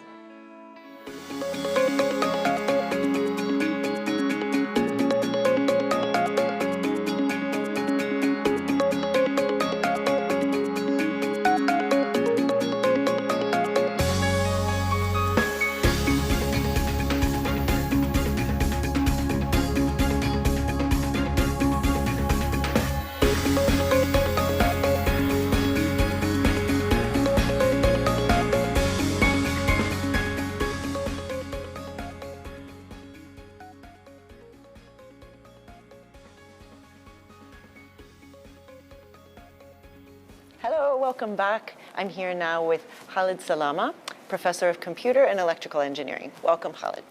Thank you so much for being here and inviting me to talk about our research. Great to have you.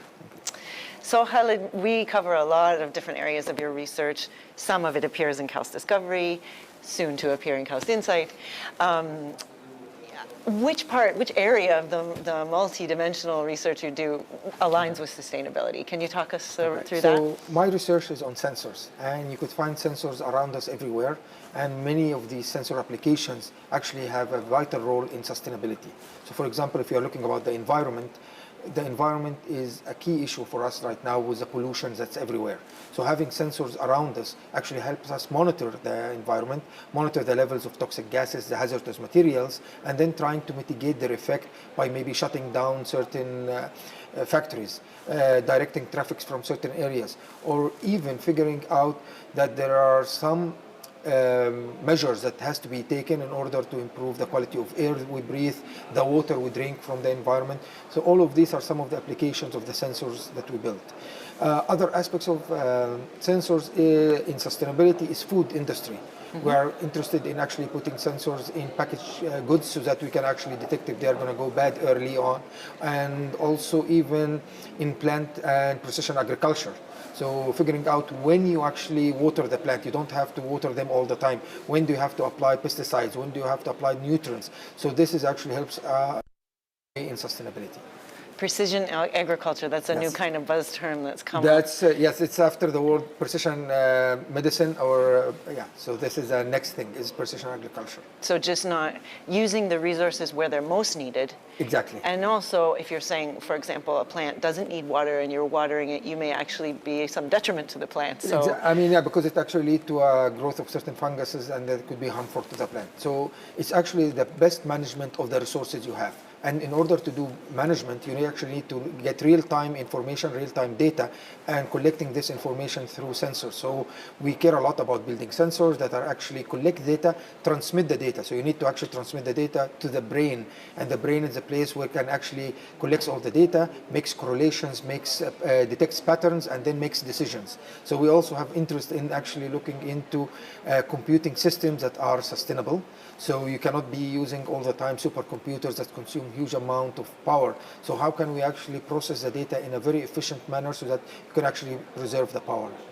Okay, is that what you would say is the greatest challenge? So I would say that more and more people have worked on sensors, so that's pretty much stable. One of the biggest questions right now is analyzing the data. And it actually went into the extreme where we have data coming, but we don't have the processing power to process the data. So it's sitting there, no one is doing anything with it, no one is actually taking advantage of this data. So how to figure out how to take advantage of the data to make informed decisions is a key research area that many people worldwide are looking into, and definitely at KAUST we are doing a lot of that work. Power is also extremely important. You cannot actually build all the systems that consume huge amount of power. That's actually, this power comes from resources that might not be renewable. So that's also something that we really care about, how to do low power, or even much better is self-powered. So you use renewable energy, you don't actually have any batteries, you don't have any power sources, actually using sunlight or other sources of renewable energy to power your sensors or your systems. Right, because I guess a lot of these sensors are in places where you can't really get access to them again to charge them or... Yeah, so it's fun that you mentioned this. The cost of actually replacing the sensors or actually replacing the batteries is much more expensive than the sensor itself. So more and more the sensors are becoming cheaper, but then maintaining them is the most expensive part. So how to figure out that they can actually autonomous on their own, they can actually live for a long period of time and then power themselves, communicate. Sometimes you put sensors in places that you cannot really reach. So how to figure out how can you extract the data from them. So power wireless capability attached to the sensors is extremely important. Another thing is where can you deploy the sensors? Sometimes there is like a fire and you want to actually have those sensors on a drone zooming inside to check what's going on so that you can actually save lives. And this is another key issue, how to actually provide them with a long-term power to fly for a long period of time. Okay. Sounds like you have your work cut out for you. We have lots of interesting problems. Lots of students are excited about this research area. It actually has many applications. It could be in the environment, could be actually for monitoring your health. I mean, more and more people are actually adopting a very healthy lifestyle, which is good, but then we need to keep continuously monitoring our body to figure out if we are losing some nutrients, if we are exercising. So we are working on lots of wearable sensors, so they can actually analyze your sweat real time and can give you information about your also some biomarkers in your body. This could be useful for early detection of certain types of diseases, so like cancers. That's one application. Some sensors actually could monitor your sleep, and that's extremely important. More and more we're living in a stressed environment, and people are not getting the quality of sleep that they can get. So sensors find application everywhere. And that's actually good for us because we can actually find new and interesting applications. And it's not only for research, but it's actually a very applied area of research. So there are lots of real applications that people can benefit from. Sounds great. Thank you so much. And you have a booth here I have Open actually Week, right? 2 booths. You have 2. Okay, yes, can you tell us a little bit about so those? So we have one booth on a gas sensor for detection of NOx. So this is one of the most dangerous compounds that actually come from combustion, so it comes from the exhaust from cars, from factories, and it actually exposure to a certain limit, very low concentration of nitrogen dioxide for 10 minutes can lead actually to a serious health problems. In fact, it can lead to death as well. So early detection of these gases, especially in environments where you have not only the real industries, but actually in mining industry, in oil extraction, how to have a real-time sensor that can detect very trace amounts of this gas and actually report it easily to people. It's actually good. So we build this transistor that actually can interact with the gas in the environment, and it's very specific to NOx, nitrogen dioxide, so that it can give us a signal right away and can get a siren, and it actually wirelessly connects to a central station to inform us about this exposure to the gas. And it's very small, very portable. You can actually walk around and carrying it. So if you are going into an environment you are worried about, it can detect, and you can actually put it in the different places, on walls, on lampposts and stuff like that. So that's the first booth. That's very applied. That's very applied. It's actually very applied. I had one of our colleagues was passing by and said, like, this looks like a company product. When are you selling it? And we said, no, we actually like to build the full system. Something that really people can see that not a lab environment, but take it to the next level, where we can translate our research to some prototype that companies can see what they are actually getting. The other booth is a completely different application, which is underwater communication. Right. So it's more and more we are interacting with the water. It's 97% of the Earth, and unfortunately, the technology is very primitive. And there are many situations now where actually importing lots of technology underwater. I mean, they are built here at KAUST. There was a technology invented a few years back. It's called iDive, where you can actually go with your iPad under the water and you can actually take videos and you can actually identify things. But the major problem is divers can only communicate with each other if they can see each other with hand signaling.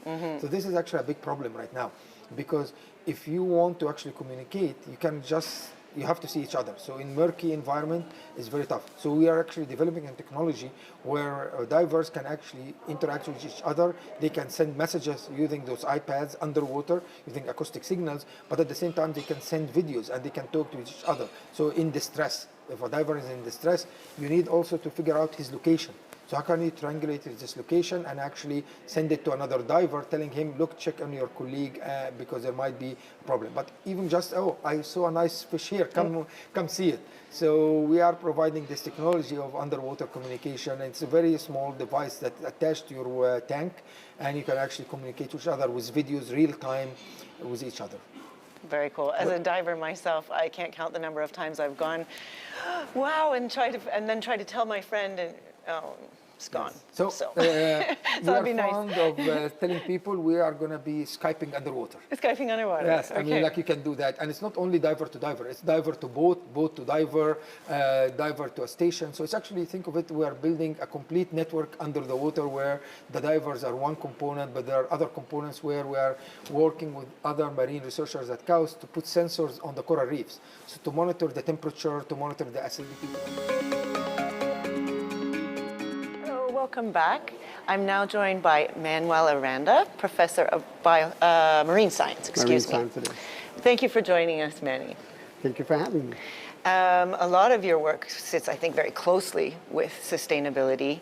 Can you tell us a little bit about how your work pulls in sustainability? So I'm working on corals and their abilities to acclimate and adapt to changing environments. And this is, of course, a very hot topic given that climate change is having huge impacts on coral reef ecosystems. So we've been losing coral reef reefs at an unprecedented rate due to what is called coral bleaching. So heat stress events due to the increasing temperatures lead to the breakdown of the symbiotic relationship the corals have with their algae, which then leads to what we call bleaching. The colonies become pale white and basically slowly starve. And if the temperatures don't go down, then they basically die. And this happens on a massive scale. So we're basically using entire coral reefs throughout the world. And to put this in the context of sustainability, we're talking about an ecosystem that supports 25 to 30% of all marine animal species. So yes, small surface area, about 0.1% of the ocean floor is actually covered by coral reefs, but supporting almost 30% of all species. So you can envision what kind of impact it would have to lose these ecosystems for our oceans, right?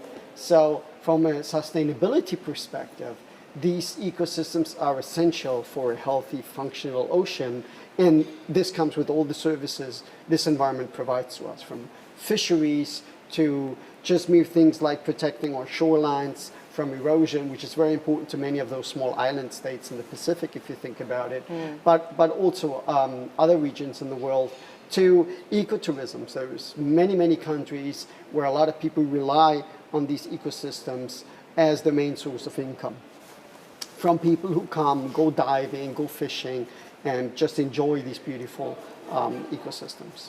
Okay. This sounds very much like what you had written in KAUST Insight, our new research publication. You quoted, the temperature is increasing so fast that corals might not be able to naturally adapt.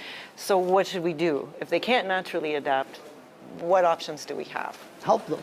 Okay. Right? And that's where I came in. So originally I'm an evolutionary geneticist.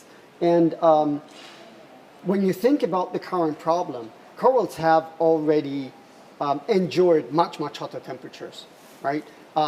They actually were born 240 million years ago, right after the largest extinction event, you could say. But since then, they have survived the extinction event that killed the dinosaurs. They have survived the highest temperatures on Earth about 54 million years ago, the EMT.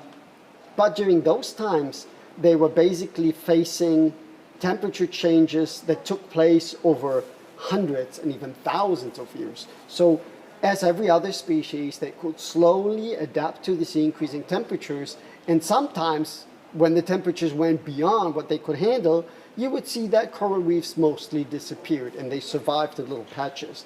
And once the temperatures got better, they basically bounced back and started building big reefs again. Now, looking at an ecosystem that provides essential services to us, we're now looking at the problem that the temperature increasing so fast that this natural way of adapting doesn't work. Very likely they will not go extinct. They might bounce back like they did before. But for us humans, it would mean that we lose a very important ecosystem that provides essential services. So they provide livelihoods to more than 500 million people. So what are they going to do if we lose them? So the way we think about it is that if the natural process of adaptation is too slow, the only way to move forward is to try to speed it up. And that's what we do with things like selective breeding, for example. We've recently shown in the publication that if we pick the right parents, we can produce offspring that already has about 3 degrees higher temperature resilience than if you would use just the local parents that you find. So by selecting specific colonies and making sure that they can procreate faster and more broadly, we can maybe change the population structures and increase the number of colonies that will be more resilient. And to do this at a pace that allows us to maintain ecosystem functioning until, and this is a very important thing that needs to be stressed, we manage to curb emissions. Because like I said, there's a natural maximum level of temperature that they can withstand. If we do not stay below that, then anything we do won't be helping, right? So the only thing we can do with this is try to buy time. at the end of the day, we really need to curb our emissions to make sure that whatever we do will be fruitful also for the next generations. Right. It's all connected, isn't it? And there's no one answer or one thing that must be done. It's a little bit of everything, which is, I guess, why it's a suitable topic for an open week about research, because just about everybody's research can contribute something. So that's really nice. And you have a booth here as well, right? I have a booth. What will I find if I stop by your booth? So what you do there is, been talking about the research that we do, how we can speed up the process of adaptation, right? But this doesn't change that you still need to go out in the field and bring those individuals that you identified into the field in a way that allows them to actually procreate more efficiently and produce more babies. And for this, we have developed several products for what we call coral gardening and also coral nurseries. So the idea is current efforts are taking out corals from the environment, growing them in land-based nurseries or even in nurseries in the water, multiplying them and then bringing them back to the reef. Problem here is that you bring back exactly what you took out, right? So now we need a platform that allows us to implement all of these things that we research, so selective breeding, environmental hardening, so that we can bring out something that is more resilient than what we took out in the first place. And to do this at a much lower cost. The problem with corals is they need to go back into the water, which requires divers that then glue each fragment onto a suitable substrate, and this takes time and is quite expensive. So we're working on a platform that allows us to grow the corals already in a nursery in a way that allows us to track each individual and to learn about it, what is it that it likes, what are the environmental parameters that it prefers. Then we have a platform that allows us to bring in more fragments much faster. We're currently working on a Twitter challenge for one of our tiles that we use in the system that allows us to place about 50 fragments per diver per half an hour. This is about 5 times faster than any other method that is currently used in this field. So the idea is to have a complete platform where we can do the research, the selection of the right individuals in the nursery environment, understand where each fragment should go ideally in the reef so that we make sure it's happy and has the best chances of survival, and then being able to bring them out in larger numbers at larger scale to really tackle the problem at a level that is meaningful. To give you an idea, during the past decade, we have lost about 50% of the Great Barrier Reef. So it's a massive scale we're talking about. It's about the size of Italy. So imagine half of Italy and to be repopulated by actual corals, people planting them by hand. So this is a scale that is crazy to think about. So anything that we can do to speed up the process and to at least start restoring some parts so that these beta corals can now slowly take over the populations and spread out of the small area that we work on, is for us currently the best way forward to gain the scale that we require in the long run. You mentioned 500 million people's livelihoods depend? Yeah, likely more than that. Will there be a stage where these people can take part in? This is the idea, right? At the end, because we always talk about things like the Great Barrier Reef, but what about all these island countries in the Pacific? What about countries like Indonesia, the Philippines, where people are much, much poorer, where people really rely literally on coral reefs for the food on their table, literally, right? So the idea is to find ways how we can, for example, sell our products to rich people, like corporations that have large ecotourism projects, for example, and use that money to then fund restoration efforts in parts of the world where people cannot afford these things, but actually really rely on these ecosystems, right? So we're basically looking currently at different ways how to do that and to translate our science that we do to a broader, more meaningful scale. Great. Well, that sounds good. I'll stay tuned for that and check out your booth later. Thank you very much. Thanks for joining us, Manuel. Bye. Bye-bye.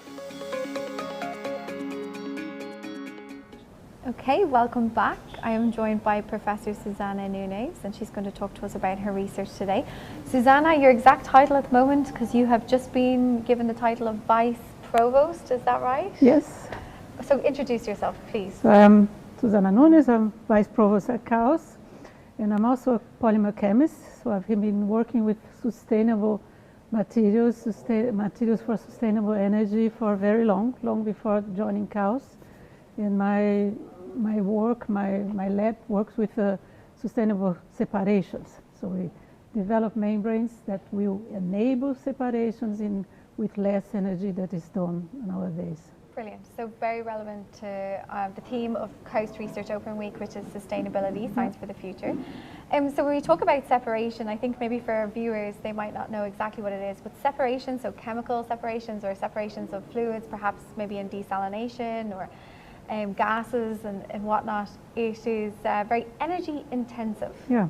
And so you develop membranes that perhaps are low cost, better quality and less energy intensive, so therefore they're more sustainable. Can you just tell us a little bit more about your research? Yes, exactly. I think you summarized very well. I think our goal is to develop new materials that will enable different separations. For instance, for gas, for natural gas. So things that we have a series of processes in this transition that we are now to a more sustainable future.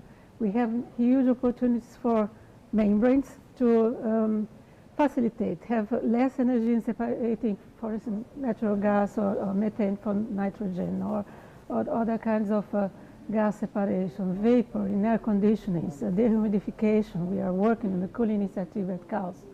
But separations could be simple ion separation in a more sustainable desalination that is not only drinking water but harvesting valuable ions. I think there's many companies interested in that now. And it could be what I think is very important is to have a chemical industry which is more, that is really integrated, in all processes integrated, so that we can substitute a lot of the thermal separation process that costs a lot of energy. I read that 15% of the world energy consumption is in separations. So if we can substitute, it's a really very important goal. Absolutely, and especially for the Kingdom of Saudi Arabia, as you mentioned, air conditioning. So the Kingdom of Saudi Arabia is very hot. We use a lot of air conditioning here, and I'm sure that it's very energy intensive for us.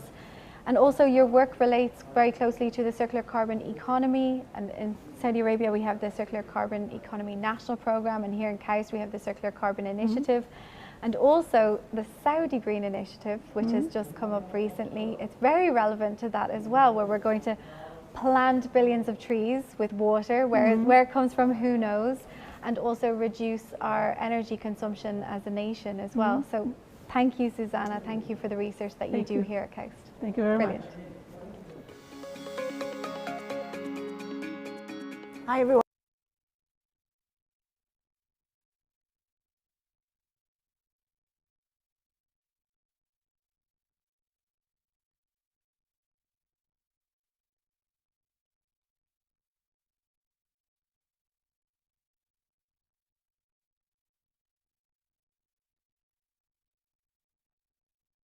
Welcome back, everybody. Day 3, Environment, and I'm joined by Professor Amir Farouk. Amir, please introduce yourself. My name is Amir Farouk. I'm an associate professor in mechanical engineering. I'm also the chair of the mechanical engineering program, and I'm part of the Clean Combustion Research Center. Excellent. Thank you for that, Amir. So you're here with us today because 1, you have a booth, and 2, the work that you do is actually very relevant and aligned with sustainability. Tell us a little bit about the research that you do. So there are 2 emphasis areas in my research. One of them is, which is on display here, is on laser-based sensing. So we develop these portable, highly sensitive and selective sensors, which can be used to detect a number of gases in the environment, but notably methane and carbon dioxide, which are of course the 2 major greenhouse gases. Absolutely. So their monitoring, their emissions can be a challenging task. And so that's where the kind of sensors we build come in and help us find where the leaks are, for example, coming from, where the emissions are coming from, and then that information can be used to control those emissions. Which is really important, right, to understand the leaks. So tell us a little bit more about the applications of these sensors, like where would they be placed exactly? Yeah. So they can be placed, for example, in petrochemical facilities, gas fields. You know, there has been a big boom of the usage of natural gas in the US and in other places also. So with that, the emissions of methane have also increased. There are some estimates that for every methane usage, there's 1 to 3% of leaks, which is really huge, because methane's global warming potential is about 30 times higher than carbon dioxide. Yes, it is. So even small leaks make a big difference. So in all of these kind of facilities, gas fields, and all that, these sort of sensors would be really, really helpful. Excellent. I mean, it's very relevant as well. You know, we're not going to avoid oil. We're trying to find other ways to use oil, but we're still going to be using these petrochemical fields. So absolutely, indeed, it's very, very relevant. Laser-based sensors, right? Tell me a little bit more about that, because we can have different types of materials to sense, and you have gone down the laser route. Yeah. What's the advantages there? Absolutely. The advantages are numerous. One of them is that you can make these sensors to be highly selective. So for example, one application we are looking at is that natural gas is actually comprised of not just methane, it has other components like propane, butane, ethane, and other components are there as well. So the gas companies or petrochemical facilities would like to know how much of methane is there and how much of other components are there. And that's very difficult to do, especially online, like live. You can take samples and send to lab and do analysis with GCMS, but live, it's other kind of sensors do not provide you that kind of selectivity of differentiating these sensors.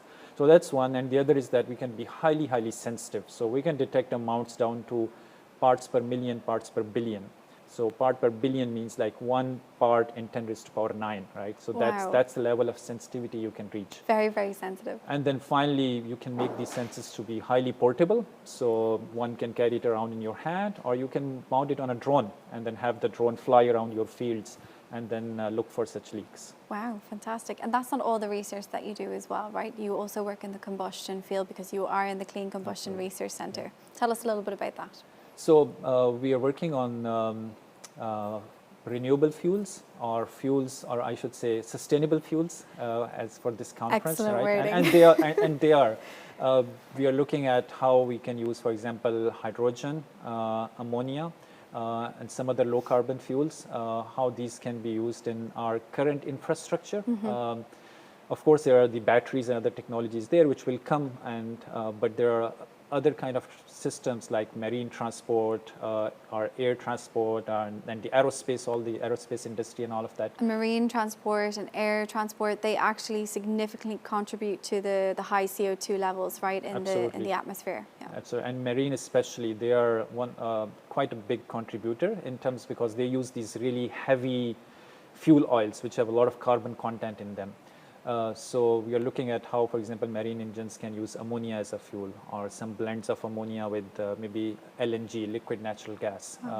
So these zero carbon / low carbon fuels is what is being researched in my lab along with my colleagues in the combustion center. Specifically in my lab, we study the chemistry of these fuels. We see how these fuels ignite and how they make some emissions or not. That's amazing.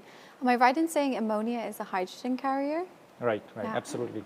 Okay, that's cool. So I recently just went to Aramco and I drove on a hydrogen bus. Wow. And it was amazing. Nice. You know, so the future is really here, and you're providing us with this sustainable future. So thank you, Amir. Thank you for telling us about your research today. Thank you very much for having me.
I'm joined now by a very integral member of the VPR's team, Tanya, one of our research directors. Tanya, please introduce yourself. Thank you, Nadia. So I'm Tanya Tasopoulou. That's a Greek name, difficult to pronounce. And I'm the Director of Research Operations at the VPR's office. My office actually is very diverse. In a nutshell, what we do, we facilitate research. So we are offering services to our research community and our faculty by supporting the operational side. And what does that mean? We have the Office of Research Administration. Basically, they support the faculty at the pre-award, contract, and post-award phase. Then we are responsible for the budgeting of the whole of research. So we support the VPR during the whole year on preparing the budget, understanding where we are, understanding how we should invest in the best way possible, the research fund that we have in KAUST with forecasting reports, etc.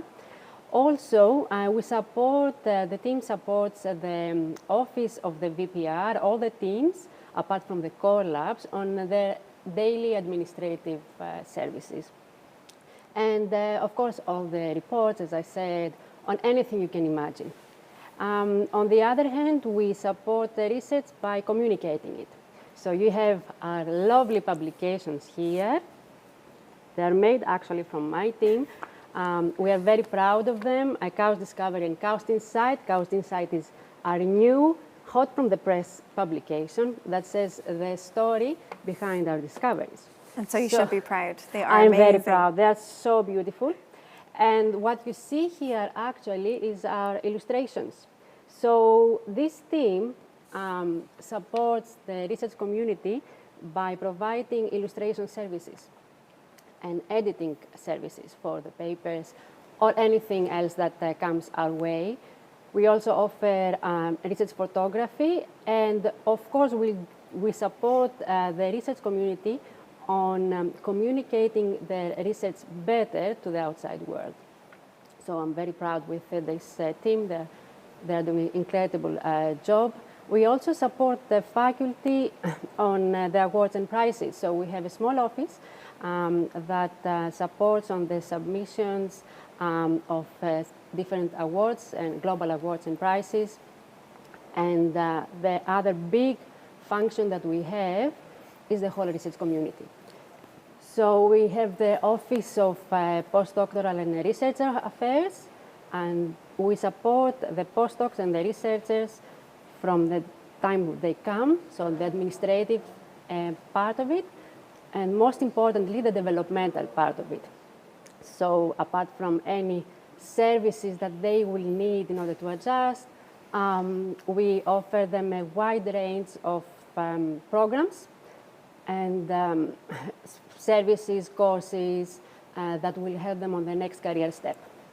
And I'm going to talk about that. I don't know where is the camera. There. On Thursday at 2 o'clock. Come to listen a little bit more about research talent in KAUST. Very proud of all the work that is happening there. Finally, we have research compliance. So the Office of Research Compliance is under research operations. And there we actually help and support the research community to follow international standards on the way we do research here in KAUST. Actually, I forgot some things. We also provide support to the research centers. So we have 12 research centers here in KAUST. Our role is to help them on the operational side, meaning that they may stuck somewhere and they need support to move things forward, or they need some kind of advice. So this is something that our office is doing. And we have a very new, a very small team on the fellowship. So we have started offering fellowships here in KAUST. We just launched the first global competitive fellowship on October 1st. Today is the last day of submissions, actually. Yay! And we are also building other fellowship programs. So there is a very small office with just starting, and a new person just joined the team to help us building further.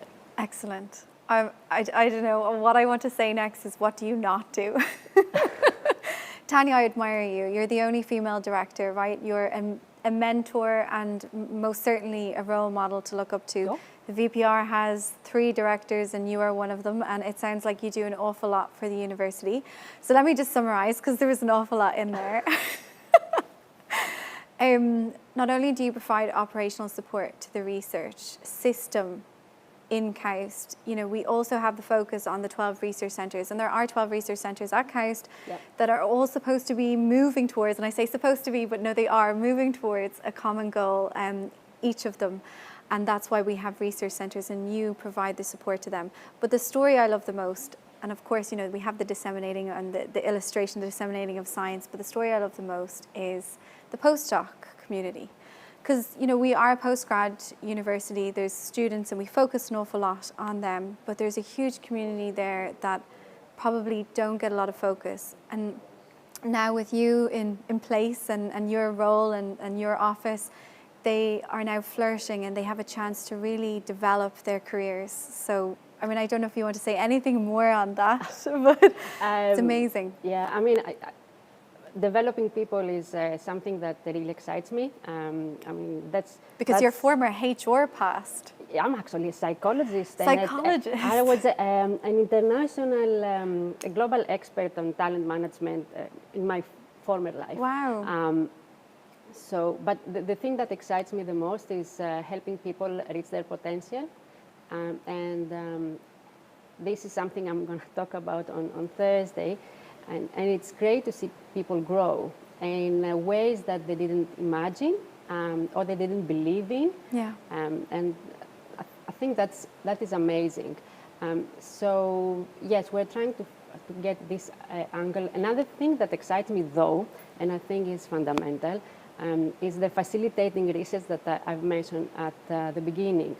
Because one of the things that I say to the team is that we need to be open, transparent, and find solutions.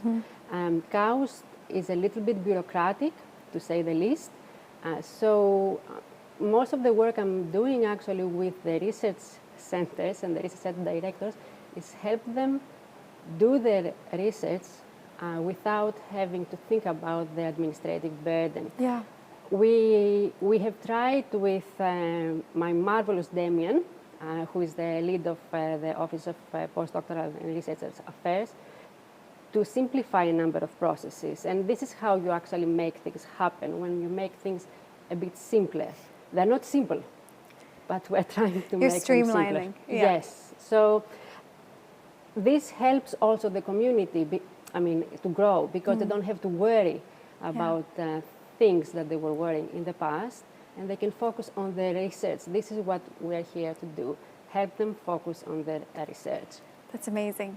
I mean, that's what they are. They're researchers. No one taught them to be a business manager, a people manager, you know, or even a teacher. So it's fantastic. And I think what you are doing with nurturing the talent that we have here in KAUST is unbelievable. So thank you. And then for our listeners, Tanya is speaking at 2 o'clock on Thursday in the auditorium between 4 and 5, buildings 4 and 5. So please do come and watch her on Thursday. Tanya, thank you for your time. Thank you very much, Nadia. Thank you.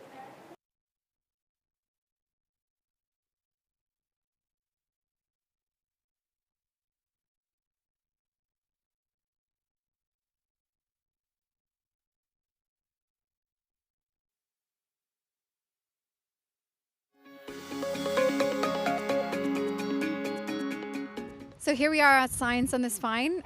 We have created these experiments to be on the spine, so children from the KAUST schools and from schools in Kadima and Thule can come and do live experiments on the spine. Over here we have the MATE ROV competition. What's happening here is they're building robots, they're putting them in the pools and making sure that they work. And then if you follow me here to the library, you'll be able to see that our postgrads are reaching out to our younger students and doing live experiments on the spine.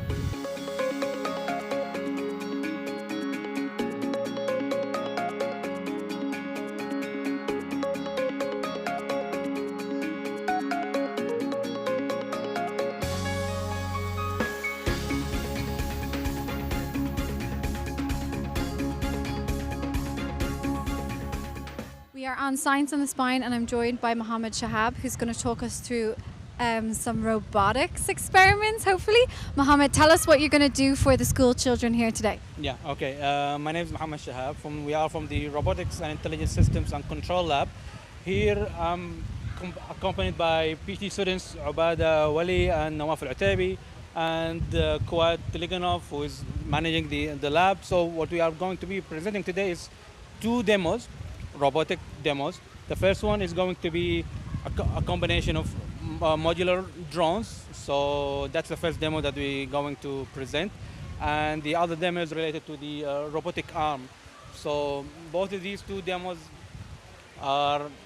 show the potential of these 2 robotic applications. The first one related to how we can have modular robots and bigger structures that we can fly, either to lift off more payloads or to make some more complex maneuvers. The other one is the other robotic arm demonstration is related to the combination of robotic arms and the vision, the image processing of the computer on how to pick up stuff on its own automatically, and we'll be showing also how the computer will recognize the colors and the shapes of what to pick up depending on the color of the cube. And that, I think, will be good for the kids here to show and appreciate these kind of technologies and the concept behind them. Yeah. Amazing, thank you. So when we talk about kind of robots, we're talking about a bit of engineering, and also, you know, today is the day for digital. We're focusing on digital today. So there's got to be some kind of like AI in there. There's got to be some sort of digital kind of element to it. Yeah, and all of these devices that you see here, either the drones or the robotic arm, behind them in the background are the computer or the brain that it's actually controlling these and actually observe the environment and try to understand it and then try to decide what to do in the next step. And that's also always happening in the background. And these will be the researchers and the developers who are really programming it to tell the computer or the brains what to do according to what we want out of it. So yeah, that's definitely what's happening inside the computer or the brain that behind these robotic arms. They are not passive devices. They are something that's actually controlling them. So definitely, yeah. What you're doing is amazing, and thank you for reaching out to the school children, and thank you for being part of KAUST Research Open Week.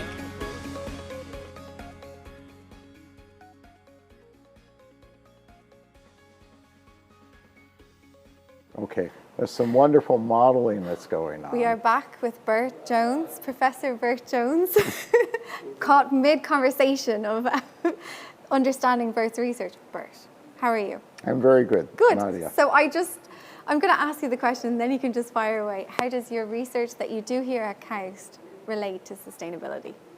Fire away. Well, I think you already know the answer. Basically, all of our research ties into sustainability in some way. Our focus, I'm an oceanographer, so our focus here at KAUST is on the Red Sea. And the Red Sea every part of the global ocean actually is extremely important in moderating climate, in absorbing CO2, absorbing heat, taking nutrients and sunlight, converting that into food, you know, just gives us an amazing resource in terms of coral reefs and coastal habitats and that all enable life on Earth. It's mad. I didn't think that the sea could be able to teach us so much. So tell us, how do you figure this out in the Red Sea? You must have some amazing technology that goes underwater. Well, we're fortunate that we are able to, use, we use a lot of autonomous, what we call autonomous platforms. We have gliders that we can control where they go in the water. We have profiling floats that we put out, and they go where they move with the currents. So we don't control where they go, but they come up, both the gliders and the satellites come to the surface, communicate, send the data back to us from a satellite, through a satellite. If we want to change what those vehicles are doing at any point in time, we can send commands back to them to modify, or we can let them continue. And they're autonomous let's say, I'm not going to call them vehicles, but as you said, gliders perhaps. So it means they're just working on their own. Correct. Once we put them out, unless we see a big reason to change, we give them a plan, and they just keep working that plan. We have some schemes where they will be adaptive, but a lot of times we just want them to repeat a pattern because we're trying to look at how the Red Sea responds to both, you know, just the immediate response to winds and the solar heating and everything, and then we want them to go. We want to sustain our observations for a long time because we want to see how climate variations impact the Red Sea, what kind of changes occur, and we think we understand the Red Sea one year, and the next year it pulls a trick on us and it shows us something differently. So that's a good point. So can you give us a little snapshot of what you've already learned about the Red Sea? So you talked about, you know, regulating CO2 between the atmosphere. Well, one of the interesting things, you know, a lot of global research in carbon in the ocean has been focused on fluxes of carbon from the atmosphere into the ocean, and then once it's in the surface ocean, of getting that into the deep sea. And that's one of the ways that the ocean as a whole has moderated climate change. It's absorbed a lot of CO2. And happily so? I mean, does it affect the ocean well, and the seas? In the long run, yes, because as it absorbs CO2, the ocean becomes more acidic. Yeah.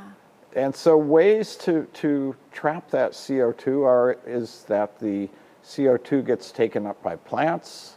Those plants get eaten by animals. The animals poop. And that poop will fall down to the, you know, ideally, to really capture the carbon, if we could send all that carbon to the bottom of the ocean, into the sediments, that would be a good long-term trap. Yeah. One of the things that surprised us early on is when we first put out our biogeochemical floats, we know that this process goes on in other parts of the ocean, like in the North Atlantic, around the area of Greenland and Iceland. We know that water has big growth, big phytoplankton blooms in the springtime. Okay. It takes up a lot of carbon, and that carbon sinks out of the water column. The Red Sea is a tropical ocean. It's a very young ocean. And yes, and as we now call it, it's a young ocean. Yeah. It just happens to be named a Red Sea. We're going to have to think about renaming it. But we didn't think that process happened here because it's tropical. We just don't. But it turns out in the northern Red Sea, first time we put out our floats, they were up in the northern Red Sea in the wintertime. And I remember the first time we downloaded data from a satellite, and I said, there's particles going down deep into the Red Sea from the surface. And I said, I think we're exporting carbon from the surface layer. Wow. And we just did not think that would occur, but it does in fact. And so one of my research scientists, Malika Carradine, has a paper that was published talking about that flux of carbon and what happens to it as it sinks. She gave a talk today as well. Yeah. And so I think that was something that by having these autonomous platforms, and that happened to be in a part of the Red Sea which we don't have permission to operate ships, but through the law of the sea, we're allowed to have, you know, objects that can't maneuver on their own work in those areas. You know, one of the advantages of using these types of tools. But it allowed us to gain that insight, which we didn't expect to see it here. Wonderful. Now we know it's a regular occurrence. Yeah. And now you know, what we want to do is sustain those observations so we can find out how much does that change year to year. You know, we think that there will be years when that will go down to the deep part of the Red Sea, and that will change the flux of carbon. Wonderful. And so Bert, how long have you been at KAUST? 9 years, 9 almost years. 10. It'll be 10 in March. Because you've done an awful lot since you've been here, and you also have a database, yes, right, with all of this information there as well. So it's fantastic. You have basically run up and down the Red Sea, Saudi side. Yes, And the other side too. And the other side too, and gathered a lot of data. So we have to thank you for that. And we thank you for the research that you're doing that relates to sustainability. Oh, thank you. Thanks for talking to me today. Okay, great, Nadia. Excellent.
So here we are at Science on the Spine.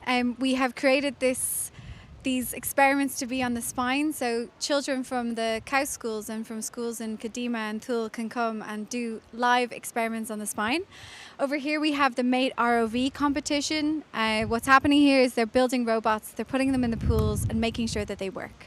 And then if you follow me here to the library, you'll be able to see that our postgrads are reaching out to our younger students and doing live experiments on the spine.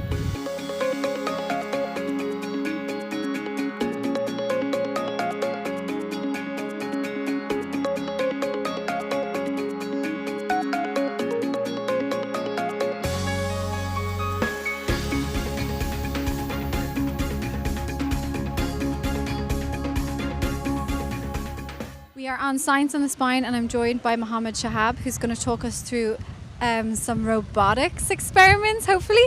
Mohammed, tell us what you're going to do for the school children here today. Yeah, okay. My name is Mohammed Shahab. We are from the Robotics and Intelligent Systems and Control Lab.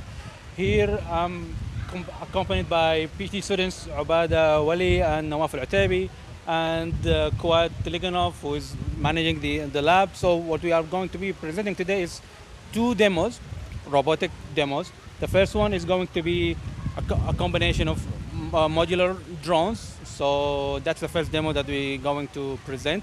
And the other demo is related to the robotic arm. So both of these two demos show the potential of these two robotic applications. The first one related to how we can have modular robots and bigger structures that we can fly, either to lift off more payloads or to make some more complex maneuvers. The other one is the other robotic arm demonstration is related to the combination of robotic arms and the vision, the image processing of the computer on how to pick up stuff on its own automatically, and we'll be showing also how the computer will recognize the colors and the shapes of what to pick up depending on the color of the cube. And that, I think, will be good for the kids here to show and appreciate these kind of technologies and the concept behind them. Yeah. Amazing, thank you. So when we talk about kind of robots, we're talking about a bit of engineering, and also, you know, today is the day for digital. We're focusing on digital today. So there's got to be some kind of like AI in there. There's got to be some sort of digital kind of element to it. Yeah, and all of these devices that you see here, either the drones or the robotic arm, behind them in the background are the computer or the brain that it's actually controlling these and actually observe the environment and try to understand it and then try to decide what to do in the next step. And that's also always happening in the background. And these will be the researchers and the developers who are really programming it to tell the computer or the brains what to do according to what we want out of it. So yeah, that's definitely what's happening inside the computer or the brain that behind these robotic arms. They are not passive devices. There are something that's actually controlling them. So definitely, yeah. What you're doing is amazing, and thank you for reaching out to the school children, and thank you for being part of KAUST Research Open Week.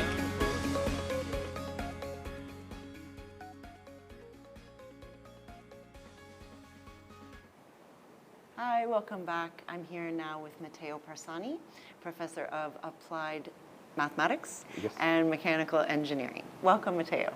Thank you, Caroline. Thank you very much for inviting me. Thank you for spending some time with us today. Matteo, can you give us a little overview of your work, maybe specifically as it pertains to sustainability? Okay, just a short note. I work in applied math and computational science, but my background is not mathematics. I'm in aerospace engineering, and my research revolves around the theme of aerodynamics. So in terms of sustainability, what we do, we are trying to develop a next generation of computational tools. So that means, you know, we design from the ground up algorithm, so pen and paper at the mathematical level. We test them, we implement them in a high performance computing framework, so something that can run very quickly and you know, is efficient on a large supercomputer like Shaheen. And then we use it to solve, you know, a challenging problem related to aerospace vehicle, you know, blood flow, like molecular communication. So here at the booth, we are presenting our computational technology applied to the next generation of aircraft, to design aircraft which are greener and quieter. Because, you know, currently, well, before COVID, there were about 4.5 billion people traveling with airplane yearly. After 2023, which is supposed to be the year of recovery, we should have about, I mean, in 2037, we should hit about 8.7 billion passenger, which means doubling. That means that we will have 20,000 airplanes at any given time on our head, and they create a lot of pollution and a lot of noise. Pollution is even worse because they are at high altitude, so the effects with the sun is, you know, amplified. Right. And you can do experiment around these aircraft. They are too complicated. You can't measure too much in a wind tunnel. So the only tool that you are left with is basically, you know, computational technology. So, but you will trust the number that you get out of the computer only if the algorithms that you develop are, you know, robust. They have some provable property and they are physically consistent. Okay. I always remember the story you told me when we created your KAUST Discovery ad about how you got into aerodynamics. Would you tell us about that? Yes. Okay, so I was born in 1981, so this year I'm 40. And you know, my father and my mother used to keep a small book with events that happened when my brother before me and then myself were born. And on April 14, 1981, for the first time, the shuttle landed back on a wheel, Cape Canaveral, and the same day, I think the first dog was spinning around the Earth. And a few years later, when I was able to read and I understood what my father kept, I look at them and I said, okay, I will become an aerospace engineering, and that's basically, you know, what I have been doing ever since, yes. So starting from five years old, was it? Yeah. 5 years. I mean, I wasn't able to read. My dad explained to me what was inside the book, but after that, you know, I decided I wanted to become an aerospace engineer. That's so cool. Yeah. And so now you're working on how to make these airplanes more efficient, how to make them make less noise, which is a huge factor about pollution and sustainability that we don't always think about. That's true. Unless you live right near an airport, I guess, and you probably think about it all the time. It's very true in the sense that, you know, we always talk for good reason about, you know, emission, CO2, NOx, and, you know, all these greenhouse gases that, you know, are very bad for us, for the atmosphere, for the environment. But the noise pollution, it is as bad as, you know, the chemical pollution, in the sense that, you know, there are grounded scientific studies that show that noise increase the heart rate, the rate strokes, cardiovascular disease, mental health, and it's going really to affect a lot the fauna and the environment and the animals at all levels. And so it's a big concern, especially also because in the future, city of the future, like NEOM, you know, any other city that will be built in the future, or even the current one, you know, that will be modified. We will have flying taxis. We'll have drones that deliver, you know, our Amazon or whatever package we order. So we will have flying car. The Airbus is already working on cars that, you know, you can drive on a normal road, and then you park, a quadcopter come, lift it up, and then you can fly back to your house. So you can imagine that, you know, in the future, the air traffic will be, you know, intense, and we will have a lot of noise. So we also need to consider, you know, noise pollution. So the technology that we are developing will also help to, you know, try to tackle these problems. And I think we are in a position we are in a unique position here because we are about 4 to 5 years ahead of the milestone that NASA set for this technology. So basically NASA in 2014 said we should have those technology by 2027, 2028. And at KAUST we have it, you know, at the beginning of this year. So I think we are, you know, in a very good spot. Ahead of the game. Yes, ahead of the game, Nice. Exactly. Okay, so you started out with your keen interest in aerodynamics, and this seemed to naturally go towards air traffic. But you've since moved into also the aerodynamics around cars, right? Yes. And can you tell us a little bit about that, because you're involved in the McLaren project? Yeah. And how do those, I mean, part of it's evident in the fact that both of these things want to move fast. Yes, yes. But tell us a little bit more. So, you know, at the computational aerodynamic level, dealing with an airplane or dealing with a car, it's simply an input that you give to the solver. So it's a geometry. You can also give me, the geometry of a golf ball, and we can run our solver and understand the aerodynamic. We already know, since many years the aerodynamic of a golf ball, but it's just the geometry for us. Of course, the geometry of an airplane is complicated. The geometry of a Formula One car, it's even more complicated. In my opinion, it's very close to be the most complex geometry or the most complex machine that humankind has ever made. Simply because, I mean, probably we already discussed about that. Every year, McLaren in our case, but Formula One is investing millions of dollars to try to shave 0.01 second, 0.05 second per lap. This is something. It's a crazy number. It's very, very small. So you can imagine that the precision that you want to put into improving the aerodynamic of the car or the fuel or the engine is really tremendous. So that means that machine has to be really close to perfection. Mm-hmm. Okay. So how I end up working with McLaren, it was I was asked in 2018 to give a presentation to the delegation that came here because they were interested in also in the aerodynamic of the car. And I show our capability, what we were doing at that time, which was not what we have currently. It was a little bit behind, and they were enthusiastic about that, and they said, okay, we also would like to invest on that. And the reason is very simple. 40% of the improvement in performance that you get per year for any Formula One car is due to the aerodynamic. So aerodynamic is a crucial element. So really, it can make a huge difference, and usually what is make the difference between first place and third place, the last place during a competition. Of these milliseconds, right? It's really millisecond. It's a millisecond, but if you then start to multiply them by 50, 60 laps, you end up having maybe 2-3 seconds, which really makes a difference between the first place and the third place or the 10th place. Right. So that's the kind of game that Formula One is playing, and we are helping them to to go as fast as they can. As fast and yeah, that's basically how I end up working with them. Cool. And I hope you're going to tell us a whole lot more about this at our Sci Cafe tomorrow. Yeah, tomorrow at 4, I think. Yes. Yes. And I talked to Manny Sarathi earlier this morning, and was prepping him to be ready to tell us all about what he's doing as well. Yeah. And then we will have a McLaren guest. Yes. And we also, last week, we did a Sci Cafe at the KAUST school. Yes. And one of your students, Mohammed, was on the panel, and the students really enjoyed it, and he was also a really great speaker.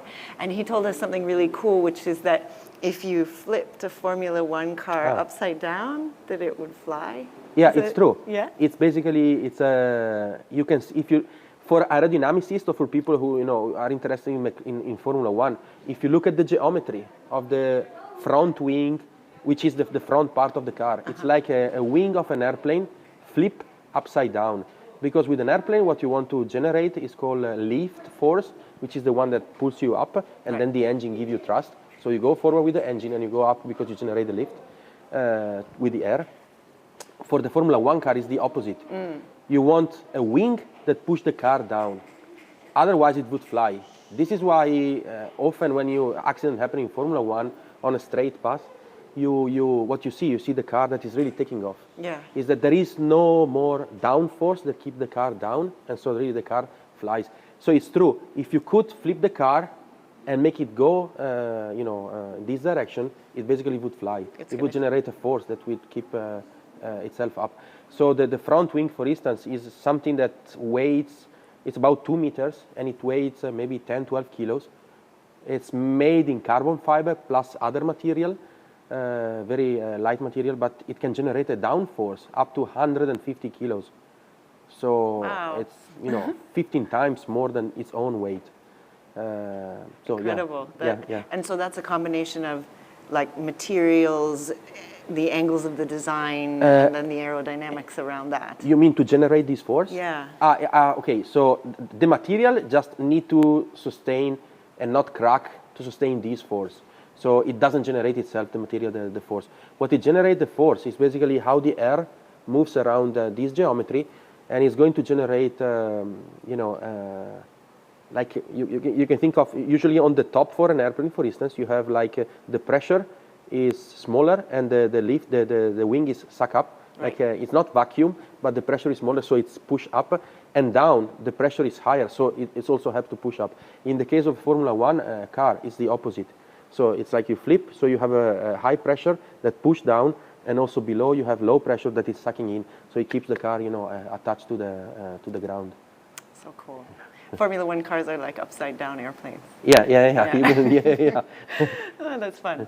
And you have a booth in here, Matteo. Yes. What is at your booth? Can you tell us? So at the booth when we started to work on these things, on this algorithm, it was basically in the framework of the NASA 2030 vision.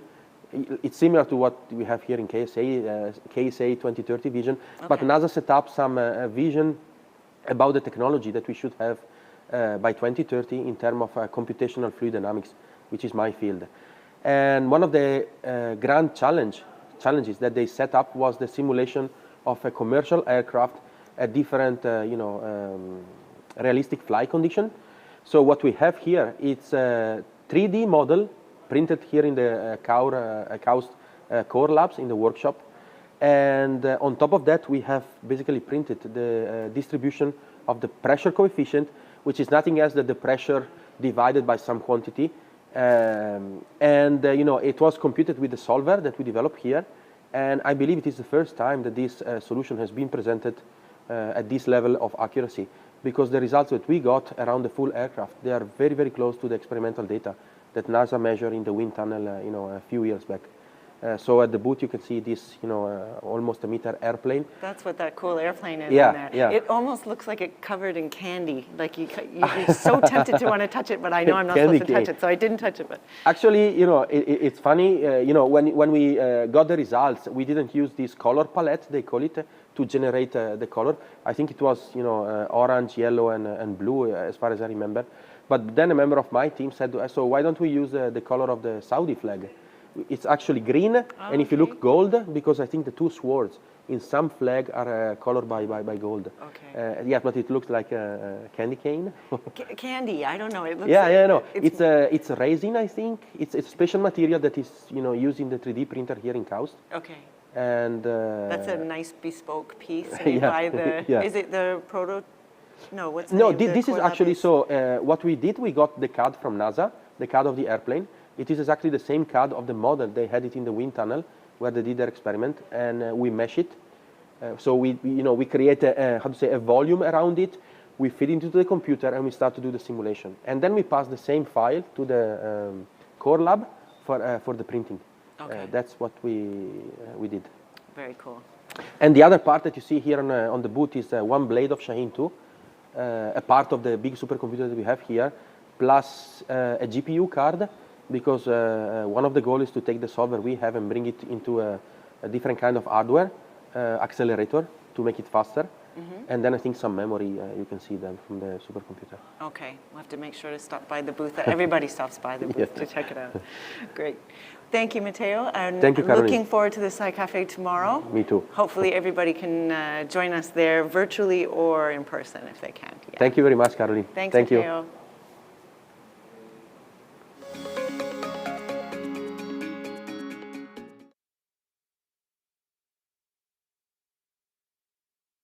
My name is Donal Bradley, and I'm the Vice President for Research at KAUST. KAUST Insight is a new publication. It tells the story behind the discoveries that come out of our research. We're interested to show the social side of science, how new ideas in science sometimes come from chance encounters.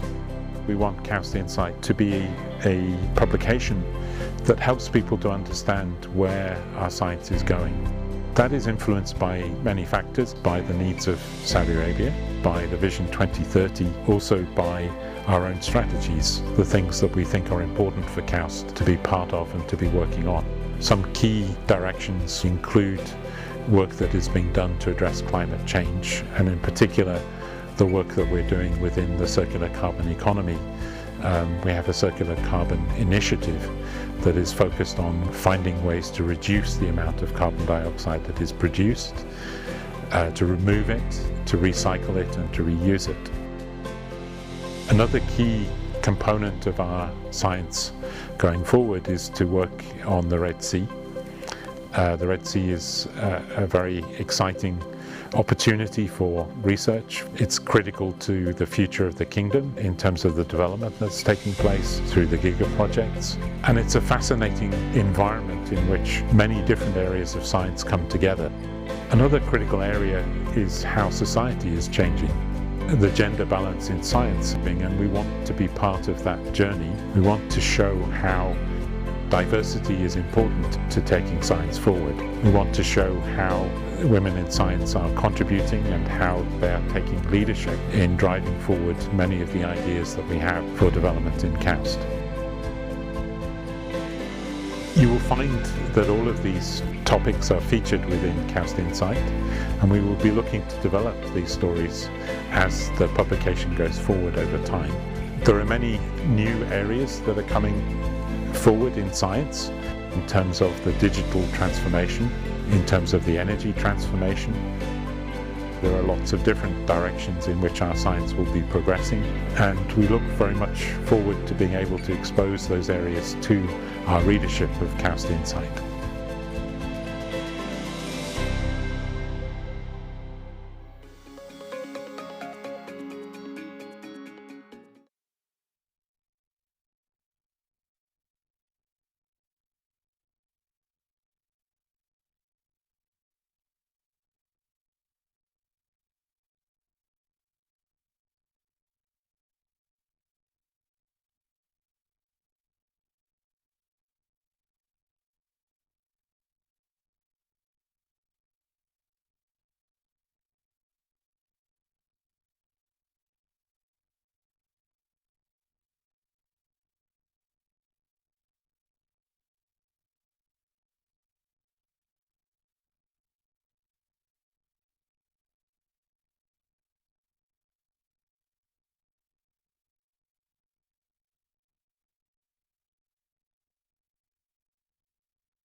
Hello, welcome back. I'm here now with Ikram Lilu. She's a professor of plant science. Welcome, Ikram.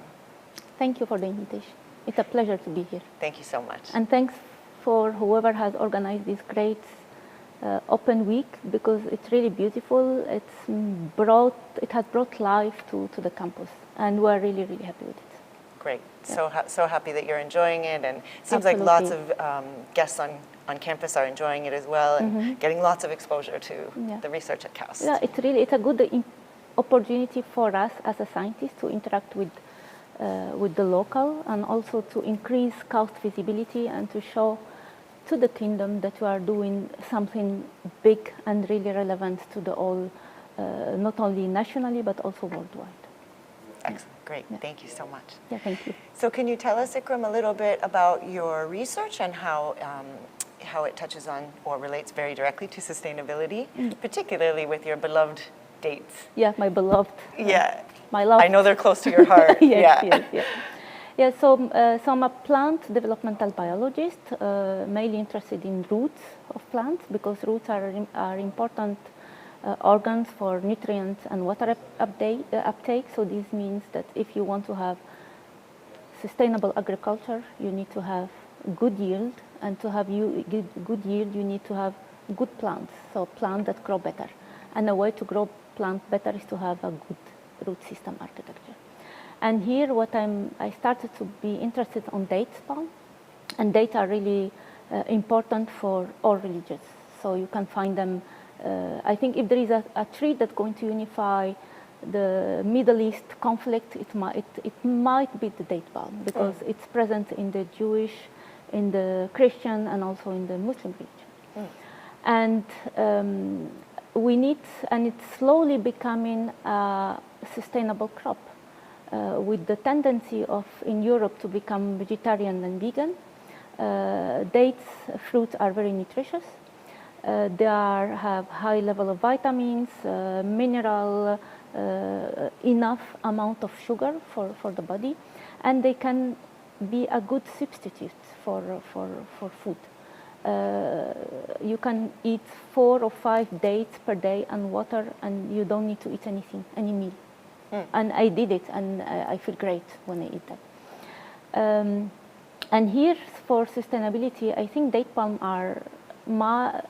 they will play a major role in creating sustainable agriculture, even though many of my colleagues will not agree, because dates consume a lot of water.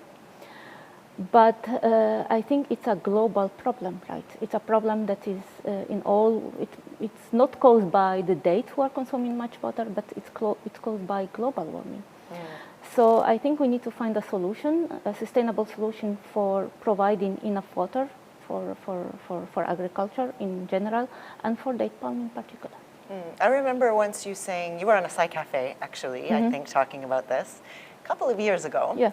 And I remember you saying you were doing some investigating into the amount of water that dates actually need, and that you were suspecting that, in fact, we may be overwatering them.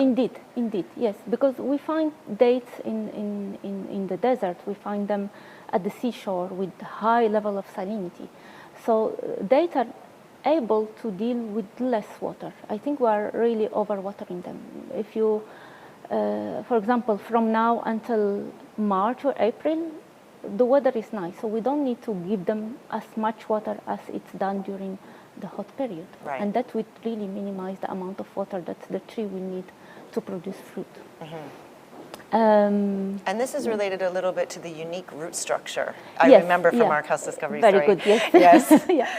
So they have I call it a good hydraulic system, because they have different type of roots. They have roots that can go very deep, so they can really reach the deep water. But they also have or manufacture roots that can grow at the shallow.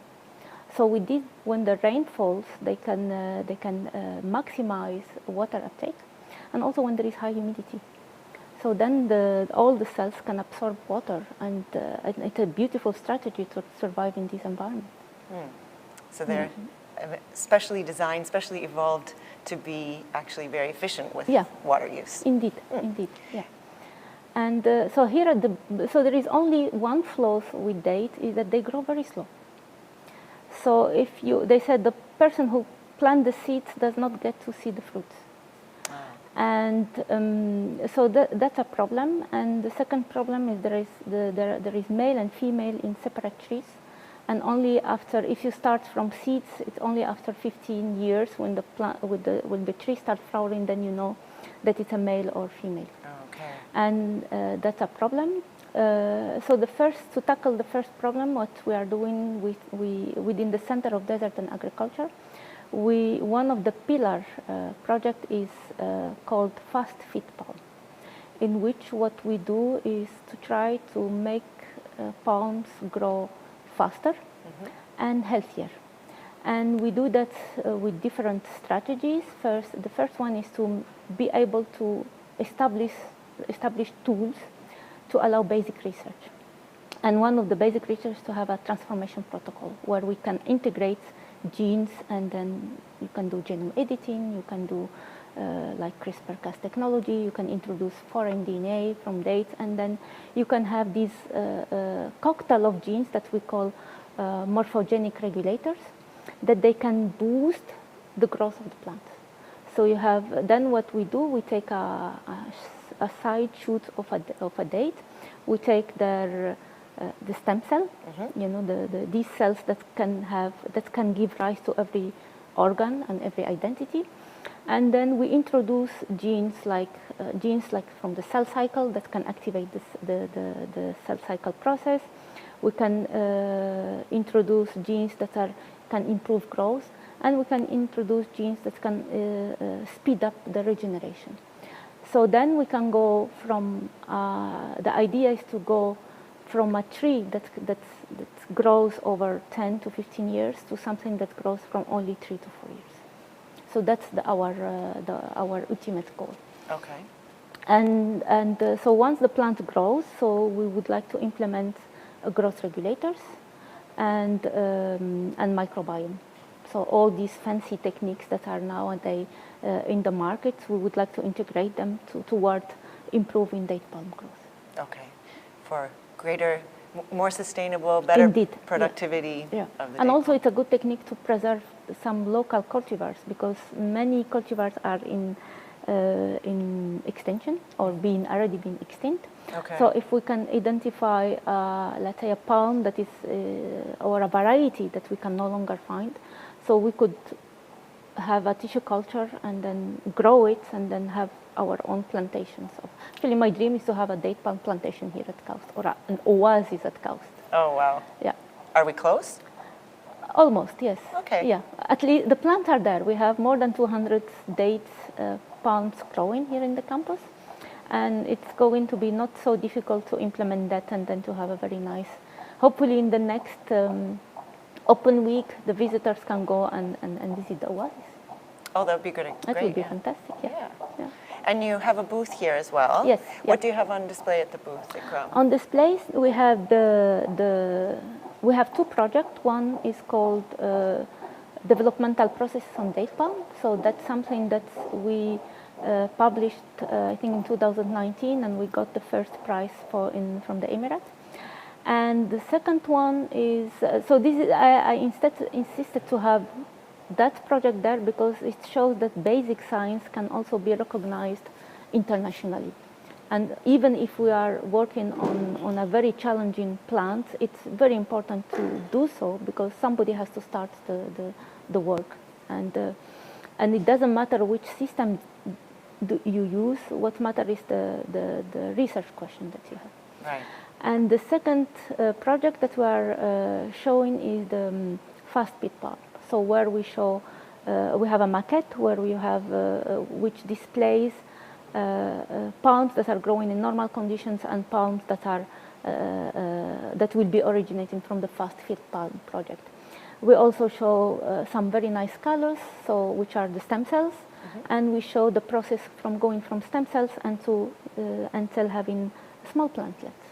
And then these plantlets will be later planted in the field and then going into a big plant. Okay, so it's sort of showing all the process, the stages. Nice. Yeah. Well, we'll have to be sure to stop by your booth. Yeah. I hope everybody watching will stop by and see Ikram's Yeah, booth. please come. I mean, we're having a great time. The interaction is fantastic. The people have very, very good questions, and we are enjoying our time here. Excellent, great to hear. I wish we had more time to talk about date palms, Ikram. Next time. Next time. Okay, be sure to check out Ikram's story that she shares with Boon Oy in the first edition of KAUST Insight. Thank you, Ikram, for sharing your time with us. Pleasure, Caroline. Thank you for the invitation.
Good afternoon. The talk is about to start, so please take your seat. You can also come to the front rows, please. There are so many seats empty, if you want. Okay, welcome back to the auditorium for today's session of Faculty Talks. I am Sara Durini. I am a scientific editor in the research communication team in the Office of the Vice President for Research. The first speaker is Professor Raquel Peixoto. Professor Peixoto is a pioneer in the development of microbial-based tools to increase coral tolerance to stress. Her research has outlined the protocols and proved the concept that the use of coral probiotics can increase the host resilience and resistance against environmental threats.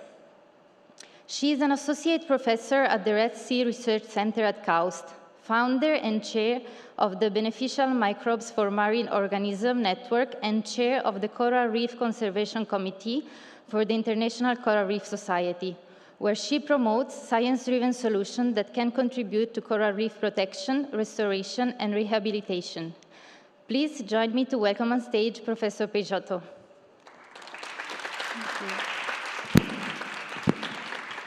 Hi, everyone. Thanks for coming. I'm super happy to be here and proud to be here presenting this new baby, the Coral Probiotics Village, that we are very proud of. I will start explaining a little bit, giving a little bit of a background of why it's important to establish such nice and interesting natural laboratory for us.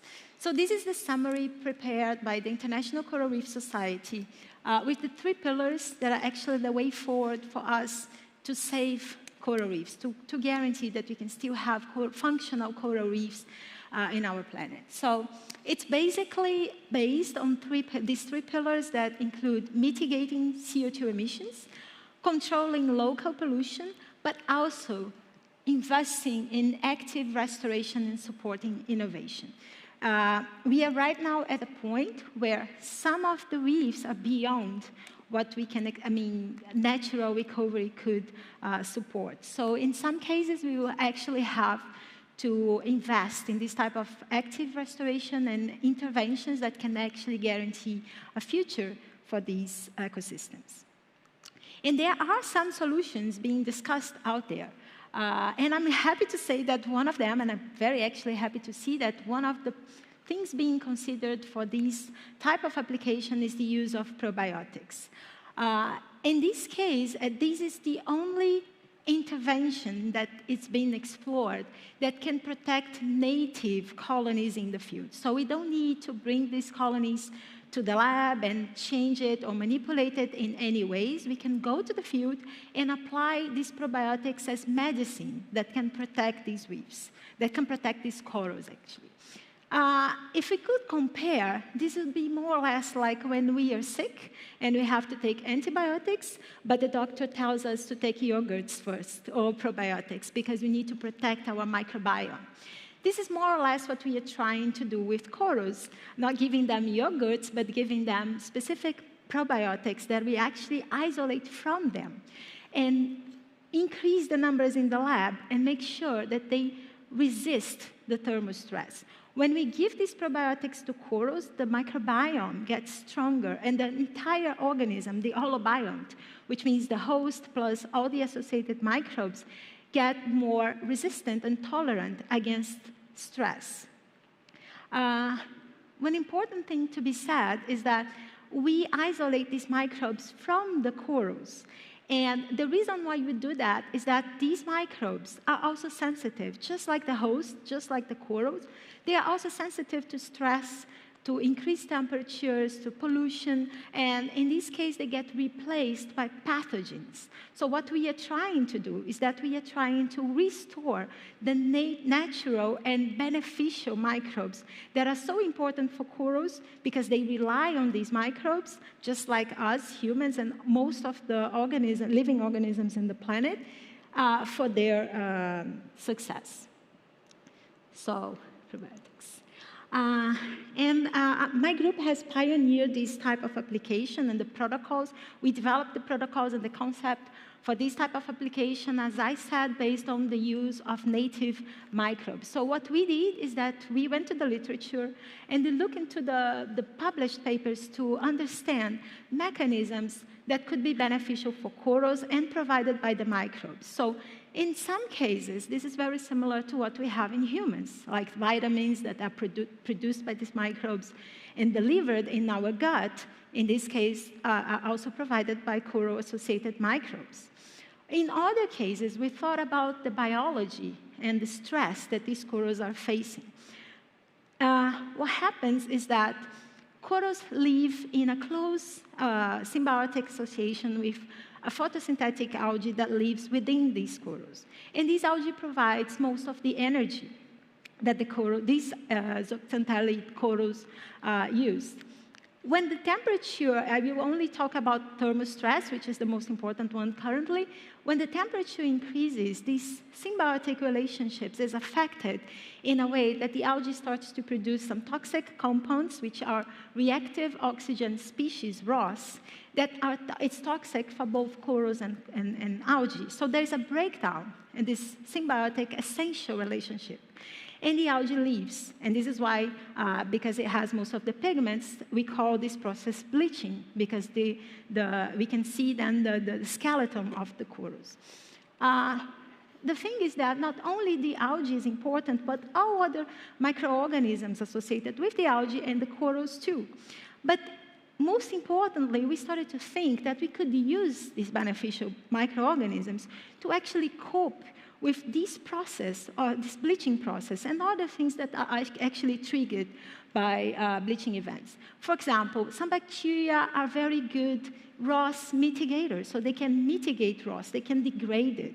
So we thought we could use them as one of the types of beneficial microbes that we could use, so we could degrade this toxic compound, and with that, we could make the algae stay longer. And then the thermal event would pass, and these corals would survive. Or we could make them return faster, and these corals could survive. So we combine this type of mechanisms into a consortia of microorganisms that could contain several of these beneficial mechanisms that could increase the input of nutrients and could help these corals to go through the moment and the period of stress. We developed this concept, the framework, the protocols, and we proved the concept that this is actually possible. So we developed for the first time in the lab this type of medicine for corals that is a nature-based solution that is based on what happens naturally. But in this case, we are accelerating the natural adaptation of this holobiont in a way that we can protect them in our time scale. We went beyond. We proved that we could mitigate bleaching and that we could actually prevent coral mortality using these probiotics. And that was pretty impressive because in this case, we could see that even if they bleach, they don't die with the probiotics. At least none of the corals inoculated with probiotics in our experiment died, while 40% of the corals exposed to the very same stress, but not inoculated with probiotics died. And with this experiment, we also managed to look into the DNA and the RNA out of this experiment and identify the specific mechanisms that we were able to manipulate using these probiotics, restoring the microbiome. And now we understand even more how we can improve, go back to our own probiotics and improve it in a way that it can be even more nature-based and efficient. And then also in this paper, we describe the post-heat stress disorder, what we call post-heat stress disorder, as a mechanism that actually triggers these processes that kill the cells and actually end up killing the corals. And with these, we also managed to see that with the probiotics,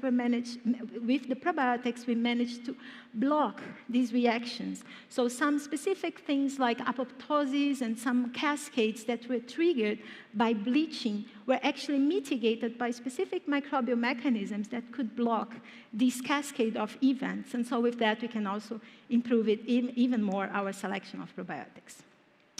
So one thing that we have to keep in mind is that healthy organisms, all of us, rely on healthy microbiomes, and that anthropogenic stress triggers some unbalance, some dysbiotic process that end up causing outbreaks and die-offs and the emergency of pathogens. What we saw with our experiment, and also in this perspective that we are writing with several other experts in other fields, all of us looking into solutions to save biodiversity, to actually avoid biodiversity loss. So we have people working on probiotics for bees, for frogs, for humans, aquaculture. We all came together, and the concept is that if we rely in a healthy microbiome, all of us, in our planet, and it's so, they are so connected, the microbiomes of animals, environment, and humans, and then we have this concept of one health. If we are all healthy, it's fine. If one of these components is unhealthy, it can affect all of us.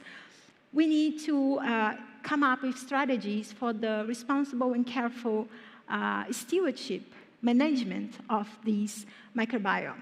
So the idea with that, with this piece that we are writing now, is that we know that we have to do that, and we know that we have to be careful at the same time, because we don't want to, at the same time, it's no longer a pristine situation, so we are not manipulating anything, because the animals and the symbiotic relationships are already damaged. So in the case of the corals, the bees, and all these, the frogs, and all these organisms, but we have to be responsible with that. So we came up, oh, and of course, if you think about, and it's probably very timely, damaged ecosystems are also sources of pathogens, are sources of disease. So we know from the literature that a damaged coral reef can be a source of pathogens. We have an overgrowth of these pathogens. So if you don't do anything, we will lose the corals, and we will have a spread of new pathogens, of new bacteria that are growing on top of these damaged corals. So when we talk about microbiome stewardship, we are talking about trying to restore it back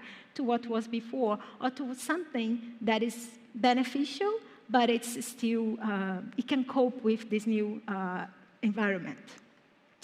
And this is a very good example. So we are talking about, just like as when we have a degraded forest and we replant the forest, so we are trying to restore the microbiome. And it's different. I think it's an interesting approach for us to try to change this narrative, because when we talk about manipulation, people get very protective. But what we want to understand is that this has been manipulated already, but in a bad way. And we are trying to restore it into something that is beneficial. For that, we came up with this framework for the responsible evaluation of cases where we need to come up with solutions like that. So we came up with several steps where we think about the selection of these probiotics, so we exclude any potential pathogens. We usually use native bacteria that are known to be abundant, that are known to be beneficial, but are also sensitive to stress. So usually we use very common marine bacteria that are always there in the field, unless, although they are also impacted by change, so we are kind of restoring it. And one of the most important things we came up with this piece is that it's necessary to run pilot experiments before we go and apply it to large areas.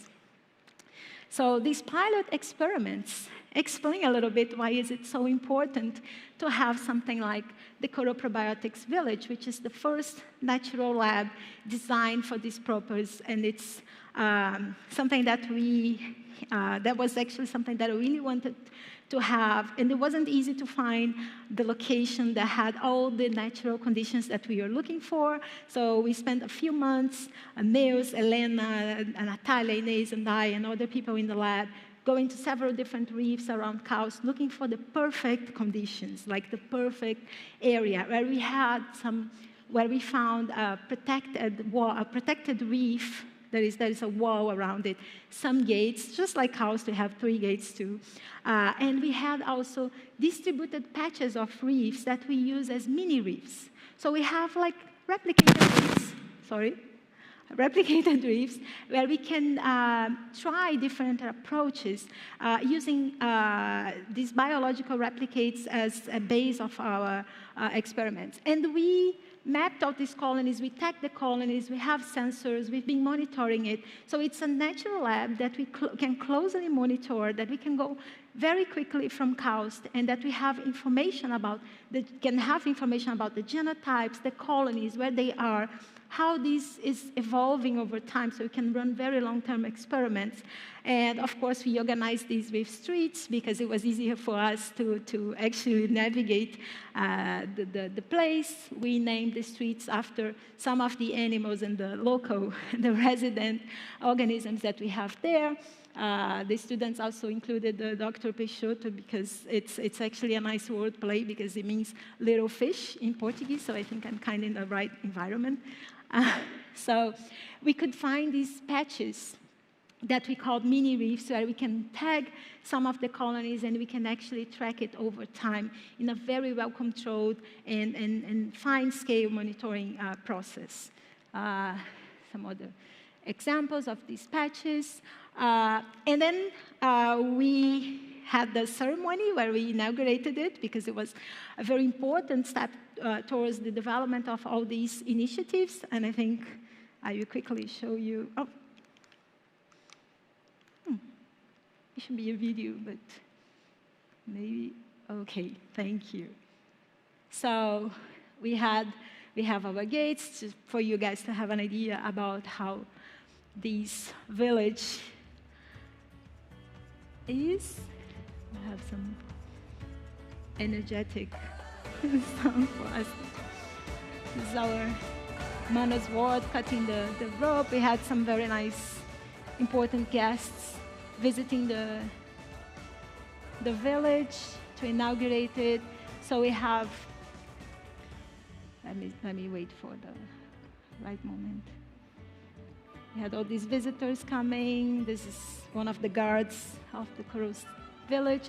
So these are this is the way we inoculate probiotics for now. So we have lots of experiments already being developed in the coral probiotics village. So far, we still inoculate it in a very manual way. So it's an important thing for a proof of concept, but we are also working in some methods and some delivery systems that can actually be applied for a large scale ecosystem, working in collaboration with other people at KAUST to develop materials and ways to immobilize this bacteria and release it in a very slow matrix way.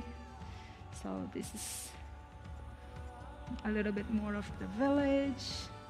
So I have more information there. We also had some guests, actually the first visitors to come to the coral probiotics village. We had a contest in our community where some people got selected to visit the experiments that we have from the people in the Red Sea Center, and we had these people coming and visiting. It was a snorkeling trip, but it was actually a very nice day, very good visibility, and people got to see the colonies, got to see the streets, names, and get very excited. The guards, the dolphins that we have, very, very slightly came to say hi and leave. They are not so.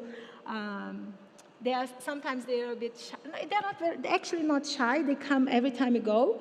But when we really want them to show up for us to introduce them to a guest, they of course don't get too close. So we have some resident organisms that actually named some of the streets. So these are some of the characters that we have in our city that we always find there. We have Cucumber Square, that is actually the place where this huge cucumber lives, the nudie plate that some people always see inhabiting the plates. We have the guard. These dolphins, it's a group of about 50 dolphins that live around the city that always come to say hi and usually stay by the gates, so we name them the guard.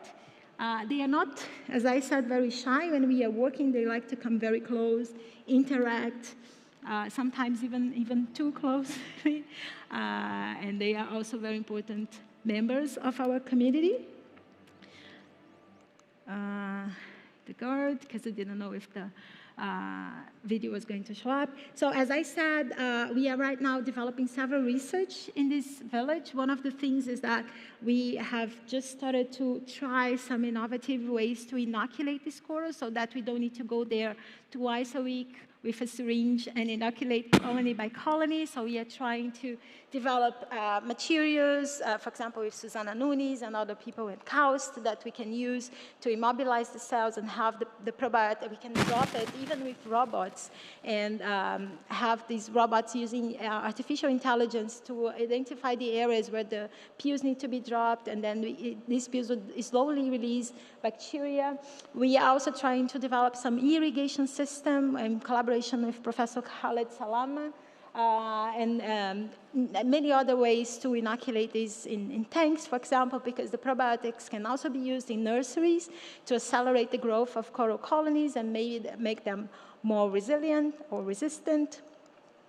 Although this is a very young seed, so I arrived at KAUST a year ago, so we did not have too much time, but we have a very nice, enthusiastic group and lots of collaborators and co-PIs that have been working with us. So we already have lots of theses and experiments being developed in our coral city.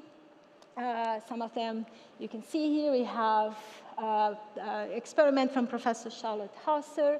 We have a collaboration with Professor Bert Jones and the sensors, and we are monitoring this area very closely. As I said, we are trying to understand the thermal threshold of all the colonies in this area, and we will be tracking it over time to see if the management and the approaches that we are using are actually increasing the threshold. Even if we can't see visual changes in these microorganisms, we have different types of experiments with the probiotics. We are trying to reverse bleaching. In some cases, we are trying to avoid bleaching. In other cases, so we have several different things going on.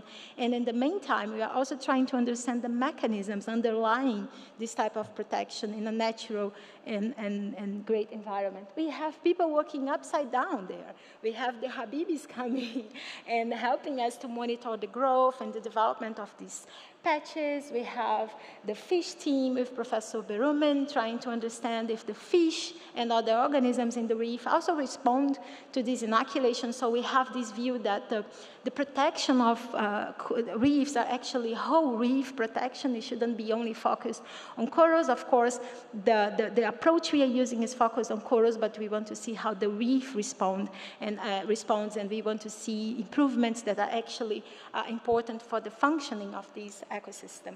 And of course, we have lots of probiotics inoculations. In parallel, we have a lot of work going on in the lab where we are trying to, while we understand, because we are playing several different positions here, we need to understand the mechanisms, we need to develop the approach, we need to deliver it, we need to monitor it. So we are doing several things at the same time. In the lab, we are trying to improve the probiotics to understand the mechanisms and have even more powerful ones. And at the same time, we are trying to develop all these pills and immobilization and improvements that can be actually then applied back to the field. All this work is only possible because I have a very enthusiastic team of students and researchers working with me. These are the real stars behind all the cool data and photos and images and experiments that I have just presented to you. And of course, the PIs and the people working with me. This is a summary of the village, just for you to have even more images and very cool idea of how it looks like. Everybody's welcome to join at some point and come and visit the village. We have like a better view here. Also, other PIs at KAUST who want to develop some ideas that can contribute with our the development of these techniques, these approaches, use of sensors that we also use for our monitoring system, are very welcome to come and talk to us about this.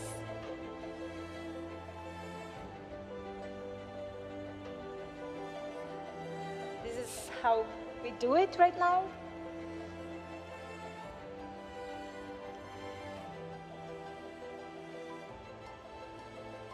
Famous Nemo Street, that it's easy to see even from the surface, and this is actually a summary, and it's very important to say that we are very enthusiastic about the first results. It looks like even if we can show it in numbers, we could see some visual differences for the corals that we try to recover after a bleaching event. We may have started this recovery experiment a little bit late, but we could still see some fine-scale differences. This year, luckily, we did not have an important bleaching event going on here, but we could already see some changes, and we think that this is actually something that will be applied to the real world and actually make a difference for us to increase coral resistance and tolerance to heat stress. More information in our website, and thank you very much for coming, and of course my collaborators and sponsors for this research to be done. Thank you very much.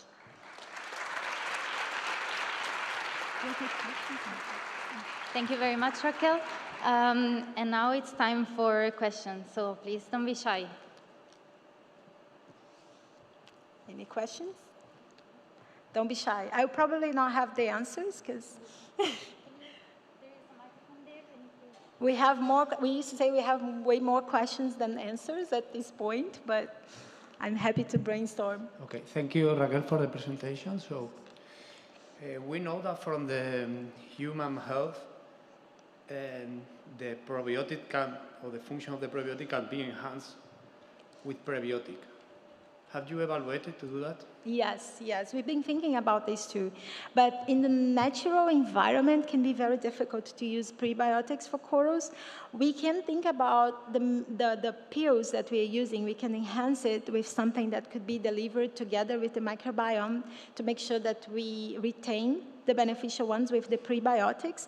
But we have been thinking also about using on top of prebiotics, we've been thinking about using vitamins together with the probiotics, because the production of vitamins is one of the beneficial roles that these microbes, these probiotics can have. But maybe we can enhance this application by using it together. It's more complicated for corals to give prebiotics, but maybe in coral nurseries, this is something that can be done, right? We could actually accelerate the growth and increase and actually retain the beneficial microbes by using nutrients or compounds that can actually change or guide the microbiome in a more beneficial way. Yeah. And actually, this is one of the things we discussed with our framework, that if it's possible to perform the environmental engineering, like in a way that you don't need to actually actively deploy probiotics, it's something that we also encourage people to do, like to change the conditions or manipulate the conditions in a way that the microbiome itself will be shaped in a beneficial way. But when this is not possible, we need to actually restore the microbiome itself. Thank you. Thank you. Any other questions? Well, if it's not the case, then we can move to the next speaker. Thank you again. Thank you. Thank you. So the next speaker is Professor Michael Berumen. Professor Berumen received a zoology degree from the University of Arkansas in 2001.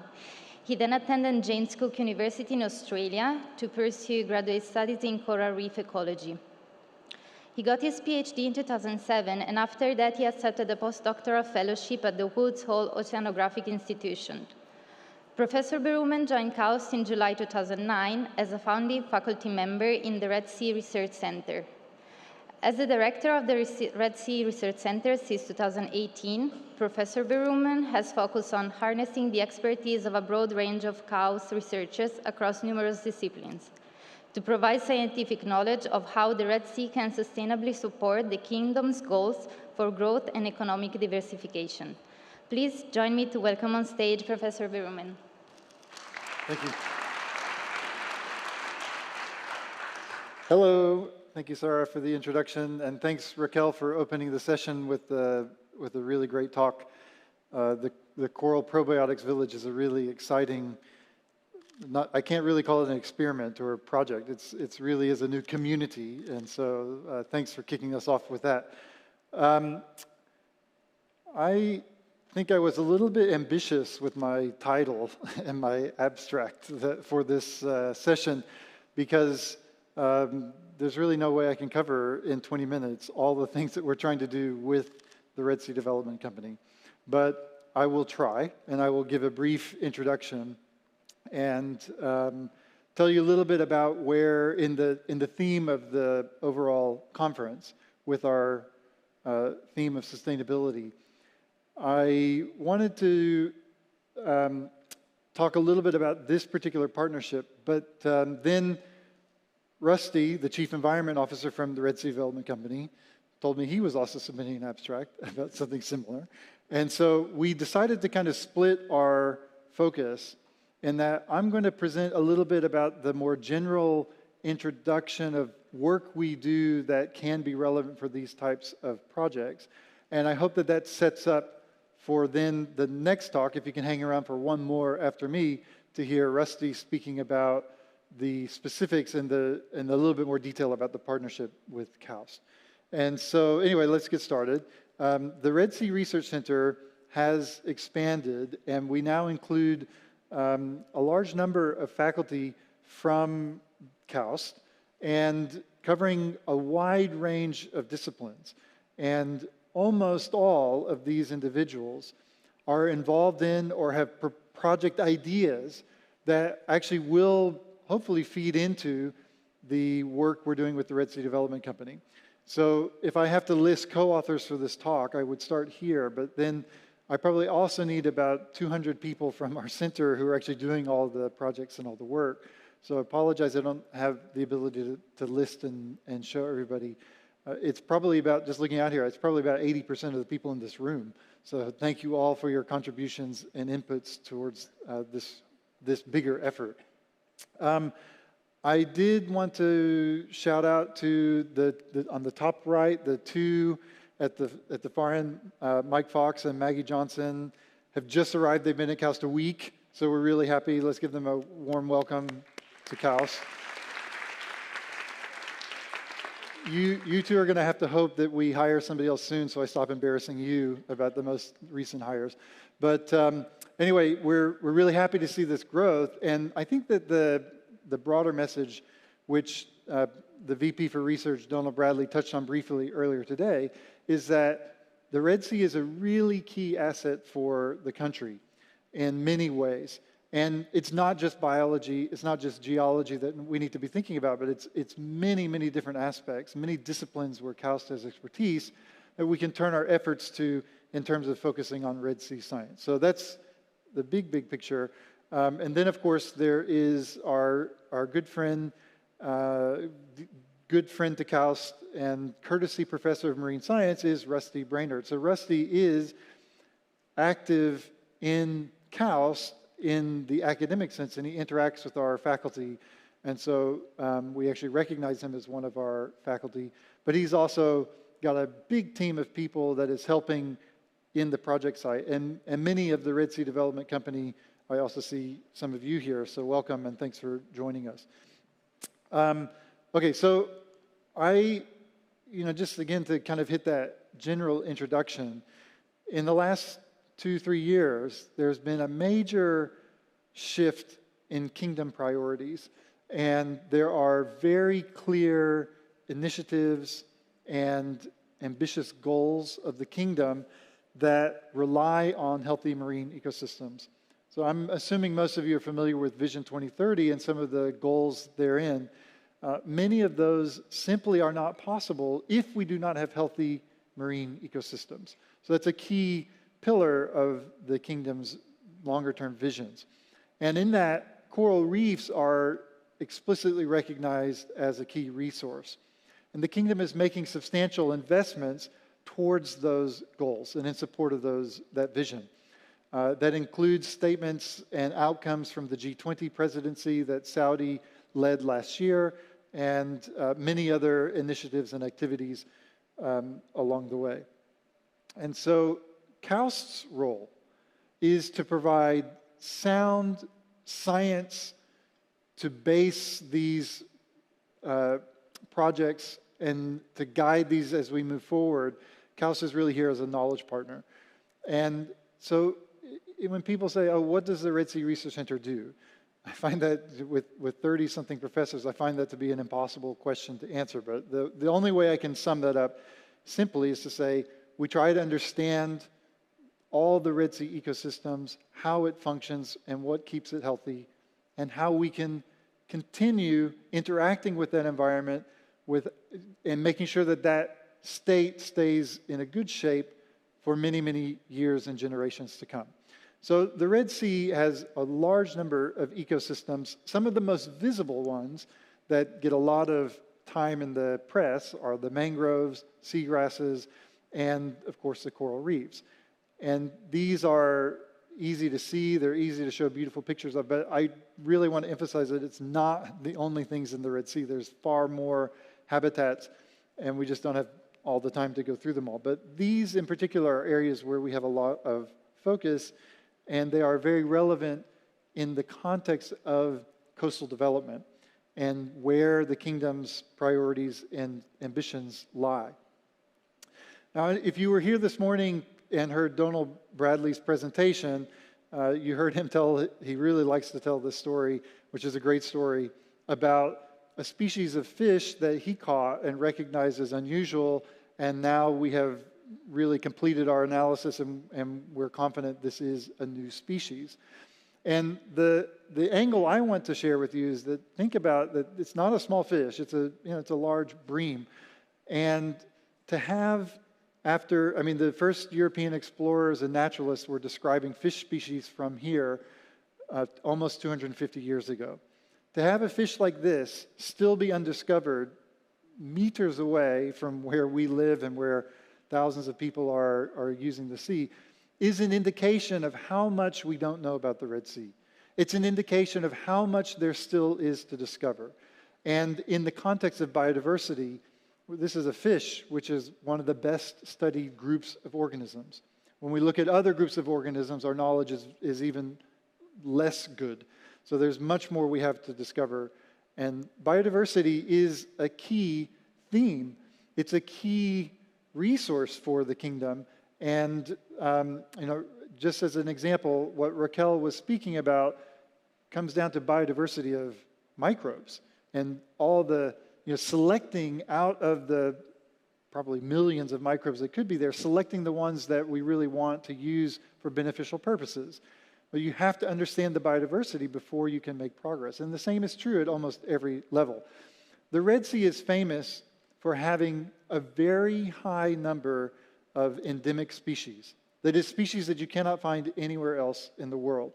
And the Donal Bradley's fish, the O'Connor, this species is quite likely another endemic species in the Red Sea. But as I said, if we start to look at biodiversity, there are really thousands and thousands of species, most of which we still haven't fully explored and don't fully know yet. But this is just fish, so we can make the entire rainbow of colors of fish. And if we start looking at the other things like crabs and shrimps and nudibranchs, all of these other types of organisms, there's really a large amount of undescribed biodiversity in the Red Sea.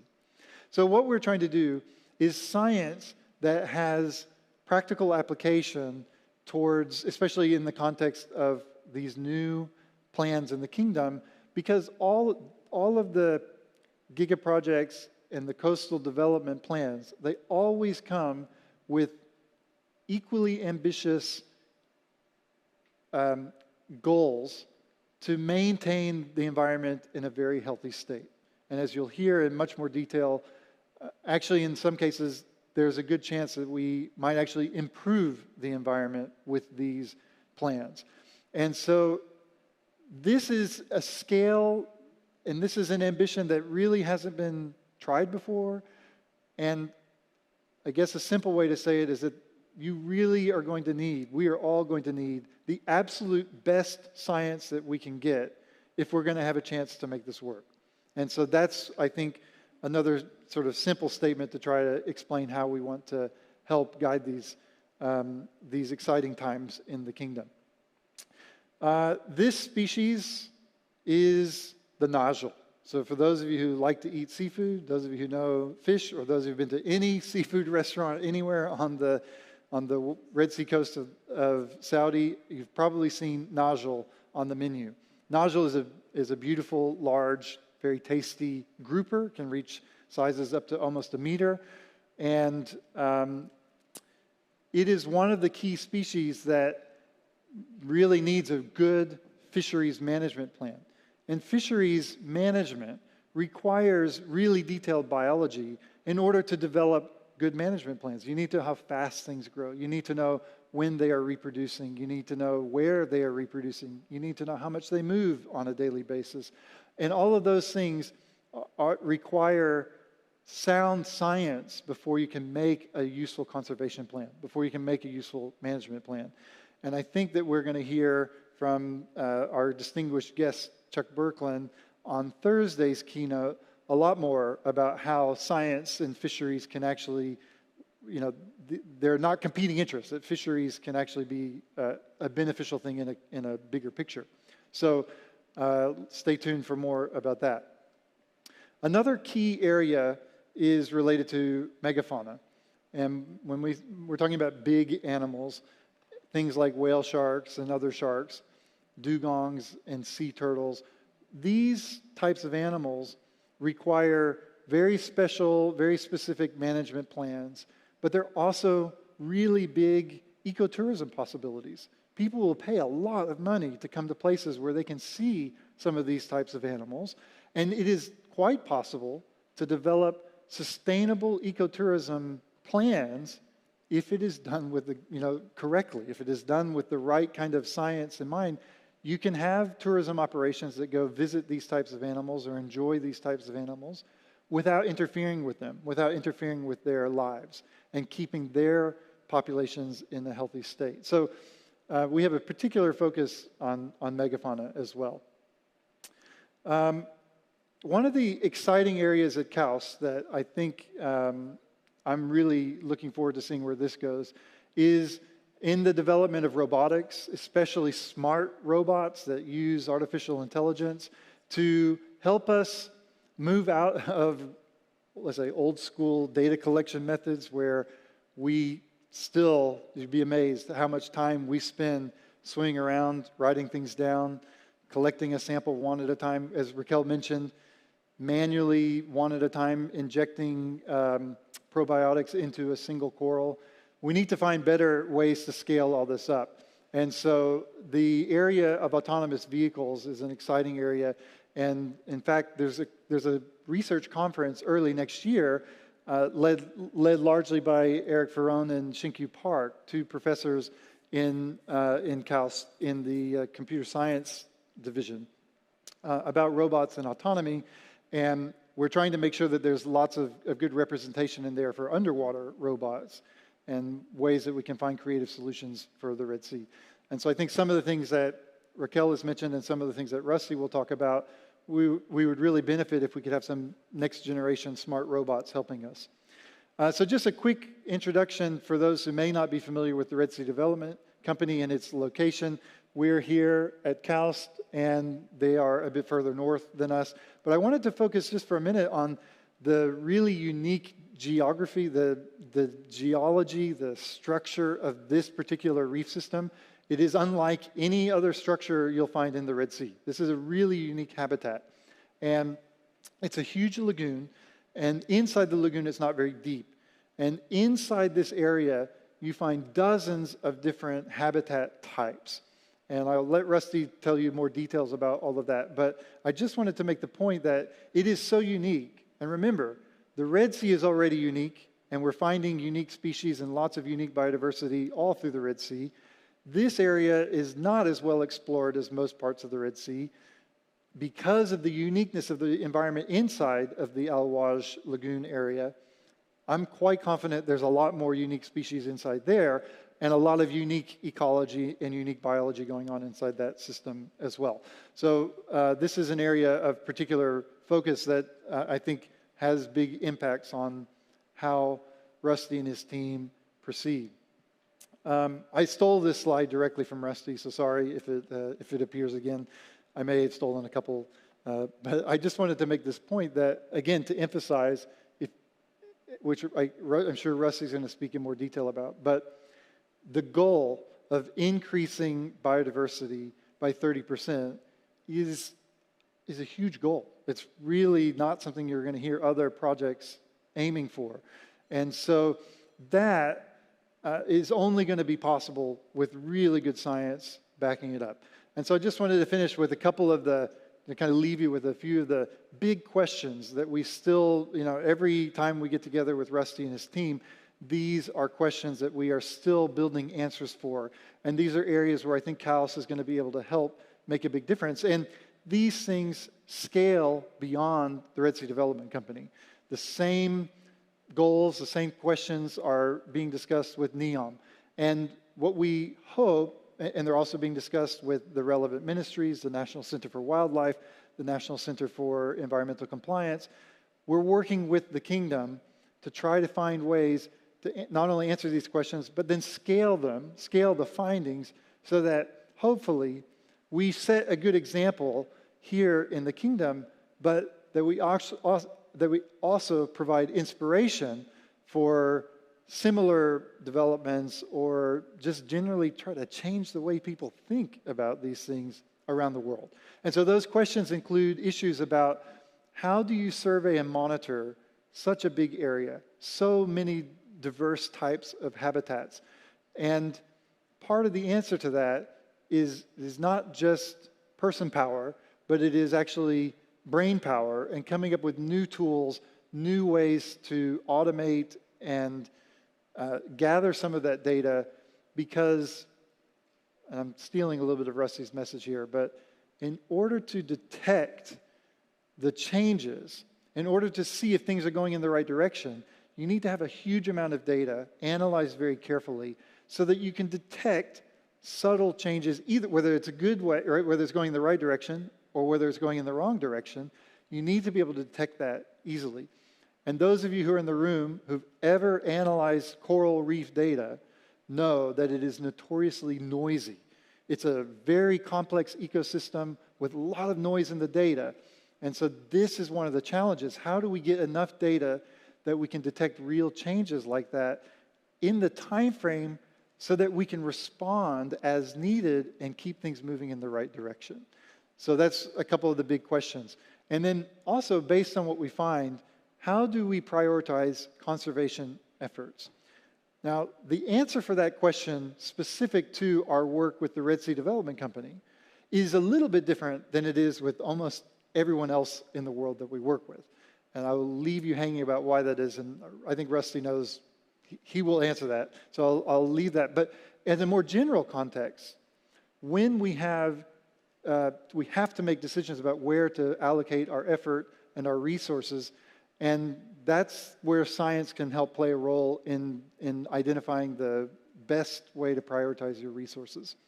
And then finally, this idea about tourism, where how do we integrate tourism into all of this so that others and international visitors and all of us can be in these environments and enjoy seeing the amazing natural resources that are there for a really long time to come.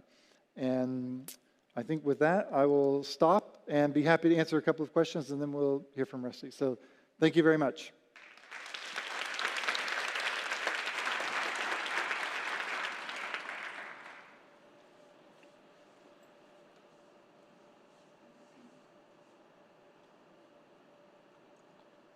Maybe there's no questions. I've learned in the last 2 days that sometimes the audience is a bit shy, so maybe we have to give them a bit, like, few more moments. I'm sure that there are questions, so. We should have made this an assignment for the students. They had to ask us a question. We still could. Rusty says we still can.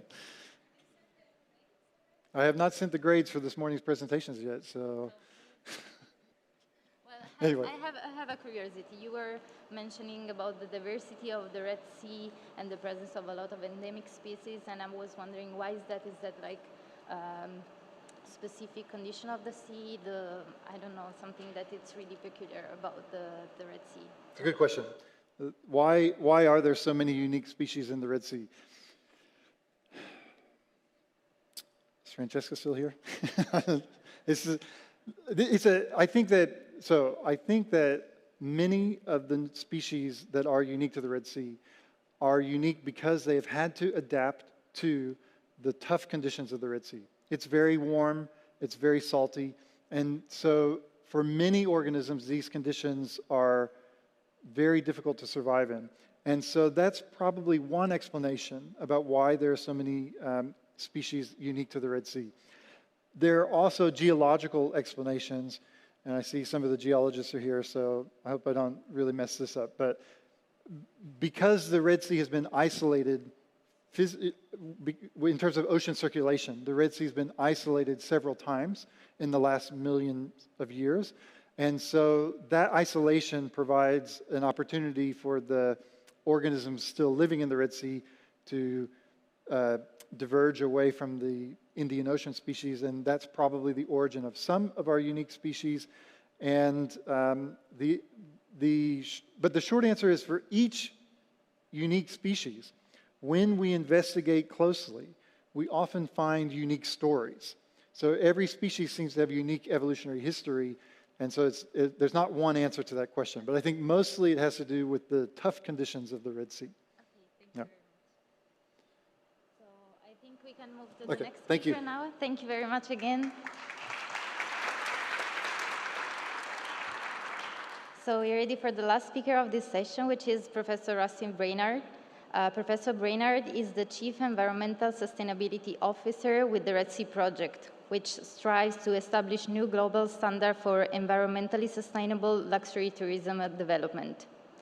The Red Sea Project is committed to carbon neutrality through 100% renewable power, clean mobility, habitat enhancement, and sustainable food production. Two other important goals of the Red Sea Project are the enhancement of conservation of biodiversity, zero single-use plastic, and alignment with all 17 UN Sustainable Development Goals, among many other efforts to ensure sustainability. In 2020, Professor Brainard was appointed Courtesy Professor of Marine Science at KAUST Red Sea Research Center. Please join me to welcome on stage Professor Brainard.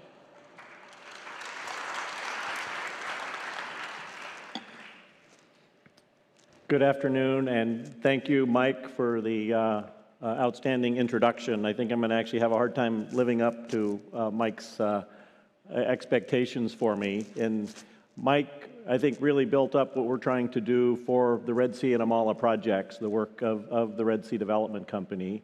What you'll see in the theme of really what I'm talking about is really how, for KAUST Research Open Week, I'm really wanting to emphasize the partnership. The true collaboration is our scientists and the KAUST scientists across disciplines working together to plan, to execute, to analyze, to understand these systems. And Mike did a great job explaining why we need science, and he indicated some of the very ambitious goals of the Red Sea Project, the vision for the Red Sea Project. I'm going to kind of put it more in the context of and really here to thank and express appreciation on behalf of both myself and the Red Sea Development Company for KAUST, and from the administration to the faculty, to the staff, and to the students, because all of you are essential for us, our success, and for Vision 2030. So you see a million authors up here, and that's on purpose, because there's really a lot, and in each case I put, and many others that I didn't think of when I was putting the slide together yesterday. What I'm talking about is involving a lot of people, really talented, passionate, caring people are trying to help us succeed in these very ambitious goals. And the collaborative nature, so there's the KAUST staff and students in yellow on the bottom. But you also see in the Red Sea Development, my team, we have 11 of our team right now are former KAUST folks. In January, we'll have our 9th PhD student from KAUST as part of our staff, not candidate, PhD holders. So we're very, very integrated. Those folks have spent 5 or 6 years either doing a PhD or a master's in PhD or a postdoc at KAUST. So they're well integrated, and that is on purpose. They know who to talk to.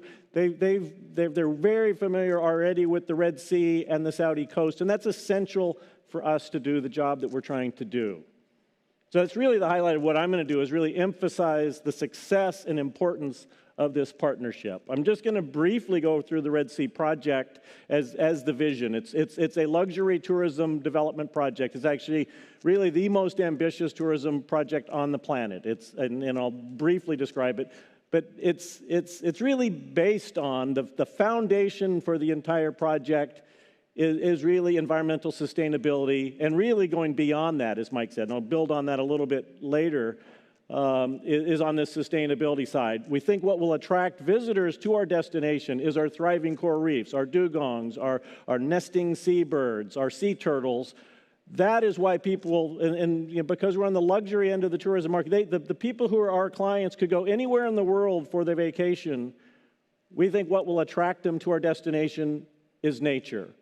We think and Mike talked about regenerative tourism, and I'll be talking a lot about that.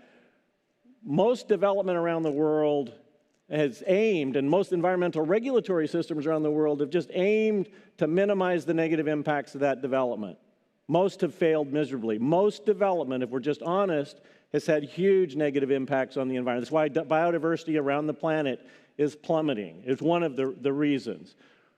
The Red Sea Development Company and the Red Sea and Amala projects are trying to do things fundamentally differently. Rather than just minimize the bad that we're doing, as Mike said, we're actually trying to improve the environment because of the development. And that makes business sense. We think our business model, which is tourism, more people will come over time as our coral reefs get better and better, as our populations of turtles increase, as our biodiversity increases, there will be more and more reason for people to choose our location as a destination. So it's also economic. It's not just altruistic, oh, we want to save the planet, which we do, but we're trying to also, you have to be able to afford that. And we think the business model we're coming is regenerative tourism. We hope the rest of the world will follow our example, and we can fundamentally be the catalyst for changing the entire industry and development more generally to regenerative development. The area, Mike said it's a very large area. The special economic zone that's being established is essentially 20,000 kilometers squared. About 7,000 kilometers squared of that is the marine environment. That's somewhat important because we're building the regulatory system for that. So this kind of outlines some of the ambitious goals, not all of them. I'm not going to read all of these here. Mike, in fact, had said some of them.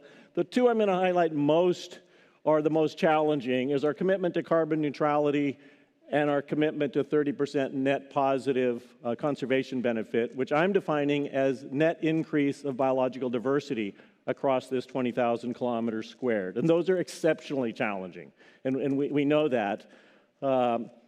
The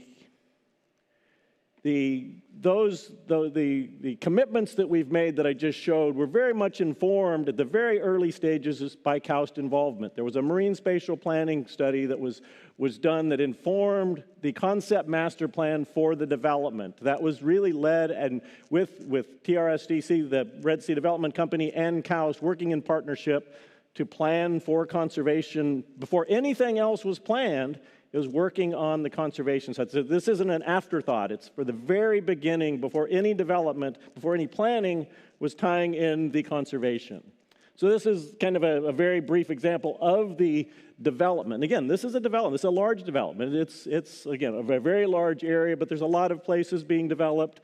Many of these are under construction right now. Many of these will be open by the end of some of these will be open by the end of next year. All of what's shown there will be open by the end of 2023. Very, very rapid and very, very challenging. But again, because of the marine spatial planning, before that, we got ahead of the game. So the regulatory system, I said we're trying to set new global standards for sustainable development. And part of that is developing an entire new environmental regulatory system, because regulatory systems around the globe are aiming to minimize the bad. We're trying to do something different. We're trying to improve the environment. We need to build a regulatory system. And again, for the special economic zone, that will have new laws and regulations. Those laws and regulations are really going to be a science-informed, adaptive, ecosystem-based management approach. And what is ecosystem-based management? And people have been confused about that for long. In the simplest terms, it's balancing ecological well-being with human well-being through good governance. How you do that is the challenge. And it's essentially balancing trade-offs throughout the process and reducing risk. It's an adaptive management cycle. You plan, you do, you monitor, you see what's working, what's not, you adapt the plan, you continually do that. The way you improve it is you insert science in all phases of this adaptive management cycle. KAUST is a key partner in helping us with providing that science, not just in the short term, not in just developing the concept plan, throughout. It's not going to be done with the science. We're going to be monitoring these systems forever and adapting our management to achieve our goals. And there's many other academic partners, ministerial partners, international partners, but KAUST is really our right hand. Mike showed this slide. He took one of the parts of that. So part of what I'll be talking about today is honing in on a few of these commitments. One is the science for the biodiversity increase of 30%, and then the net carbon emissions one. And I should just explain a little bit why that is so exceptional the way we're defining it. We're holding ourselves accountable not just for what we're producing, but because we're a tourism sector, anybody who comes to our site, whether they're coming from China or London or Los Angeles, they're emitting a lot of carbon. We don't have to own that. The airlines are emitting that. We're not emitting it. We're accounting as that is on our, that wouldn't be occurring if it wasn't for us. We're saying we own every one of those molecules of CO2. For us to achieve carbon neutrality, everything coming to and from our site, we need to capture and store that carbon. Again, a huge commitment. Nobody's telling us to do that. We're doing it because we're trying to change our industry, the tourism sector, the travel sector. So some of in the first of those goals, again, the big overarching goals is to achieve the 30% enhancement of biodiversity. The largest, probably most dominant way we'll achieve that is establishing a vast part of our marine area as a no-take marine protected area. We're partnering with the National Center for Wildlife, the Prince Mohammed bin Salman Reserve, and now we're expanding beyond the Red Sea Project area, which is shown in the lower part there, the red triangle. I don't know if you can see it or not. No, it's not showing. The lower area, but all the way up to the northern part. So it's over 300 kilometers of coastline. And where I think we're going to, right now, our most recent thought is going out to the 500-meter isobath, have no fishing, so we're protecting that entire coastal zone of that area, the coral reefs, the mangroves, the most sensitive habitats, and allowing fishing on the outer part of that area. So that's, again, that's still under discussion. And what that will do, the most immediate impact will be the recovery of the large fish populations, which have been fairly heavily exploited, particularly the long-lived fish species.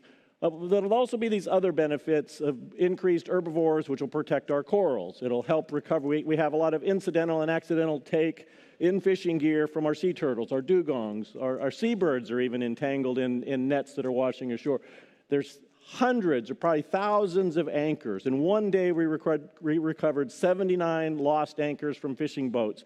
So this process, we think, will dramatically improve the biodiversity. So on the marine side, this will probably get much more than our 30%. We're also looking and designing spatial protection for our land areas. We're trying to set aside 30% of our land areas as wildlife recovery zones or protection zones. In order to monitor that and to achieve these goals, as Mike said, we need significant science. And KAUST is a key partner. Through most of the rest of the slides, there's a yellow box of some of the people here at KAUST that are actively helping us with this. It's, in most cases, there's many others because it couldn't include all of them. I'm also not including the names of the people on our staff because it would just make the slides too busy. But all of these are side-by-side collaborations. It's not a contract to do this. It's us working together to solve problems. Some of the examples, for almost all of this work, we need very high-resolution maps to inform where we can and where we can't do things.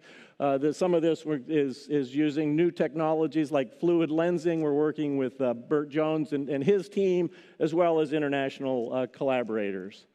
We just completed a comprehensive baseline assessment of our coral reef for the Red Sea Project. Those 300 survey sites done in a stratified random approach by habitat, doing both fish and benthic assessments using for the fish, a standard 50-meter belt transect. I'm going to talk a little bit about the structure from motion photogrammetry at a subset of these sites. Very exciting. These are some results. I mean, these surveys just got completed last month, so these are very preliminary results. But you can see the spatial distribution of the 300 sites by different habitats. So they're stratified by habitat and by depth. You can see on the right there, you see the biomass at each of those, or fish biomass at each of those, and also sorted by habitat. On the lower part, you see we can also now look at the fish biomass by each of the fish families or trophic guilds. Probably the most important figure on here, and what we're trying to use this data to help us with, is the figure on the lower right, which the blue diagram there shows the biomass that we collected over these 300 surveys.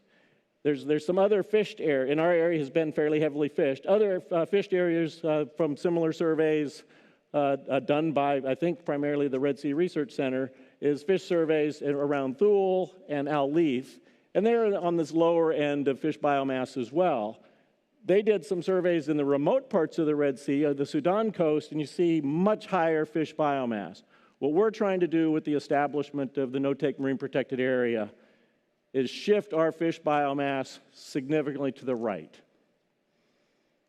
more like the remote area. So I talked about the benthic methods. A key part of that is this structure from motion photogrammetry. If you're not familiar with that, it's really literally just going back and forth, taking thousands of photographs and then stitching those together to create a computer-generated model, which this is an example of. This looks like it's an actual video of a diver swimming. This is reconstructed from thousands of photographs taken during a standard coral reef survey. The advantage of this is unlike traditionally where you, in order to get vital rates or growth rates of corals, we're typically tagging individual coral colonies and going back to watch that one colony or that one colony, so you're limited to a few species.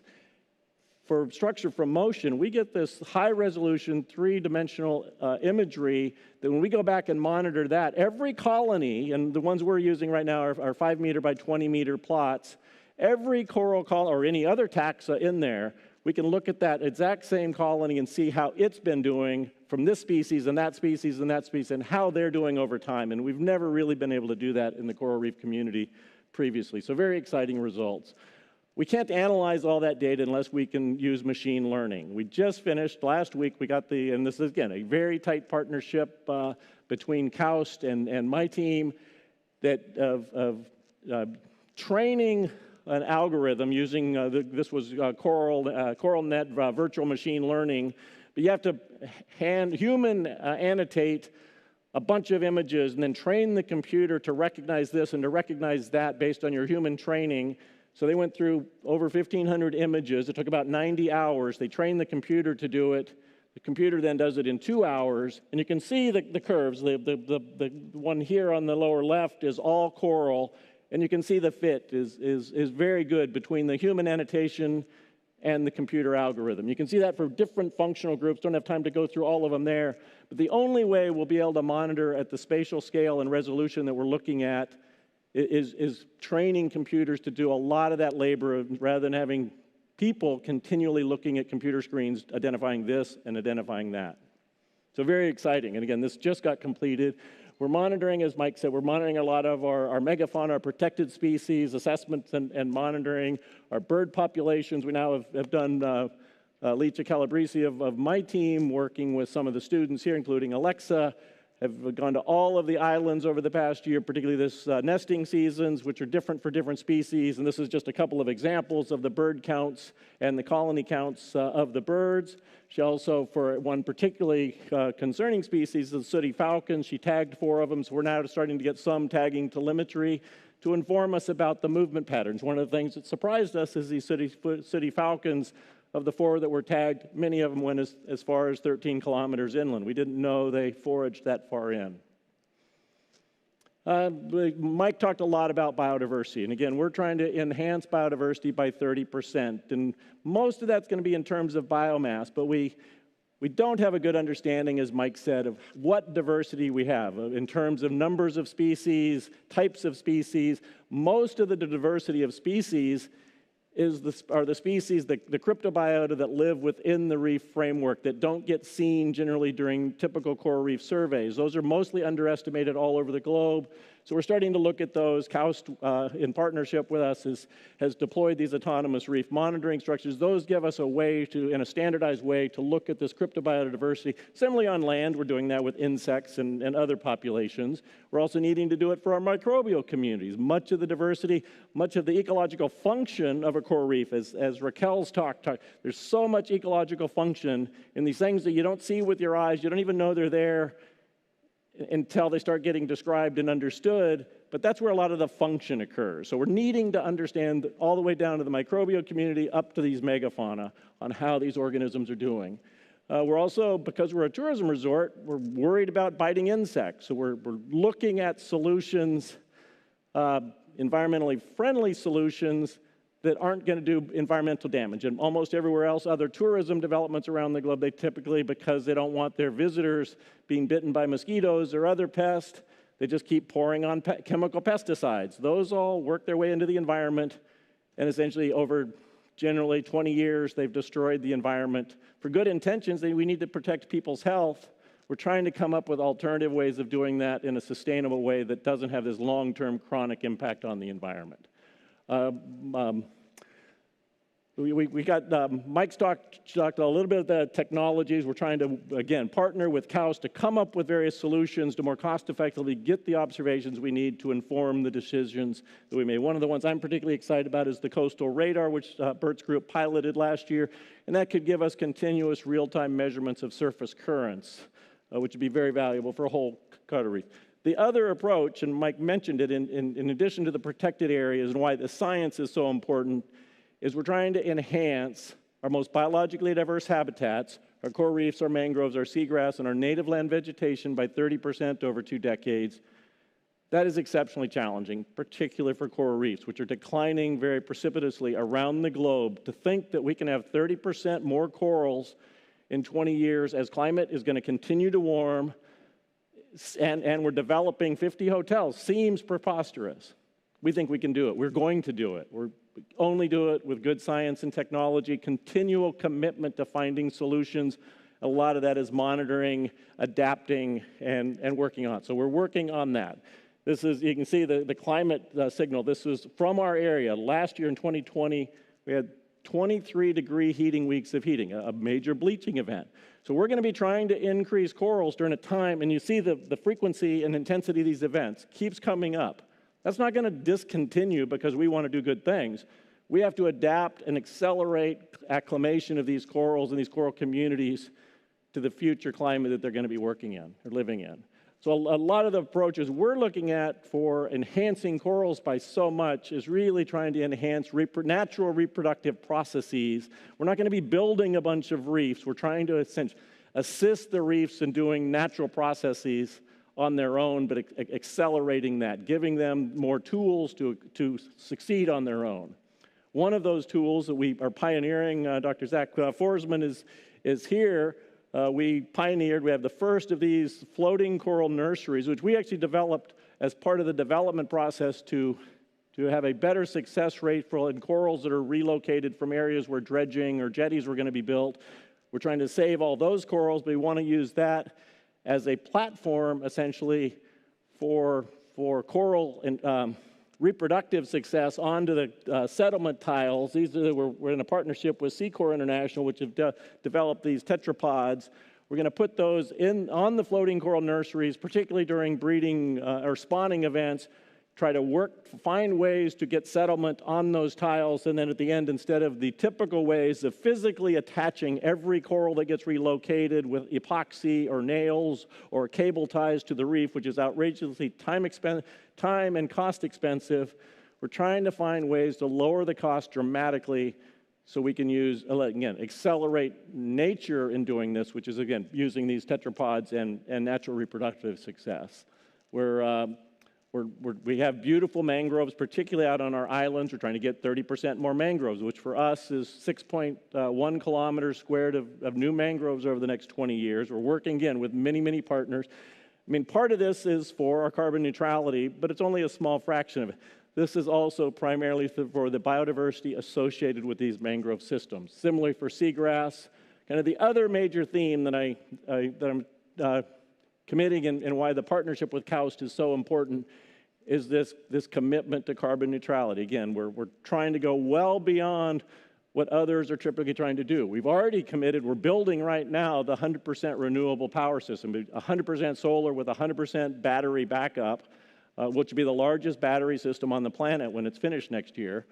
But that's not enough because of the aviation fuels, the other fuels. So we're having a major part with sequestration, capturing this part. Part of that will be things like marine microalgae farms, some will be direct air capture. Some of the things we're working on with many of the KAUST colleagues is sustainable food production, both agriculture and aquaculture. We're looking at ways to, and again, KAUST is very, very key partners in finding clean mobility, finding ways to deal with our brine discharge, so we're not discharging highly concentrated brine into the Red Sea or into our shallow reef systems. So this is an example. We've worked very closely with Professor Mark Tester. Again, we're trying to have an integrated system of recirculated aquaculture system.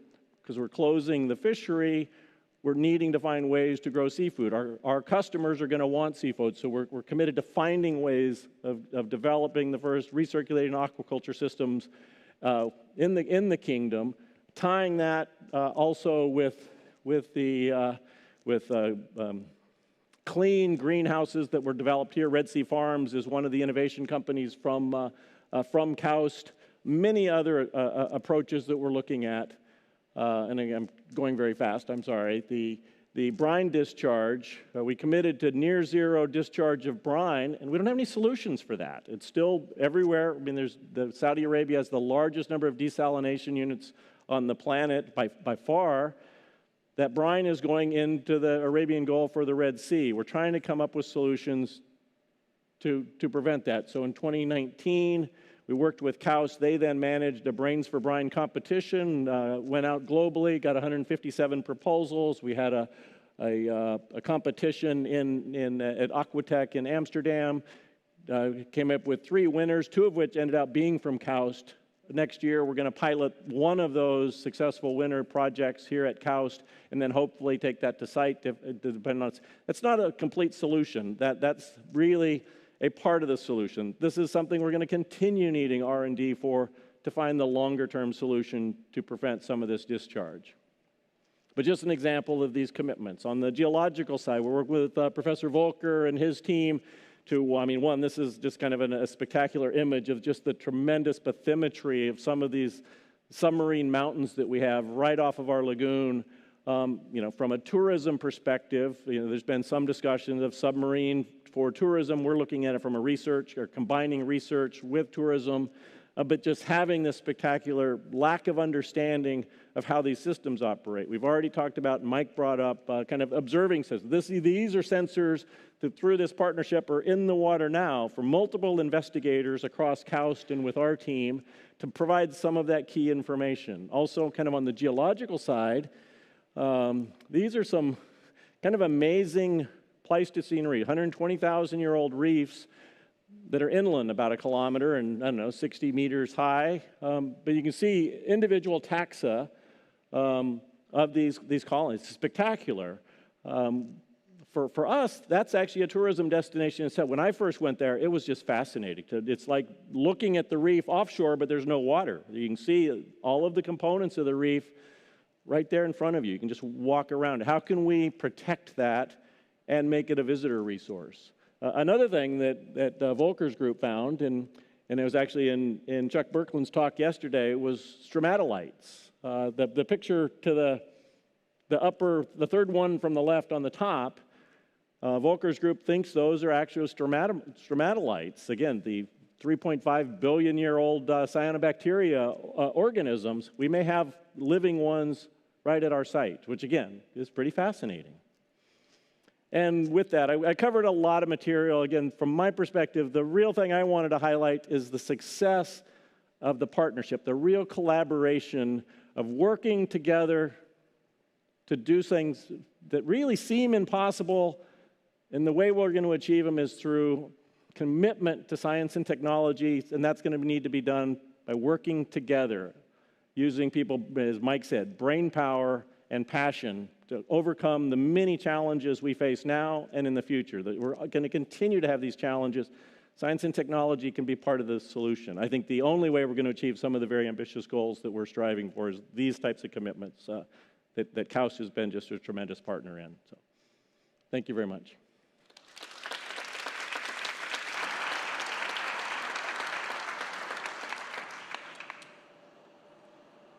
Any questions? Hi, thank you for the talk. You mentioned that you expect to have about 50 hotels. I was wondering how you expect to mitigate or reduce the impact of noise and light pollution.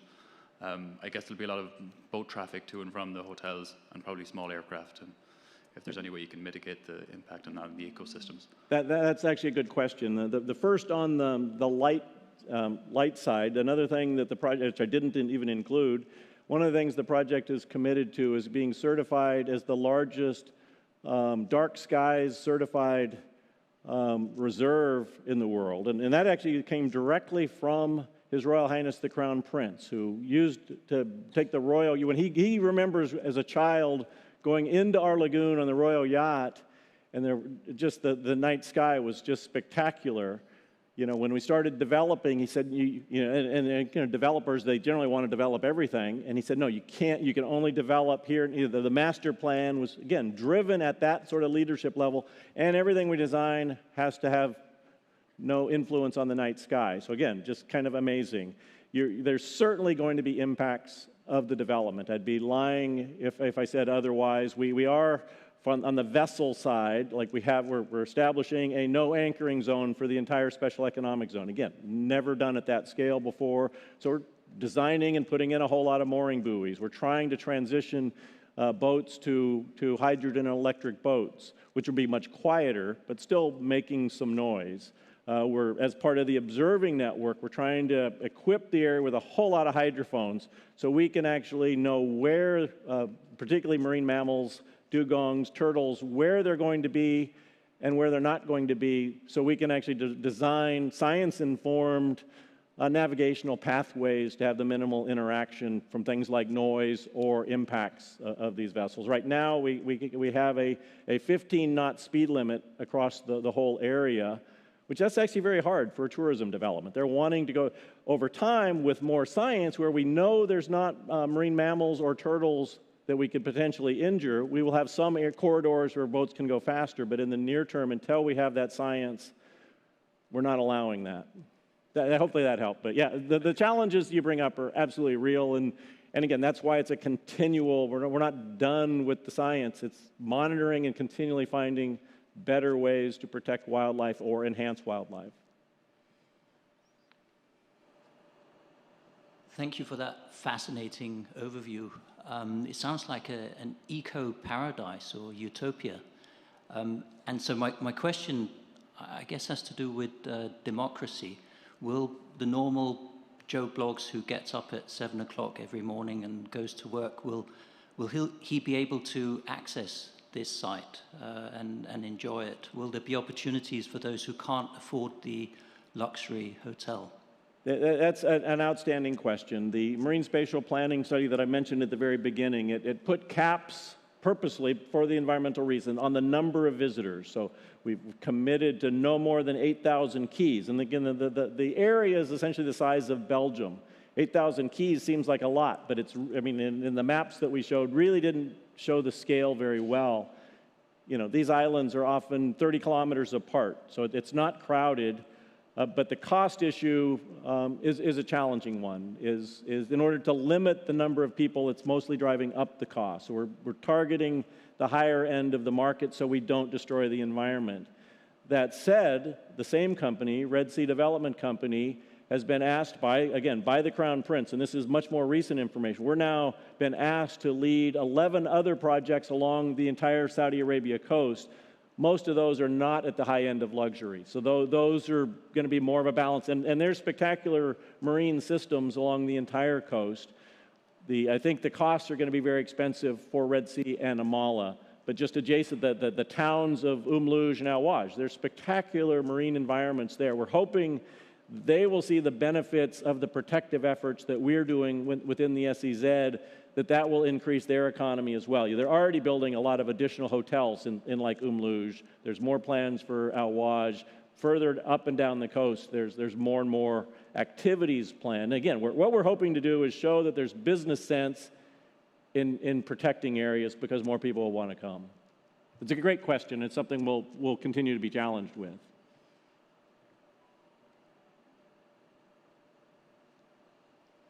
Thank you very much for this super interesting talk. It's really one of the most ambitious projects I've ever heard a talk about, I think.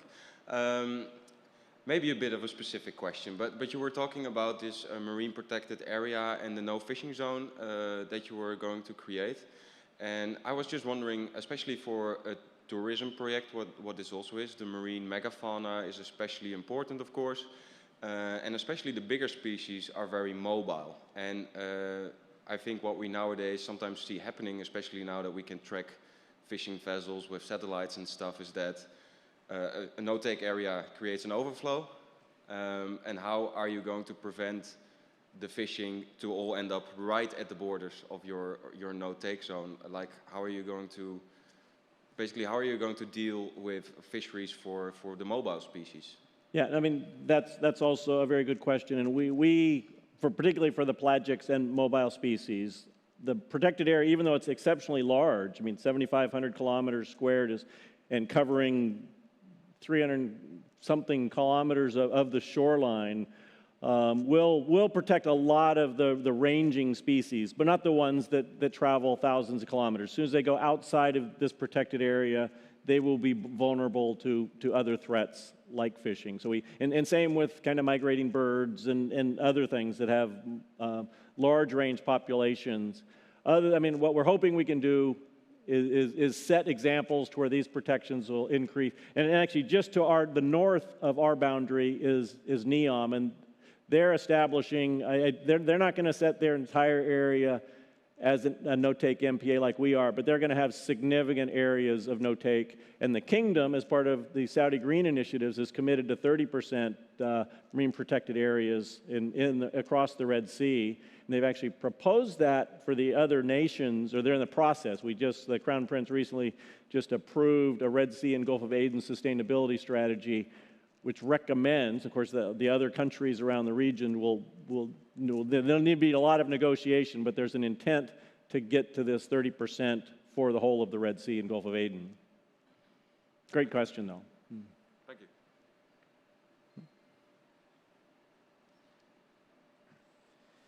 Thank you. Thank you, Rusty. We met earlier today, Yes. So I'm from the United Nations in Riyadh.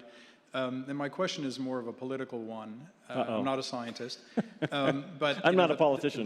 The pace of change is so rapid in Saudi in so many of these different areas. So, to what extent do you feel you can, as a scientist, push back against that speed when necessary? You know, you're doing some research, and 18 months from now, you discover some potential damage to a coral reef or whatever it might be, but then you've got the political imperative that we're getting the 50 hotels built and we're going to have an airstrip put in here, you know, no matter what. And so I'm just wondering how the science team is able to push back and to have that relationship with government to make all of this happen in this utopian, to use the term of an earlier speaker, this utopian model.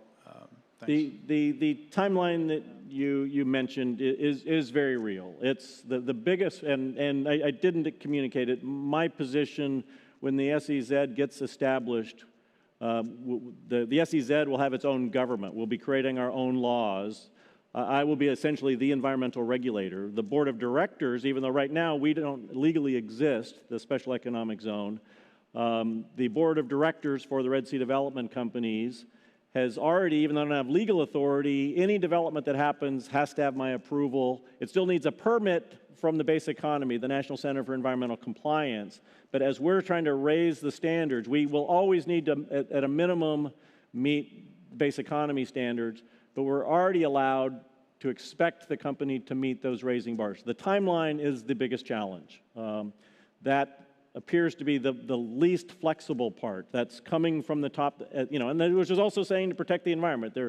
you know, and it puts it on myself and my team and these partnerships to find solutions. They will go to other solutions if we can find them quickly.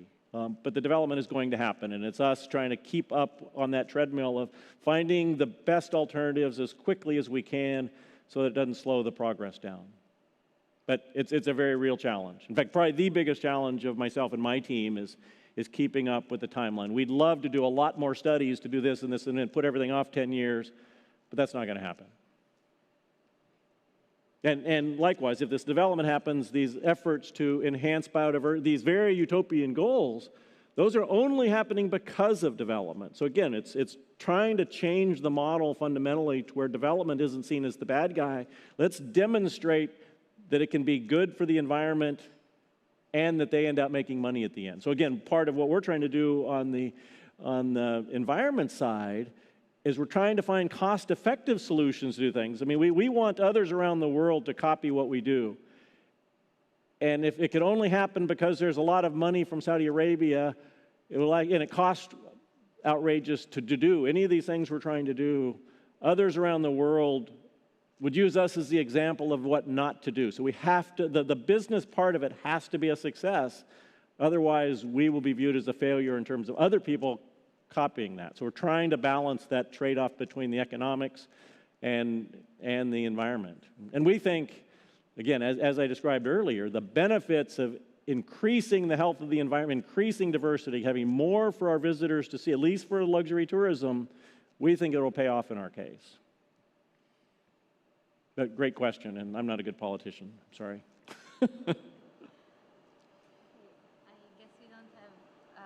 We don't have more questions, so we can conclude this session. Thank you again, Rusty. Thank you again, Raquel and Mike.